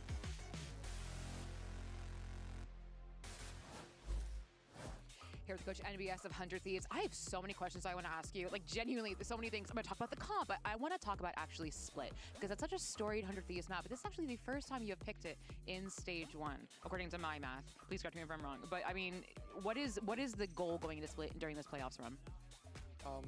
Quite often we just pick around the opponents that we have. So we feel like Loud Split isn't that strong. Yeah, and we that's went what I with it. figured. Even though we did like 2 days ago, we banned it, or a couple of days ago. So yeah, today it's time for Split. We're really happy that they picked Breeze as well, because we wanted to play it as well. So yeah, it's like a win-win for us, kind of. Well, best luck on map 2. Yeah, we said so, right? When we saw the map selection from both of these teams, the teams probably gonna feel really good. Loud, this was they had to win this one, and instead they went down, and it was rough. It was a rough time. This was a very dominant showing from 100 Thieves. Now, if we're talking about how, what? He's just very tall. I was hoping that nobody would address just it, a to be big honest. guy. I just wanted This to is my like, usual size. Yeah. You're looking like Madder out here. Yeah, you know, me and him, I think I'm a bit taller, actually. Yeah, maybe right now. Maybe right now. I don't think so. They're literally the same. I would rather talk about Bren's height than that Breeze. I've got to be honest Actually, with you. Yeah. you know what? You do get paid to talk about Breeze, not about Brent's height. That's something you can do on your personal stream and whatnot. I'm sure there's an audience for that Shall somewhere. I talk There's to an you about audience this for Breeze anything. then? Can you? Because Yeah, you had I a lot will. of choice words for Loud's defense. Yeah, I think Loud fundamentally misplayed their composition. So I got to tell us straight away with a couple of examples. I want to take you through a theory first of how you want to be defending, right? Okay. A couple of different ideas. First of all, let's take a look at the map. We either want to be holding this area and have somebody watching over towards double doors, or we want to be playing, like in this situation, really passive towards the A site because it is your weak site, and you want to be playing retake there. Now, just going to go back in on the minimap again. What's this wiggly wall doing? Why are we wasting our high tide early on? And then, if you are supposed to be playing retake on this side of the map, you do not want to be layering both of your smokes together on top of each other. Can we use our communication? Please, Loud. Then what's even worse is they don't play it for retake. You have a cove back in 30 seconds. You can play the retake. You can get on that spike. You can create a lot of diffuse pressure. And instead, these two guys go in and try to anchor the site instead. I do not like it. No likey, no likey. Let's go on to round 5 and take another look at something similar. So you're looking at the A side of the map again. I'm just going to zoom in on the minimap and highlight your attention here. How accurate do I think commentators' analysis is in general? It totally depends on who the commentator is.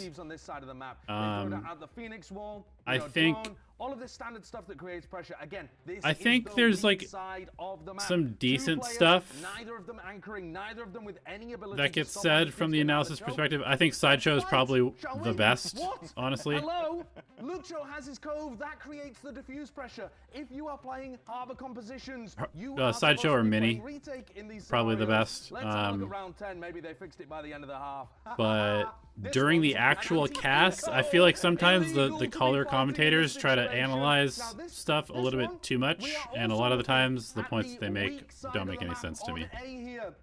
Two individuals honestly with guns that you do not want to be giving over to the attackers. Let's take a little peek right in front of our high tide. They've lost the plot, guys. They've absolutely lost the plot. I'd love to be standing here talking about how good this comp was for 100 Thieves. I would, because the comp is cool. The comp is really awesome to watch. But I've just watched Loud pick Breeze and then go, nah, don't fancy it actually. So, sorry, what's going on here? This is a lower bracket elimination game. I know I said you're playing with house money, but have a respect for the economy. You don't have that much money. Yeah. You don't have that much money. The house is bankrupt.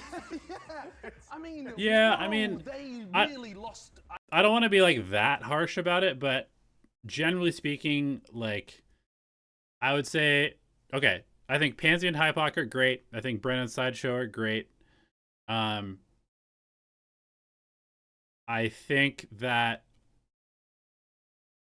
most of the other color commentation, color commentary that I hear, sometimes is like too.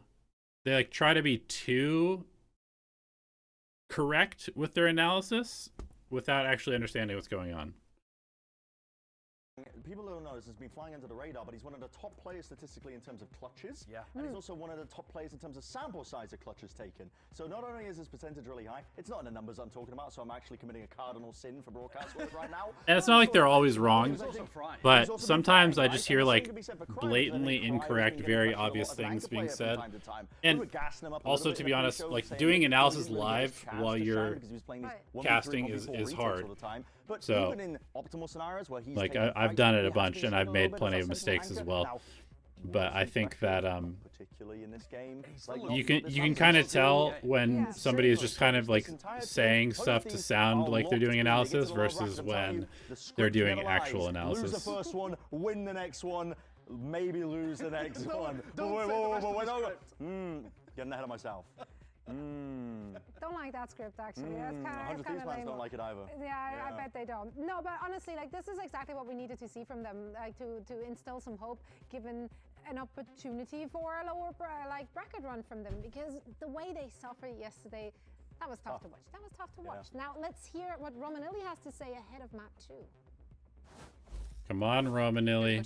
Romanelli. Now let's talk about Breeze. You lost it. It's a rare thing for you to lose Breeze. You just beat Leviathan 14-12 on it. Talking about your split, that is a map that you don't have historically a great record on. It's something NBS thinks you don't have a very strong, map for. What is the goal on split? What are we going to do on split to make this go to a map 3? Like, we changed a few stuff on the map, so I think it's kind of like our element of surprise, let's say. So let's hope it works. We just need to play our game too on that map. I know we have like a bad record, but I think we can reverse it and win the series. Best of luck. Does not sound very confident, and also hilarious that Liz is just like, the other coach said that you suck at this map. What do you have to say about it? I kind of love that. You know what? Respect. Asking the hard-hitting questions. I like it.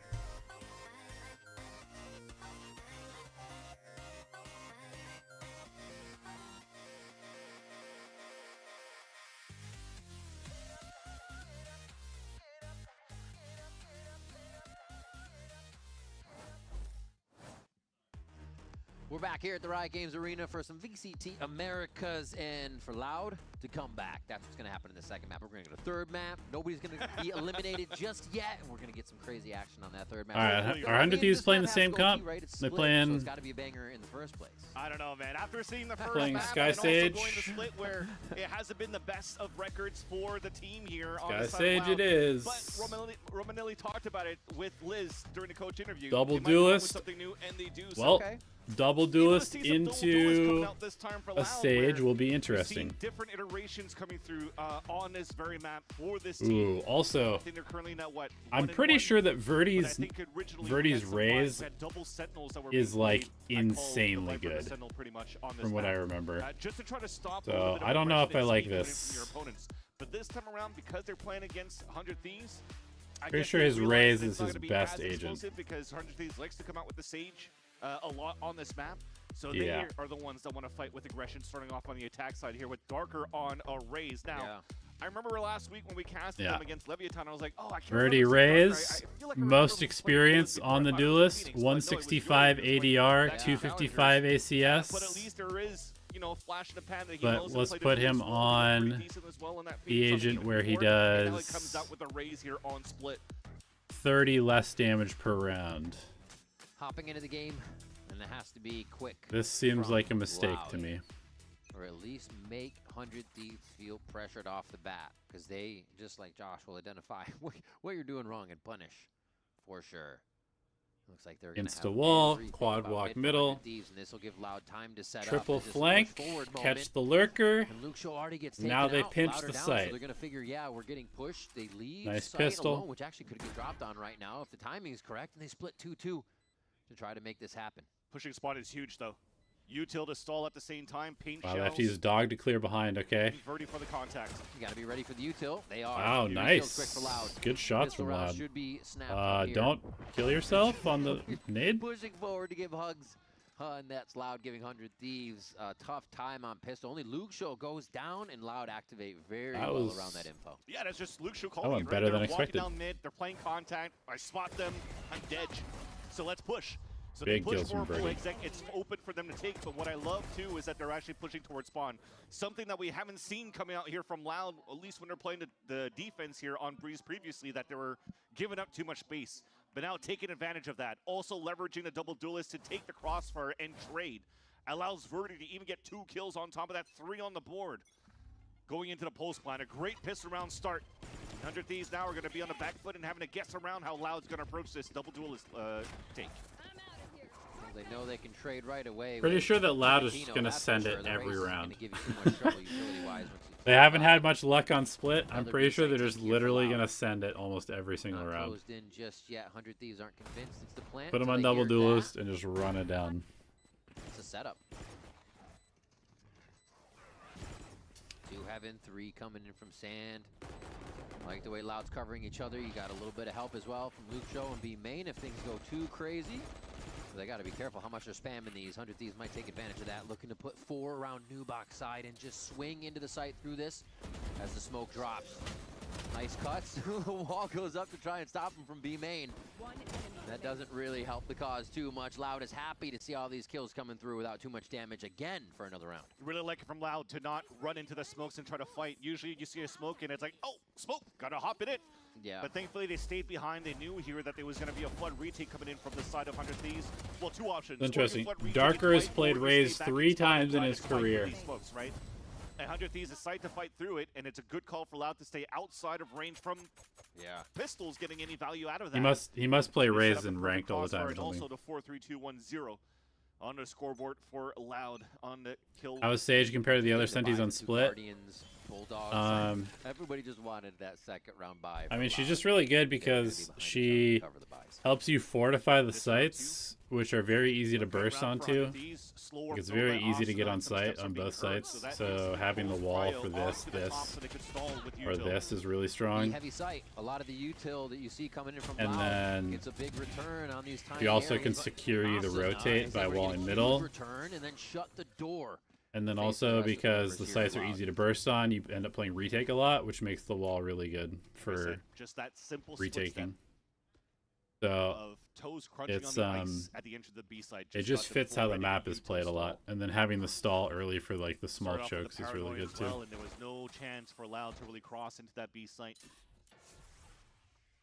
Still decent weapons that they could still do some damage with. Luke Show's just trying to find his timing. When this wall breaks in a couple of seconds here, he'll be in a 1v1, and also seeing that it's thawing up is calling Kawanzine to pull over with him as well, so they can open this B site together.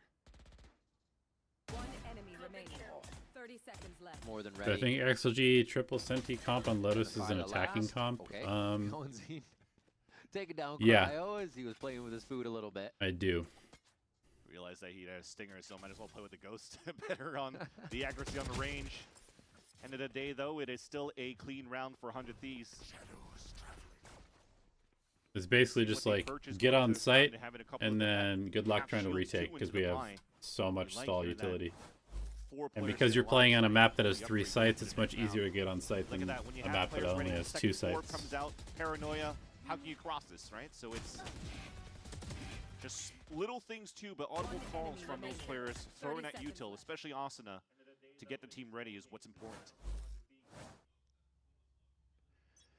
Able to punch back on another bonus. Loud had trouble getting themselves centered after this and balancing their game. Asuna's just going to stand right in the face of Verdi to go 1-1. Oh. Or 1v1, I should say. And still denies the site. Ooh, nice shot from Luke Show. Good lurk kill, though. Yeah, that's huge. Something else had to happen across the map here. So with Luke Show pressure on, he Only does the one? Okay. If you're ever playing against Sage Also is 100 and Thieves. As you soon as think they that throw this the is ball, enough, everybody went this towards is the not A-Rat. enough. Insta-res. If right back into the only game, and one now segment gets Loud is trying broken, to they are rotate never across the map coming again, knowing through that this choke Rez had point. to cross map, so maybe they can do it quicker, but now this It's is a like forced the hand, easiest right? tell in They the don't know world. if they have the upper hand. They're still running into two members, and now a third one's going to get here. Asana's ready to attack, finds another one in sight and a possible fourth. If Cowanzine even chooses to peek, he's stuck in a smoke. Dude.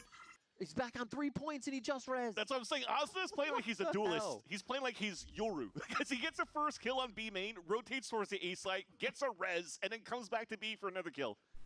That's just crazy. Nutty stuff. The confidence 100 Thieves are using right now. But that's the thing too. For I mean, you for definitely Loud, want to be aggressive early, get the Sage utility out.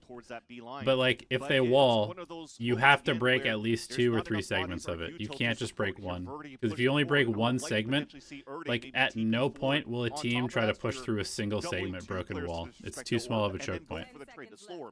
So if you have like one person that just like sits there and breaks the wall, it's like the most obvious "we are not coming here" sign in the game. Really fully think of what to do from mid-round to late round, because you saw that Erdi was staying towards that front side of B the whole time until they decided to go for the exit on A, got that shut down, and then he lost all the space that he gained in the first place at the entrance of the B site, so loses his timing to the fight right here against Asuna.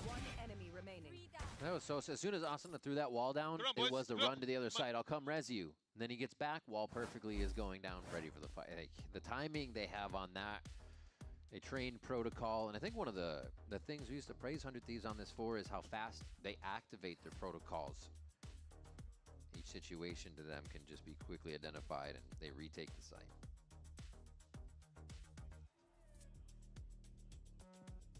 Already the early timeout for Loud, and remember here, when you're playing against a team like 100 Thieves who loves this map, who loves the Sage 2 on this map as well, who brings it back, rolling back the years as well with the Sage.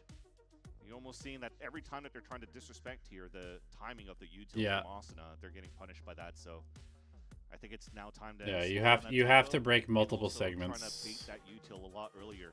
You're seeing that the walls are utilized quite often here for that front B site. If you're looking for like you can break one Whoever's segment, right? If you break, let's say you've got the 4 segments, right? Maybe solo, maybe some help If you from break time to one time. segment, Timotino, that's but there fine, is because an it does allow you to opportunity for potentially Loud to lurk take later. control if they But condition a B you site should start. never like If I'm looking at it, assume though, that it the other looks like team they're will trying to think play that the you're coming paranoia through into this, heaven and try to move in quickly on and the top expect of them mid. to be able to expect to be able to go to the other side. Twice at the front of B main. If you only break one, they will rotate to the site that you're going to go to. What's going to happen now in mid? All right, this has to be a kind of a turning point, I feel, for Loud. Beautiful paranoia. Interesting Viper Target's wall. hit, still Oh. ready, and Bang covers. Good coverage from Bang. Asuna on Okay. the rope, and they're still able to just check down. Okay. They don't even seem pressured by this. Deleted. situation. And a flawless round. But like they read the play before it even happened, a flawless round, and it's not the first in this series. For They 100 just Thieves. got They keep deleted. coming up on these rounds. They just got absolutely deleted. Loud, but nonetheless, the point still stands. What If is you're that not gonna first make shot? Any noise towards that front B side, and you're already trying to pop towards the front side of middle, then Slow Orb's ready. Bang even TPs on the top of Rafters, and it allows for them to just hold down the push from Loud, the attempt to go for the aggro combinational play to try to take over B Heaven side, but that doesn't work like that. Timotino brings out an op so they can slow down even more, but it's B, so they avoid the op. Loud's going to keep trying to get this B strat to go forward, and this part is part of the conditioning more so. They don't fully go on it, but do Timotino like hasn't seen anybody the entire game. RC4 rotating back towards the Heaven side because Bang has a forward line. He's Okay. out in the open. He sees the smoke, but nobody's When does Luke Show start to walk up? Are they going to wait for the whole team? Looks like it. Going to wait for the Sky Dog?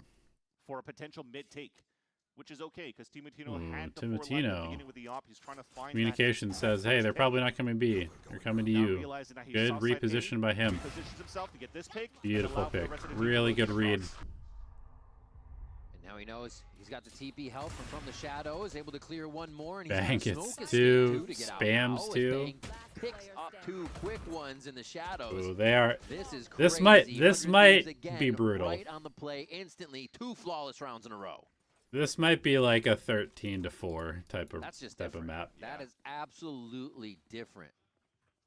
They're missing a lot of things here for Loud too. Even just the simple trying to cross over towards this A side. The timing of the wall comes down. Yeah.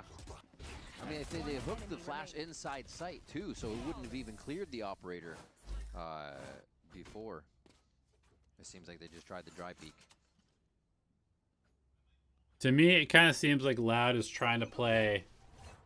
And I'll give them credit. Oh, wait, hold on. It feels like they're kind of trying to play like what they think is supposed to be played, but they don't actually have good mastery of this comp at all. Right. Got caught potentially off guard, and now they're a little bit. They really need Luke Show to like be doing stuff, but this wall is totally owning him. Gotta see the openers. He can't lurk at all because he's getting walled or held. This time, he hasn't really. The one time that he got aggressive, he got a kill. And now leaving an insert here in Erde to take down Bang. And seeing how antsy 100 Thieves will get, this is the first time Loud's kind of receiving a bit of the information. You see the importance of the first blood, there right? It is. As soon as you get an early first blood. Okay, this has been a bad round from 100 Thieves. On the defense, this is Timatino unsupported dry peek with the operator. Solo rewalk into space that they lost, and then getting timing by your own orb, no calming the orb going down. Ducking his head down a Just bit. generally a really bad round from 100 Thieves. Favors Vora. They're gonna split these two. I like throwing a flash up top to blind for one, but they are going to split Vora, so hopefully playing a misdirection there. They look for the escape. They're going to go for this, okay. Right now, I guess they do have infinite money, so they might as well. Try to do damage. Yeah. You know they've invested so much from round after round to try to get rounds, so if you're able to get a lock on the exits and save the op, that's a there it is. Little W in the column there for 100 Thieves, a small win. Unfortunately, though, they weren't able to keep the second player alive with that. Still looking. He's going to go for more. I mean, they could still afford another op in the next round, so why not? And he's saving the op, but he's not really saving the op. Getting round recognized, or 100 Thieves will kind of re-clear with people instead of util. Ooh, cryo. It is going to be a nice round for them. Over towards You can't be missing those, Mr. Cells. And pick another round up to make it 3-4. Still in favor of 100 Thieves. It's a nice walk contact too, and a nice opener from Darker, who is playing his first raise now on the VCT stage. Third time overall, including this game. Usually you see him more as the initiator, flasher, KO, breach too in the history. Supposed to be around to see what he can do. Ultimates up for Raze and for Neon, for Darker. And Verdi, and there's a showstopper to call the curtain down on Asuna. Bang is behind them. Bang gets two. Let's see what Loud has for comms as they take the site.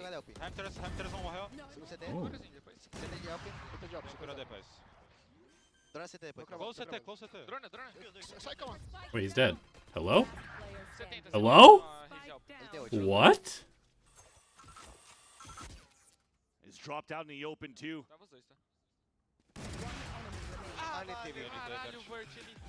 Hit a nice try in the end though. Almost got there. 1 versus 2, but what the hell? Dude, Kawanzin just got naded. He just sat. Yeah, he just sat there in the nade. It's like what? Everything was happening at that moment where you're like, if I could just get it down. That's when 100 Thieves tries to retake. But look at the reposition from Bang, just so nice. TP's onto the other side, gets the first pick, catches players off guard while they're getting slowed by the slow Oh, and Lucio doesn't even get the trade. Asuna, who lands that post-mortem, right? He ate a huge showstopper from Darker in the first place. But Yikes. he was still useful. All right, big ults for 100 Thieves. 6 feet under for Bang to stall here towards the B site. Now they're going into the rocket. How many does Timatino get with the rocket? But they get stopped once again. A little bit of noise, I think, made by Lucio as well to feign onto the right side of the map as B gets hit. Timatino completely eviscerates Kawanzin and Erde as Darker tries to get a bit more space. Okay, they pick up the operator. Positioning with the spikes on the wrong side, they could still get delayed here. Yeah. Time, but no. The delay comes from Verdi on 100 Thieves getting a defensive position. Not bad too, though, picking up that operator. And now upgraded rifles. So this is actually looking pretty decent going into the 3v3. Yeah, they're going to come res Bang. It's been slow for 100 Thieves. They're not flood retaking or trying to stall as fast as they want to, or they have been in the last couple of rounds. So now you get a safer plant. 4v3 with the res. Close it out with the operator. Looking into the spawn. Ooh, they First catch side, the but op. not by Yeah, four. good read by Verdi, knowing they want to come for the Double res. peeking off of this. Lucho trying to stay quiet.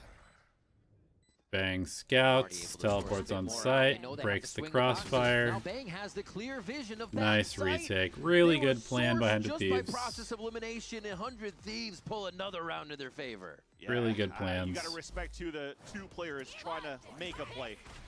That showstopper getting so much value, but Verdi walking towards the spawn, the wall contact with the op. I like that attempt. You have to try to go for it. Yeah. And then the second one too, when the flash even misses, Lucho's not even blinded at all, but Asuna is just quicker on the trigger and gets that headshot. And there's just no chance right after when you're playing the 4v2 and then make that even a 4v1 after Lucho falls. Okay. Looks like the war for B will be put on hold. I think Loud has to win this round, otherwise the map is over. Still NB depending here. Looks like Loud do want to commit on this.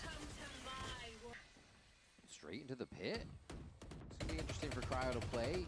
I think he can take down the Boombot without it kind of detecting his direction there. Okay, they broke one segment again. Fully staying in and out to keep that gas line prepped. You can see almost going out of integrity. They've only broken one segment of the wall.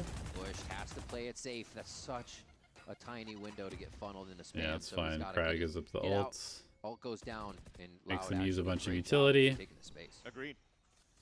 Especially when Verdi moved on top of the ramp and broke the wall. 100 Thieves cannot be as quick or aggressive as they want to behind that wall or that pit. Bro. Yeah. Maybe if I could just. Do feels people like just not the understand how to main play behavior against for Loud. Maybe Sage? if I could just check this. Maybe if I It's could just, crazy, and it's man. not 100 Thieves is around every corner to thwart these It's buys, crazy, to thwart man. the weapons. And 100 Thieves will grab a 7th round in their favor. Dry peaks too this time around. It's worked maybe once so far when you're able to punish Timotino in middle, but trying to get this now into the heaven side. I feel like we're just missing too much. What's the peak there? You know the operator's going to have a shorty, right? That's just a dangerous, dangerous spot to be going after. Or even if there's not an operator there in the first place, but you're trying to take that line. How do teams plan for retake when they don't know what util they'd have and who'd be alive? Dump some util in. Well, you just Okay. Got it. you just try to conserve Remember, conserve util as much as possible. Like It if you happens, decide that okay? you're gonna play retake, you should just know. Still Timotino on line in mid with this operator. Like right now, you've got 3 players towards this side of the map, 2 players towards this side of the map. Hatch a nade under everybody and If this was more, then infrequent, but still getting some kills this is on the not right side of this the is not map. going to be a good That's how Loud example. But uses basically, it. if you have like 3 players here, 1 person here, 1 person here, this guy is just not going to use utility probably. Openers on these lurks. In a good retake setup, you just understand if you're weak side of the map, you just save your utility and you play your life and just like try to contain the information. Don't let them get super deep into your spawn, and then you just hold your space so your teammates can rotate into you, and then you all retake together with all the utility that you still have. Doesn't know that it's an op, so he's trying to find that timing. If he does get that backstab onto Timotino before this peak comes out towards A-Ram, beautiful, you know. But Ooh, big whiff. Yep. Nice lurk from Luke Show. With such a good timing there, and it's the only He's reason still Ford ran walking. away is because Timo still had a line on long there. He's still And walking. that noise was crucial for Loud to make this decision. Beautifully called plant, and they should be able to just push off the last members of 100 Thieves here, but Vor actually attempts it. For another one. Okay. Okay, so now he's definitely going to wait for Cryo to come around. Yeah, this is definitely doable. Clear for Cryo. A little bit of off-the-ball teamwork here so they can get an easy channel on both sides to keep Loud looking back and forth. Ooh, if he wins that duel, it's on. That's huge for Loud. He wins that duel, it's on. There's another one from the IGL. Never missing on the end of these ones. 7-4 here as we come to the final round of the first half. and those are the 2 players that they highlighted on the desk before going to the series, right? The 2 newcomers. Luke Show maybe less of a rookie than he was, but he's still quite new onto the stage. And NRG making and putting value in that last map. Again, a nice little lurk opener. But what I like even more is that they identified that there are gaps, that there are still lanes that are not being covered, that they're unsure of, which is that A ramp. So Verdi goes for the jump peak on that neon, baits out the shot, baits out a player, and that allows for that backstab to happen. So I love that type of timing to just punish Timotino here. What a shot. Timotino is punishing himself this round. Haircuts for free in B main. Timotino backs off. Work is no, doesn't back off. Starts pushing more even if the work is done. As Luke Show is trying to get into a pretty sneaky spot now. And it's just re-smoked. No real play to be made unless the util comes crashing through with the rest of the members of Loud, and that's going to be one. Almost the second one in the kill line for 100 Thieves. Yes, Cryo now makes it a third. Nice. And the fourth one for Cryo.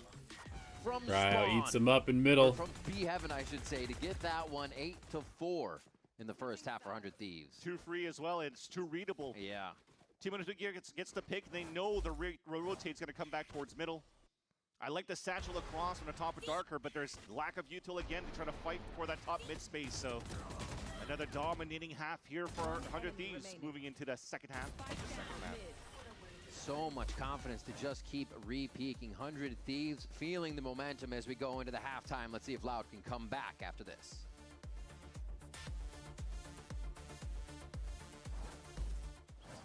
Not much longer now. I'm pretty sure Neon's win rate on Split is like 40%. I'm pretty sure Neon's win rate on Split is really bad. Yeah, it's the lowest win rate of any map. The biggest sample size and the lowest win rate. These teams need to stop playing this agent on this map.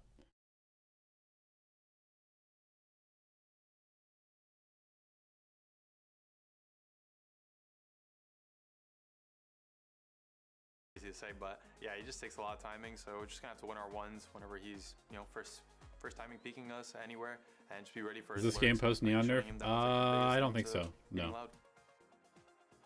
Pretty sure the first games that we'll see post Neon nerf are at London.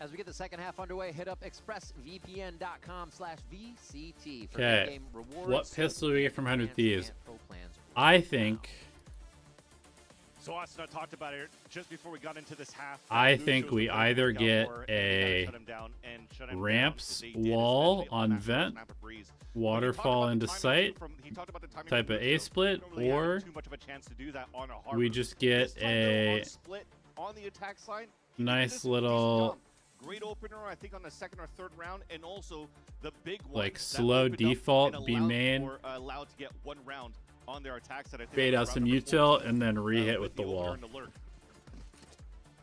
But still quite slow when you're It's looking like at we're the going with the overall second. KDA of what Luke Show brings to the table usually throughout the stage number 1. Into the playoffs now, a little bit slower. We're just hoping that he's able to activate now as they're starting the second half with Loud. Interesting. Spike is over here. You're almost putting all the weight here on this pistol round for Loud. It seems to have that type of pressure, as they do get a bit of utility in the face of 100 Thieves first to stop an initial fast Yeah, they were hit. trying to. They were hoping that they could get like the raise nade or something to come out. I think, but then they're just gonna regroup and just go with the wall. Remember, when you look at 100 Thieves, when you're going to stop and re-hit towards the B site, what do you really have to stall here for Loud? Really nothing. So if you fight first base, it's great. Right now, they're all walking down towards middle. If they go for a quad flank, that works. I'm down for that. Then you flood retake in the end. Cryo finds them all. God, this is like deja vu of the other round. And Asuna wall down towards that spawn, so they're kind of pinned inside this B site. So this quad flank could be huge for Yeah, Loud. this is gonna be a weird round, actually. Right now, they still have one in heaven. The spawn fight's Oh gonna be huge. no, Timotino Luke comes up with a Show. swing, and he takes down Luke Show. Now they have a little bit of freedom. to Luke swing. Show's been having They a are in the rough site with heavy series, control. man. Big from Loud here. The util has to be perfect. They're trying to jump in and cause the bodies to break crosshairs as Darker comes up with the first kill. Loud still trying to light up the kill feed, but Timotino's there's been a position pause for cause. wins the round. Gets one. It's still traded back and forth as it just goes down to the last drop. It looks like he's going to get him to hatch the nade. And Timotino takes down Birdie Oh with the boy, pink shell. Timotino gets 4 orbs in the kill into first spawn, round. and also big damage with the paint shells inside that smoke. And activating another kill allows for him to get the second set of paint shells to deny that defuse. It all looks so good there for 100 Thieves again to activate back towards that spawn. Yeah, I mean, You saw how much util was left here for 100 they're Thieves. playing double duelists, so they feel like they need to push stuff, but I kind of don't think that they should be doing that in this round. The paranoia word too from Bang, right? That was the first piece of util that stalled. Now Loud's looking to fight towards the A main. Oh my. Yep. The blender. 100 Thieves just lay down the Jesus. mouse one tactic. He's and cheating. It's going to be enough to take He's down cheating. the pushing members of Loud here. And they actually find right where Luke Show is immediately to squeeze into this one. And that's going to be 10 now for 100 Yep, Thieves. send Timotino after him. Loud must have an answer here. Get the rocket up. And under these two, they had the small compositional Ooh, change going okay, into he gets this another map orb. from, I think, the second They time save they're the gonna play this Phantom. composition. The They switched snowball out is from, on. They're going to Fade be able to play pick into up the the sky. rocket. Really want to get more value with the So bomb now versus Loud the has to auras. decide We've which orb seen are we it being displayed throughout protecting. this map. And they But at kind the of have same to time, protect still both have orbs, one way actually. to scout with the dog instead of prowlers, and they So got if much you value. think they're going to go Through for the walls, spotted orbs, so much, and then Bang just this is where the game gets really complicated, because it's like they're one-off rocket. If we let them get rocket, we probably lose the round. So we need to defend the orbs. Feeling good. And then Switching some things up if for 100 Thieves half. knows that they're going to protect the orbs, maybe they can Feeling just good as insta well. go Bang recently heaven. said, we're the Sentinels match. But they're just going to specifically, go ahead and showed them they had been too fight for this hesitant, orb, nervous, looks and like. anxious in their gameplay, not confident.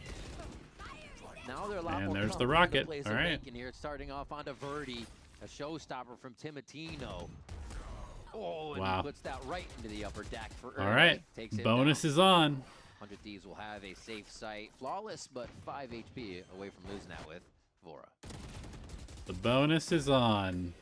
Fight multiple. Asuna. Once at once, Oh Timotino my is god, able to what a stop the freak. members from getting What in. a Another freak. kill He's for Asuna owning here them in with the mid, Spectre. And they should just be able It's to source over. out the last member of Luke. Alright, nice little 2-0 for 100 Are in Thieves. perfect form here as they Nice look little to 2-0 for continue 100 their Thieves. run in playoffs with just a few more rounds. Dude, he just self-boosts on middle and then just plays 1v1 skirmishes. He's going crazy. He's like, oh, I didn't see anybody there. Can I fight anybody behind me? Are you coming up to next to me? 3 for Timotino there as he gets one more. And it was supposed to be a 2v1 skirmish pretty much there from the top of Mail. Yet Loud are still swinging one by one into a Spectre. That shouldn't have really been valuable there for Asuna. And I gotta say, I don't know what's wrong with Split now in 2026. It seems like Omens all love to teleport on top of those boxes on XX now, so it starts to become obvious here in the positioning. So that rocket got instant value. Erde falls, and so does the last timeout for Loud. Last hopes, too, to try to stay alive in this game. Romanilli spoke about should be comfortable here to win this second map with this new composition they're coming out with to win the series in a reverse sweep, but 100 Thieves are now 2 rounds away of eliminating Loud. What a switch, too, for 100 Thieves. After kind of suffering that loss to G2, G2 was able to keep everyone from going positive on 100 Thieves in that game. Just read every play like a book and made 100 Thieves feel like nothing was working, but that did not stop them from going back to the drawing board and making sure the rest of playoffs was sound for them. Switching up a few of the comps, being able to take Loud's breeze is definitely going to confirm a lot of that training and preparation that 100 Thieves brought into the series today.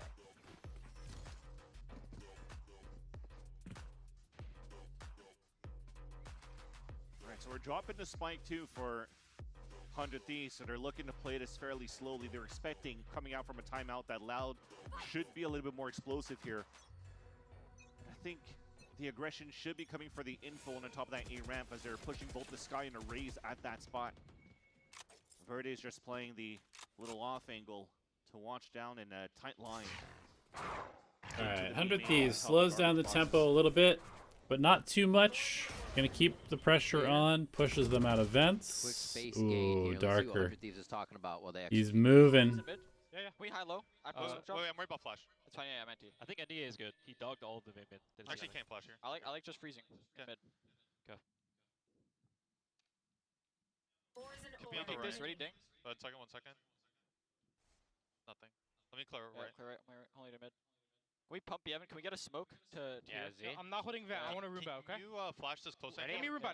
Wait. I'm worried about shotgun. I want NDA. I want NDA 3A split. Okay, good plans. Come back day. Come back day. Man with mine, you guys can go. Good plans. Come back, guys. Come back. Yeah. I'm gonna wall up. I'm jumping, right? I'm jumping now.